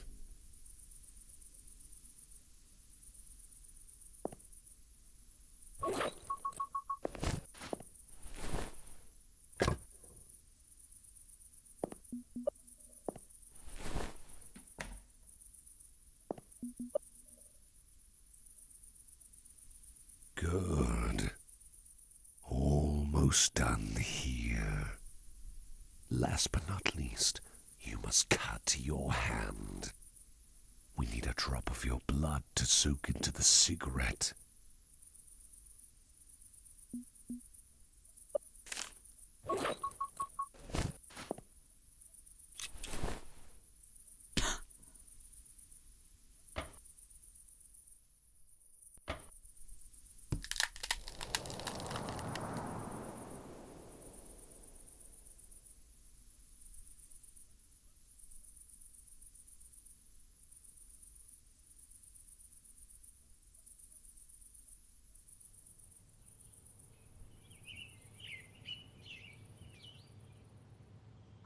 Whoever smokes this cigarette will receive your cancer. Choose carefully who you give it to. Once the smoke hits their lungs, there will be no going back. Only death and suffering. And for you, a new life. Now forget you ever saw me. I was just a dream.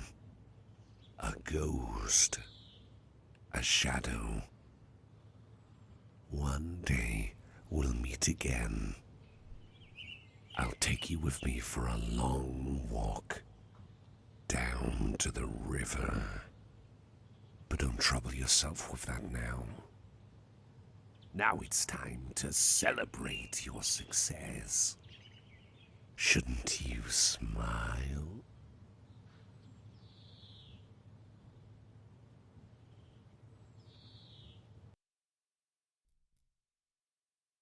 Was Mr. Fox really just a dream? Oh, what difference does it make? What matters now is that all your tasks are done. You got what you wanted. Well, almost. It'll all be over as soon as someone smokes that special cigarette of yours. Easy to say. I didn't know it would be like this. To be honest, I'm not even sure if I can do this. Take your time. But not too long. Soon the sickness will make you weak, and then... Well, let's just say that it would be such a shame to waste your gift after you worked so hard for it. Don't you think?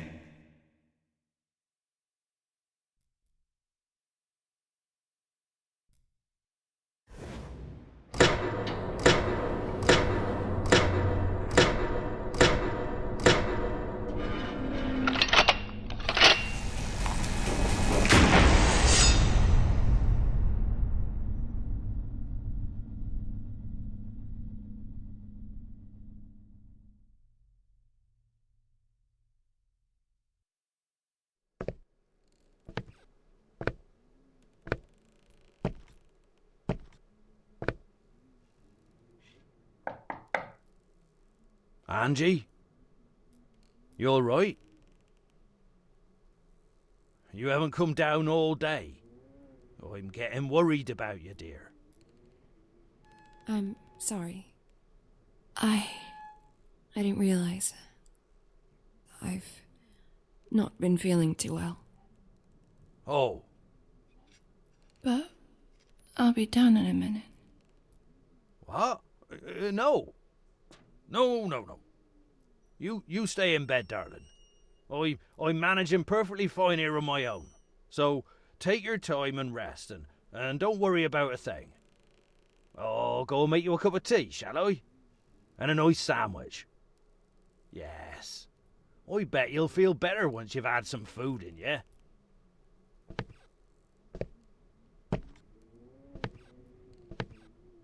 You need anything, nurse? I'm going into town. I could stop at the pharmacy, get you some cough syrup or painkillers or something. No need, Kieran. Thanks, but I just need some rest, that's all.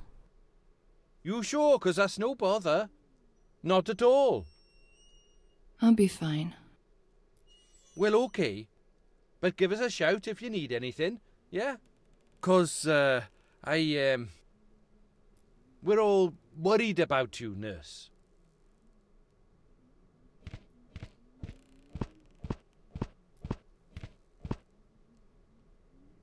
You're not still upset about... You know, when I pushed you? 'Cause I was really drunk at the time, and I just fucking... snapped. But that was not cool, and I know that. Okay? And I'm sorry. It's fine. Yeah?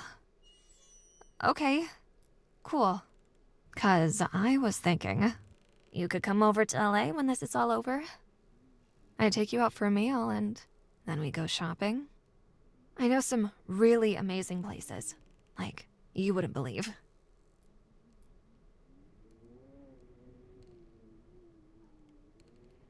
There's no such thing as a bad sandwich, really. It don't matter what you put on it. Still make for a hearty meal. But I'm an old man. I know what I like, and I know what I don't. And nothing beats a good old ham and mustard, if you ask me. Well, I can make you one, if you're hungry. Not now, dear. I'm all right. It's just good to have you back, you know? That's very sweet of you, George. Thank you. But It won't be long before your regular carer's back. God, no. I almost forgot about Stinky Joyce. I didn't realise she had a nickname. Oh, yeah. She smells so weird, I swear. She really does. And I'm not even sensitive to smells or anything. I'm a bloody farmer, for God's sake. I've been around cows all my life. And let me tell you, dear, cows don't smell like daisies. That's for sure. But the smell Joyce has on her, it's like... Oh, I don't know. It's like chemicals. For some reason, I can't stand it. It really bothers me. I feel like I've not been very helpful the last couple of weeks. That's fine. I can still take care of myself and the farm. And it's not like he's completely without help. Well, I can see you've had a good shave and you're wearing clean clothes. Oh, yes. Thank you for noticing. Still, I should have done more. Don't be silly. When you're sick, you're sick. And there's nothing you can do about it. I should be looking after you, not the other way around. Oh, I can still do more than everyone thinks I'm capable of. The truth is, I don't even need a carer. But Sarah insisted, and I just didn't want to fight her. I wouldn't fight her either. She can kill people with just her eyes. But it's been nice having you around. You never shout at me. You give me sandwiches. And you're good company. I like you, Angie. And helping you when you're sick. It's the least I can do. I should get back to work. Tell me what needs to be done, George. Oh, well, I would like to ask you a favour, actually. Yeah? What is it? Just come to the living room. And grab that bag of crisps on the way, would you?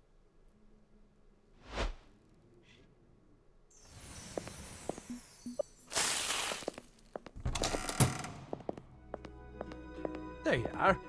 Sit down. And pass the crisps. The film's about to start. A film? Yes, an American one.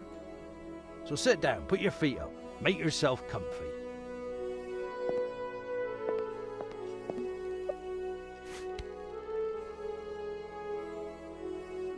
Oh, I've watched it before, but that's okay. It's one of those movies you can keep watching again and again. Where's Jenny? She's become a basement dweller lately. Whatever her problem is, she don't want to share it with me. And I don't intend to pry.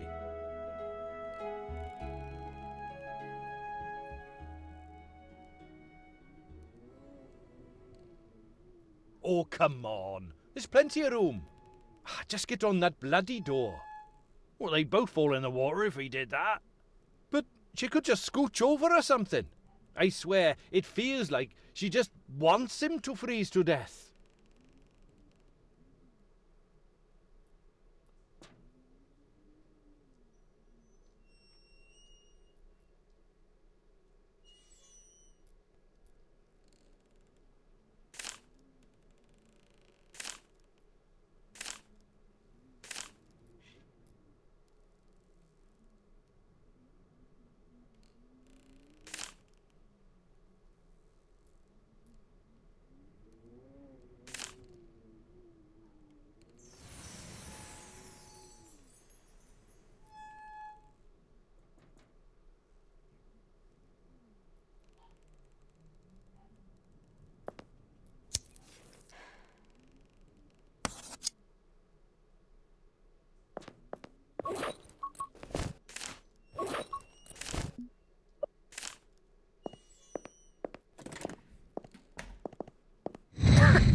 She's never been this sick before. We should call an ambulance. Or maybe I'll drive her to the hospital myself. It'll be faster that way. No, Kieran. No? What good will that do? This cancer is killing her. But there's no cure or treatment that'll make her better. If she goes to the hospital, they'll pump her full of morphine and leave her to die among strangers. What sort of death is that? I don't know, George. I just don't know anything anymore. What would she want? I know what she doesn't want, and that's hospitals. She told me. And as bad as it is to watch her suffer like this, I'll make sure she stays here, with us, till the end. After all, we're the only friends she's got.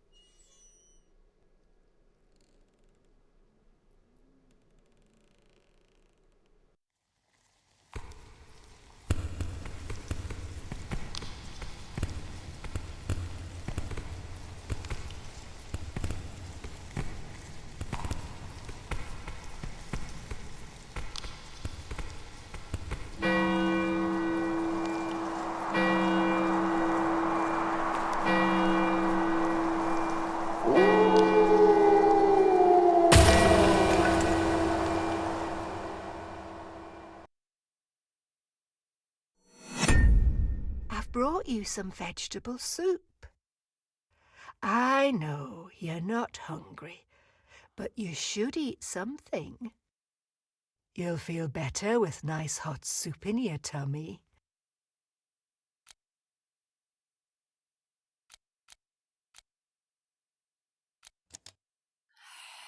Hey, do you want a cigarette? I haven't smoked since 1992. And I have no intention of going back to it, thank you very much. But I made this nice soup for you. Angie? That's all right, darling. We'll try again later, yeah?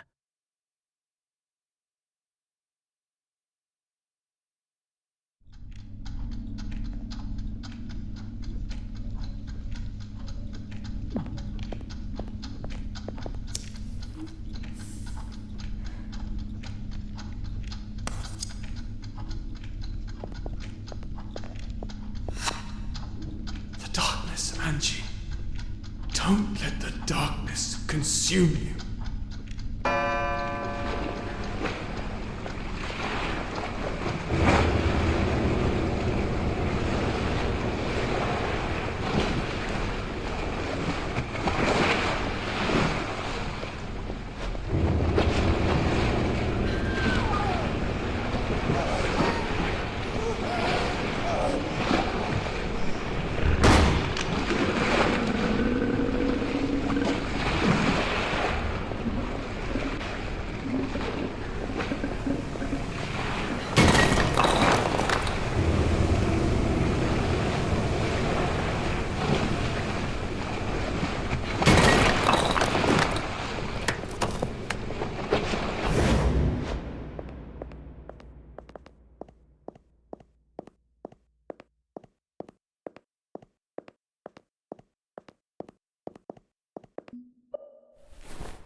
Stop this noise. You'll wake up George. Huh, that old fool can't hear a thing. But even if he did, do I really look like I give a shit? Well, you should give a shit. He gave you shelter and food, and he's been nothing but kind to you. I don't want shelter. Or food. Or fucking kindness. What do you want then? Isn't it obvious? I want to open this goddamn fucking door. I thought my head was pounding. But it was you all along. No, listen, sweetheart.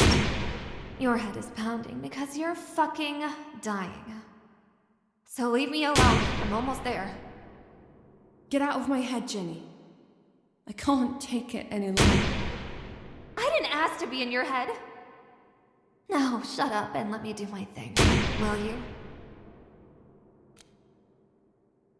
This hammer won't do it. If only I had a squadron of tanks. Oh, the hammer will do just fine. You'll see. This is pathetic, Jenny. You can't open this. And the sooner you realize it, the better for all of us. Oh, what do you know? You're just a grumpy, dying woman that stinks of piss. You don't need to do this, Jenny. There's a monster inside. I know. Why do you think I've been trying to open it? But it will... No, it won't. It's my monster, and it will do as I say. It will destroy you the minute you set it free. Well, there's only one way to find out. This door needs a password to open, and I happen to know it. You shitting me? You've known it all this time, and you've never told me. You never are. Well, I'm asking now. Tell me. What's the damn password, Angie?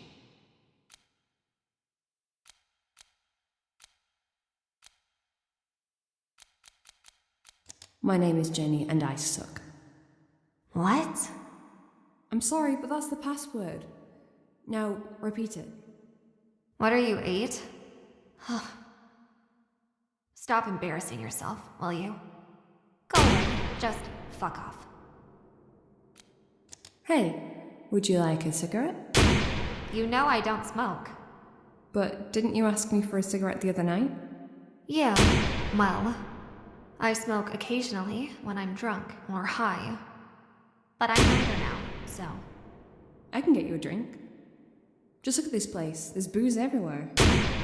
I guess. You carry on hammering on that door and I'll get you a little something to help you relax, yeah? Why not? I never say no to a glass of martini. Martini it is, then.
Jenny?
fuck, Jenny? Oh, yeah. I forgot you don't know how to laugh. It was not funny. And anyway, what are you lurking in the dark like that for? Well, I finally opened the door, and let me just tell you, that fucker took some serious beating. But then, I couldn't put the lights on. I found a switch, and I flipped it, but it did fuck all. And then, 5 minutes later, I saw you come in with your flashlight. Great timing, Angie. As usual. No light, huh? Clearly, there's no power here. Let's see if we can fix that. Lead on then, light bearer. I will be right behind you.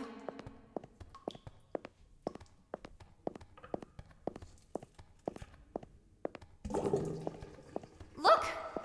A generator.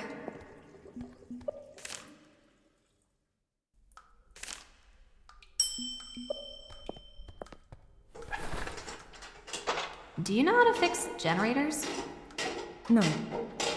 But I think it's all about connecting ignition wires to correct spark plugs.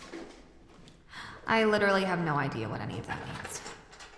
Just shut up and let me think. It can't be that hard. I think you did something. Keep going, girl. That's it. Just a little bit more. Finally!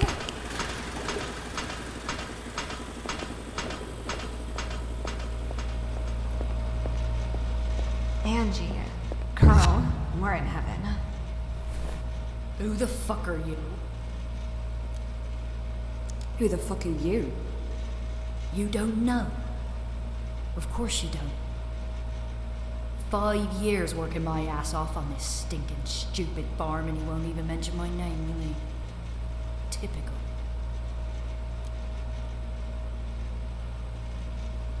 I'm Angie, George's carer. Oh, yes. The agency nurse. You guys are the worst. And who's a skinny bitch behind you? It's Jenny Wilde. Angie, what the fuck? The actress? Oh, no. Same name. Just a coincidence. You are her. I might be crippled, but I'm not blind. Fucking hell. You got any more celebs hiding in there? Mariah Carey? George Clooney? No. Oh, should I check? It's just the two of us. Can we go now? Please? Not really, no.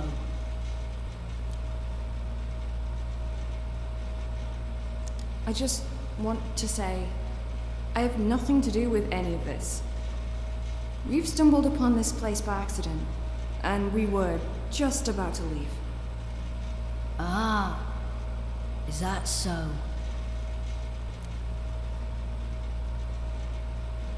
Can we relax and talk about this without pointing guns at anyone? You see, some doors are meant to stay shut. You really shouldn't have stuck your noses into my fucking business, so yeah. I'm afraid that's not an option anymore. I'm guessing you were George's regular carer? Joyce, is that right? Well, I sure as hell ain't Cinderella, darling. You did such a great job looking after George all these years. He's very fond of you. I doubt it. You're not really the kind of person who'd murder two innocent people in cold blood like this, are you? No, you're right. I'm a cook. I'd rather not have blood on my hands if I can avoid it. So I'll just call the boys. The boys? They'll know what to do. Now, get in there, and remember, I don't want to do it, but I'll shoot you if you leave me no choice.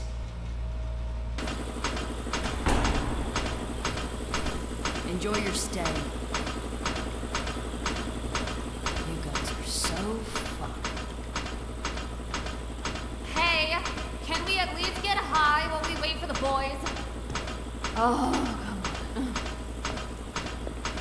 This totally fucking sucks. Got any bright ideas? Not yet. But in my experience, the best ideas are often the simplest ones.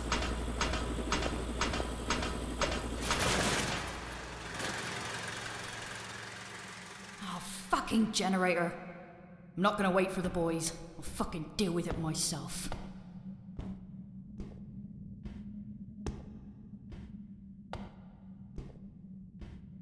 Ah! Shit!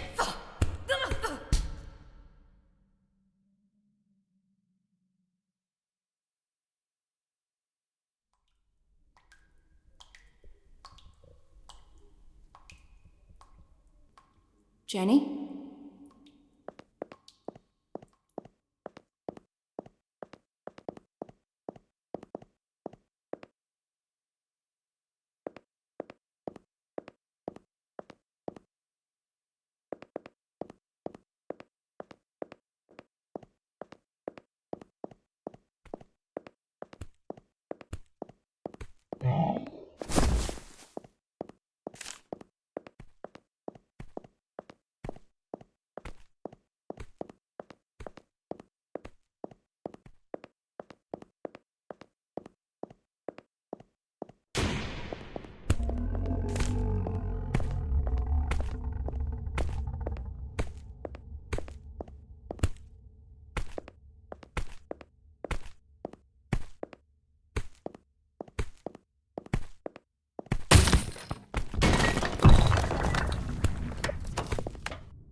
Oh, Angie. You should have run while you could. I really hoped you wouldn't see the end of Burnhouse Lane. This last house. This smouldering fortress of death itself. It will be your grave. You're hurt. What happened to you? I tried to catch a little spider, to leave him as a present on your doorstep. But he was quick. He stung me, poisoned me, and now I'm dying. Sorry. I really hoped I could spare you that one last fight.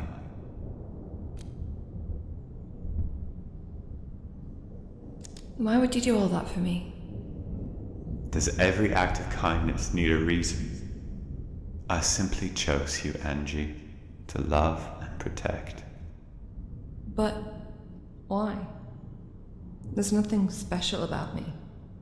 I'm not that brave or kind.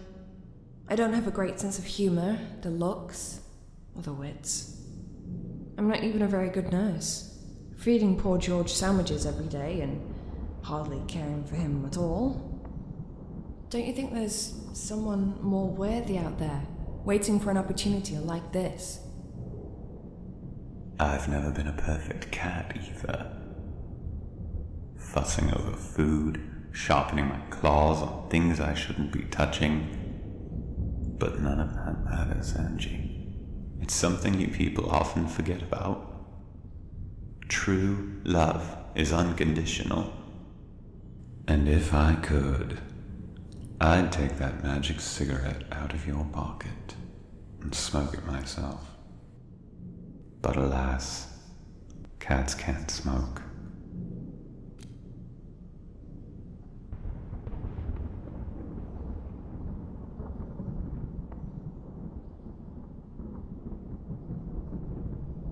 You've been a good friend.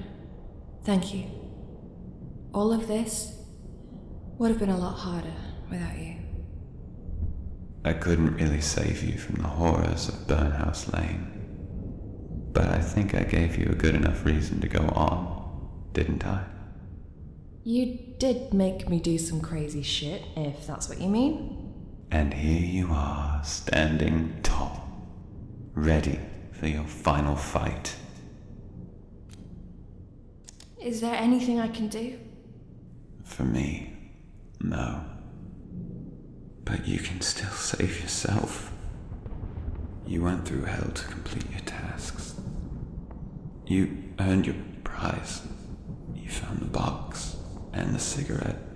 So, use it. Don't let it go to waste. Keep on living. Isn't that what you wanted? I don't think I can do this. It's not up to me to decide who lives and who dies. I'm going to kill that spider for you. I promise. You are. But I thought you were scared of spiders. After all the things I've been through, I'm not scared of anything anymore. Goodbye, cat. I'll see you on the other side.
You're alive!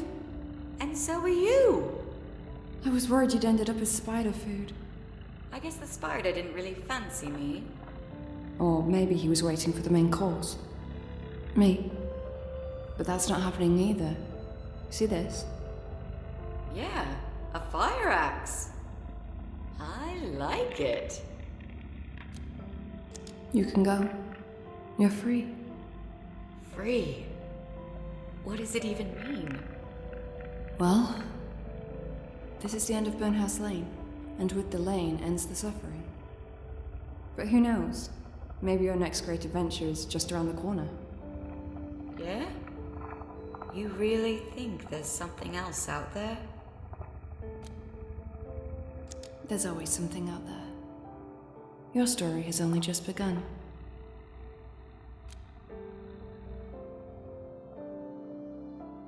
How did you end up here?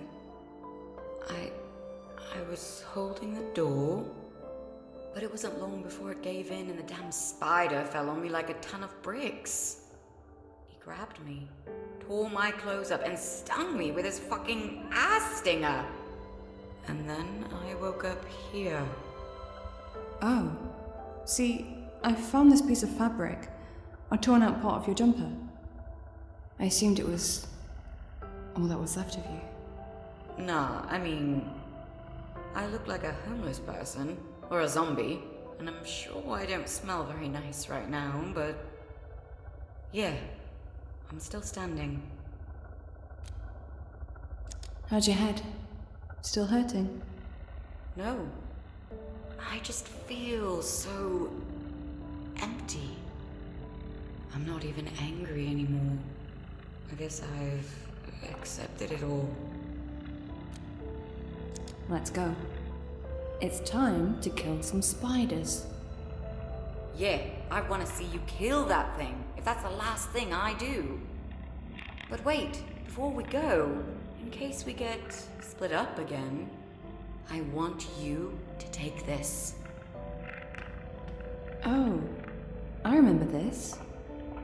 It's Walter Green's mask. Quite disgusting, really. Why would you give it to me? Take it back to your world.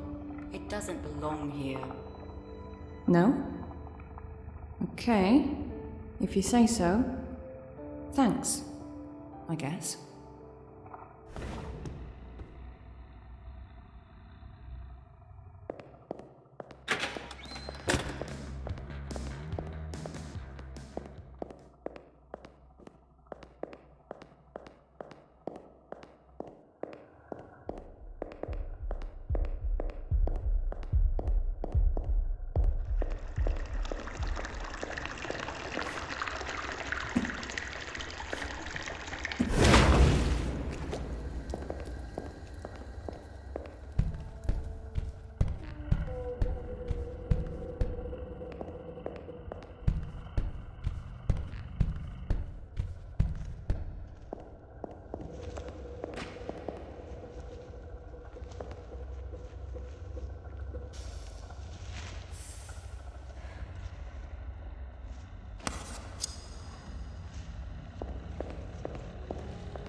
I don't feel scared or angry.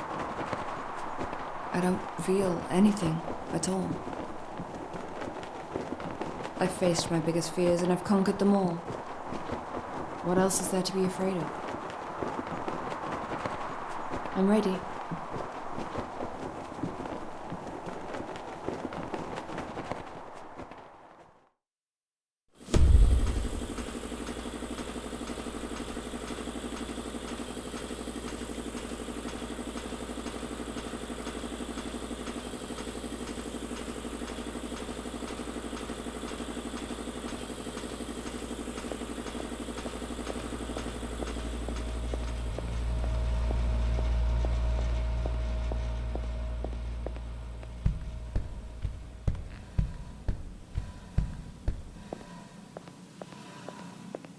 Hey, look who's up. You gotta try this shit, Angie. What? This stuff is amazing. No wonder that pervy old vicar wanted it so badly. What's going on? Are we all friends now? Oh, right. You were unconscious, I think, when Joyce fell down the stairs. You'd never guess what happened. It turned out the door to our cell was super shit. I gave it a kick and bang, it just opened. I helped Joyce up, we talked, and then we just, how do you guys say it? We got on like a house on fire. Does that mean we're free to go? It's not my call. The boys will decide. But to be honest, I really don't like the look of you, Missy. You'll call the cops first chance you get, won't you? No, I won't. Ask Jenny. She knows I can be trusted. Yeah? What do you reckon, Jenny? Is Nurse Angie a blabbermouth?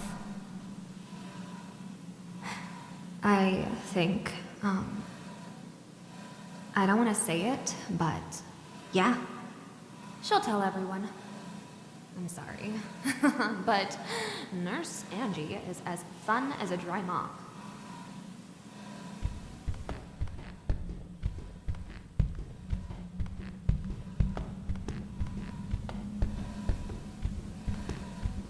All right, darling. All right, boys. I see. We have rats in the lab. The blonde one's cool. She's not gonna... A rat is a rat. So let me deal with this, yeah? Yeah, sure. You.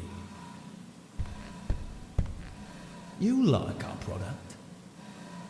I can see it all over your face. Was it good? You enjoy it? Yes, sir. Course you did! It's the best! But it's expensive stuff. Very expensive. Especially when dirty fucking rats stick their dirty fucking noses into it. You know what I mean? Here's what we'll do. We'll keep the blonde, for now. She kinda reminds me of someone. I wanna try something on her. Oh, come on, mate. You promised you wouldn't do any of that. Let's get rid of the grumpy face first. You there, behind. Come forward.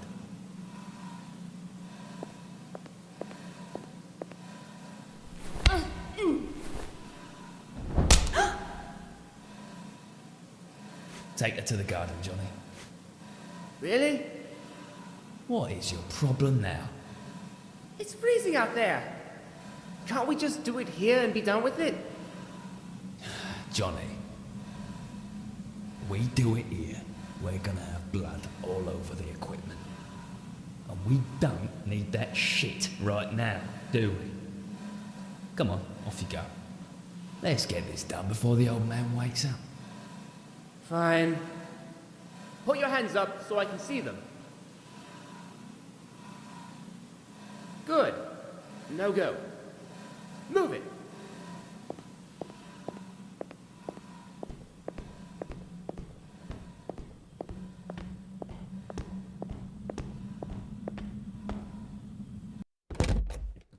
Go on. You know where the garden is.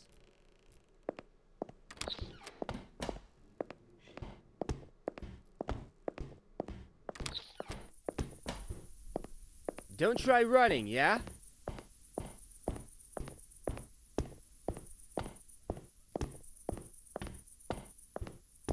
That's enough. You can stop. Don't turn around. And no funny business. So, do you have any last wishes or something? I'd like to have one last cigarette. Oh, come on. We don't have time for that.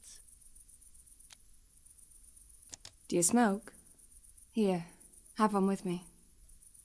We've smoked a whole pack on the way here. But... ah, fuck it. Just one more won't hurt, eh?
An actress, eh?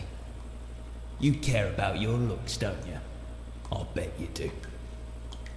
Well, how about we take them away? A bit of sulfuric acid should do the job. What do you reckon, Joyce? I'm gonna turn her into a fucking zombie. Mate, that's a bit much. I did not sign up for this kind of shit. You caused this shit! You've been careless and left the lab open for everyone to see. Yes, but I said, come on. That's really fucked up, innit? Can't we just give her a slap and let her go? She won't tell. It would ruin her if she did.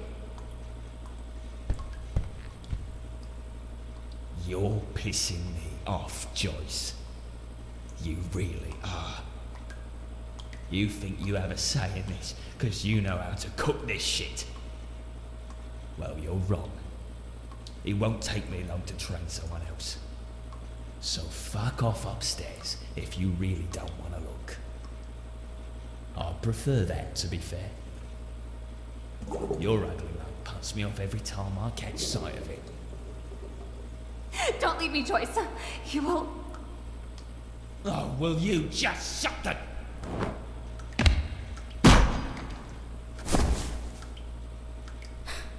Arsehole. Nice job. You're alive? Yeah, sort of. Where's Johnny? Johnny... well, he's incapacitated.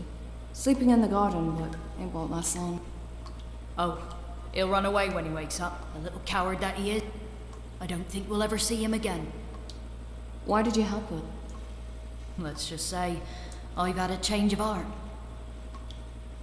Can you walk, Jenny? I think he broke my ribs with that kick. We'll give you a hand. Grab her, nurse, and do it fast. Let's get the fuck out of here before this bald fucker wakes up.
I'll fucking kill you all!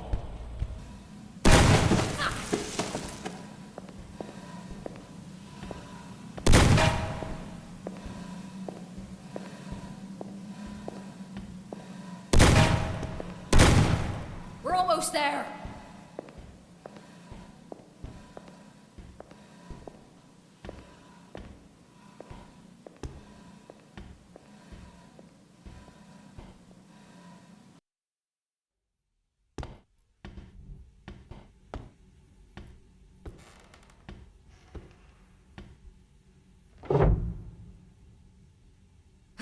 Shut that door, nurse!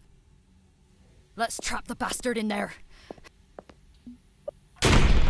Now block it! He can rot to death in that lab for all I care.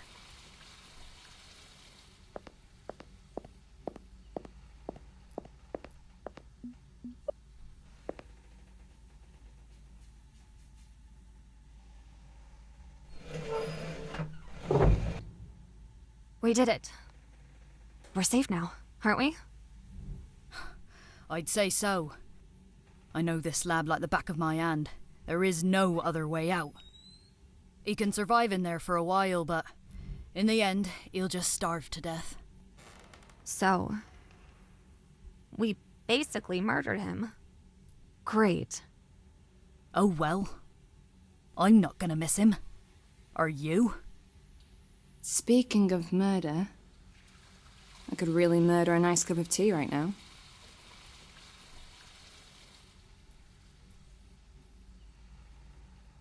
So it's agreed. No ill feelings, no regrets.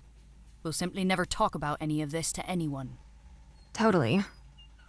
I want to leave it all behind me as soon as possible. Oh, I keep wondering, you know, why the hell do all those assholes always pick on me? I'm so fucking sick of it. Clearly the universe is trying to tell you something. Yeah. Stop taking drugs with strangers. Well, fuck, universe. Doesn't know what it's like to be me. And what's so hard about being you? Is the bed made of diamonds a bit too hard for your back?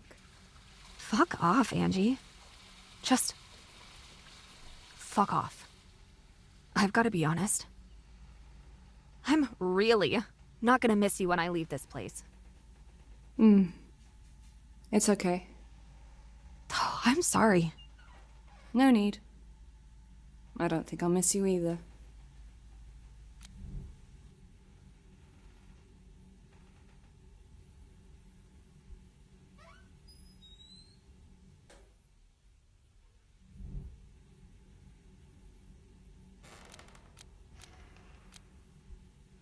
Jenny, how about a cigarette before we say goodbye? But why? You hate my guts, and I've just told you to fuck off. I've offered you a cigarette, Jenny, not one of my kidneys. Besides, you're leaving soon, and I don't want us to part as enemies. I only smoke when I'm drunk.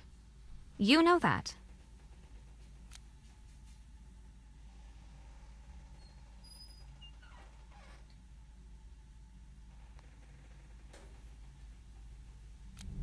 After a night like this, one little cigarette won't kill you. Oh, give her a break. She could barely walk a minute ago.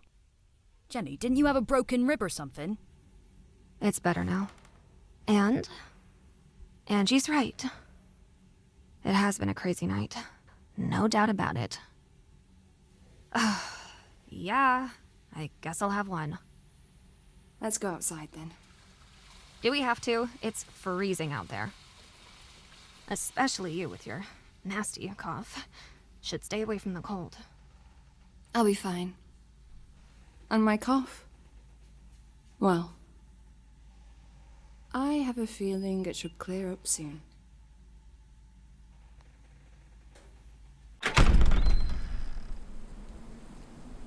Oh, look at all these cuties. Lined up like little soldiers.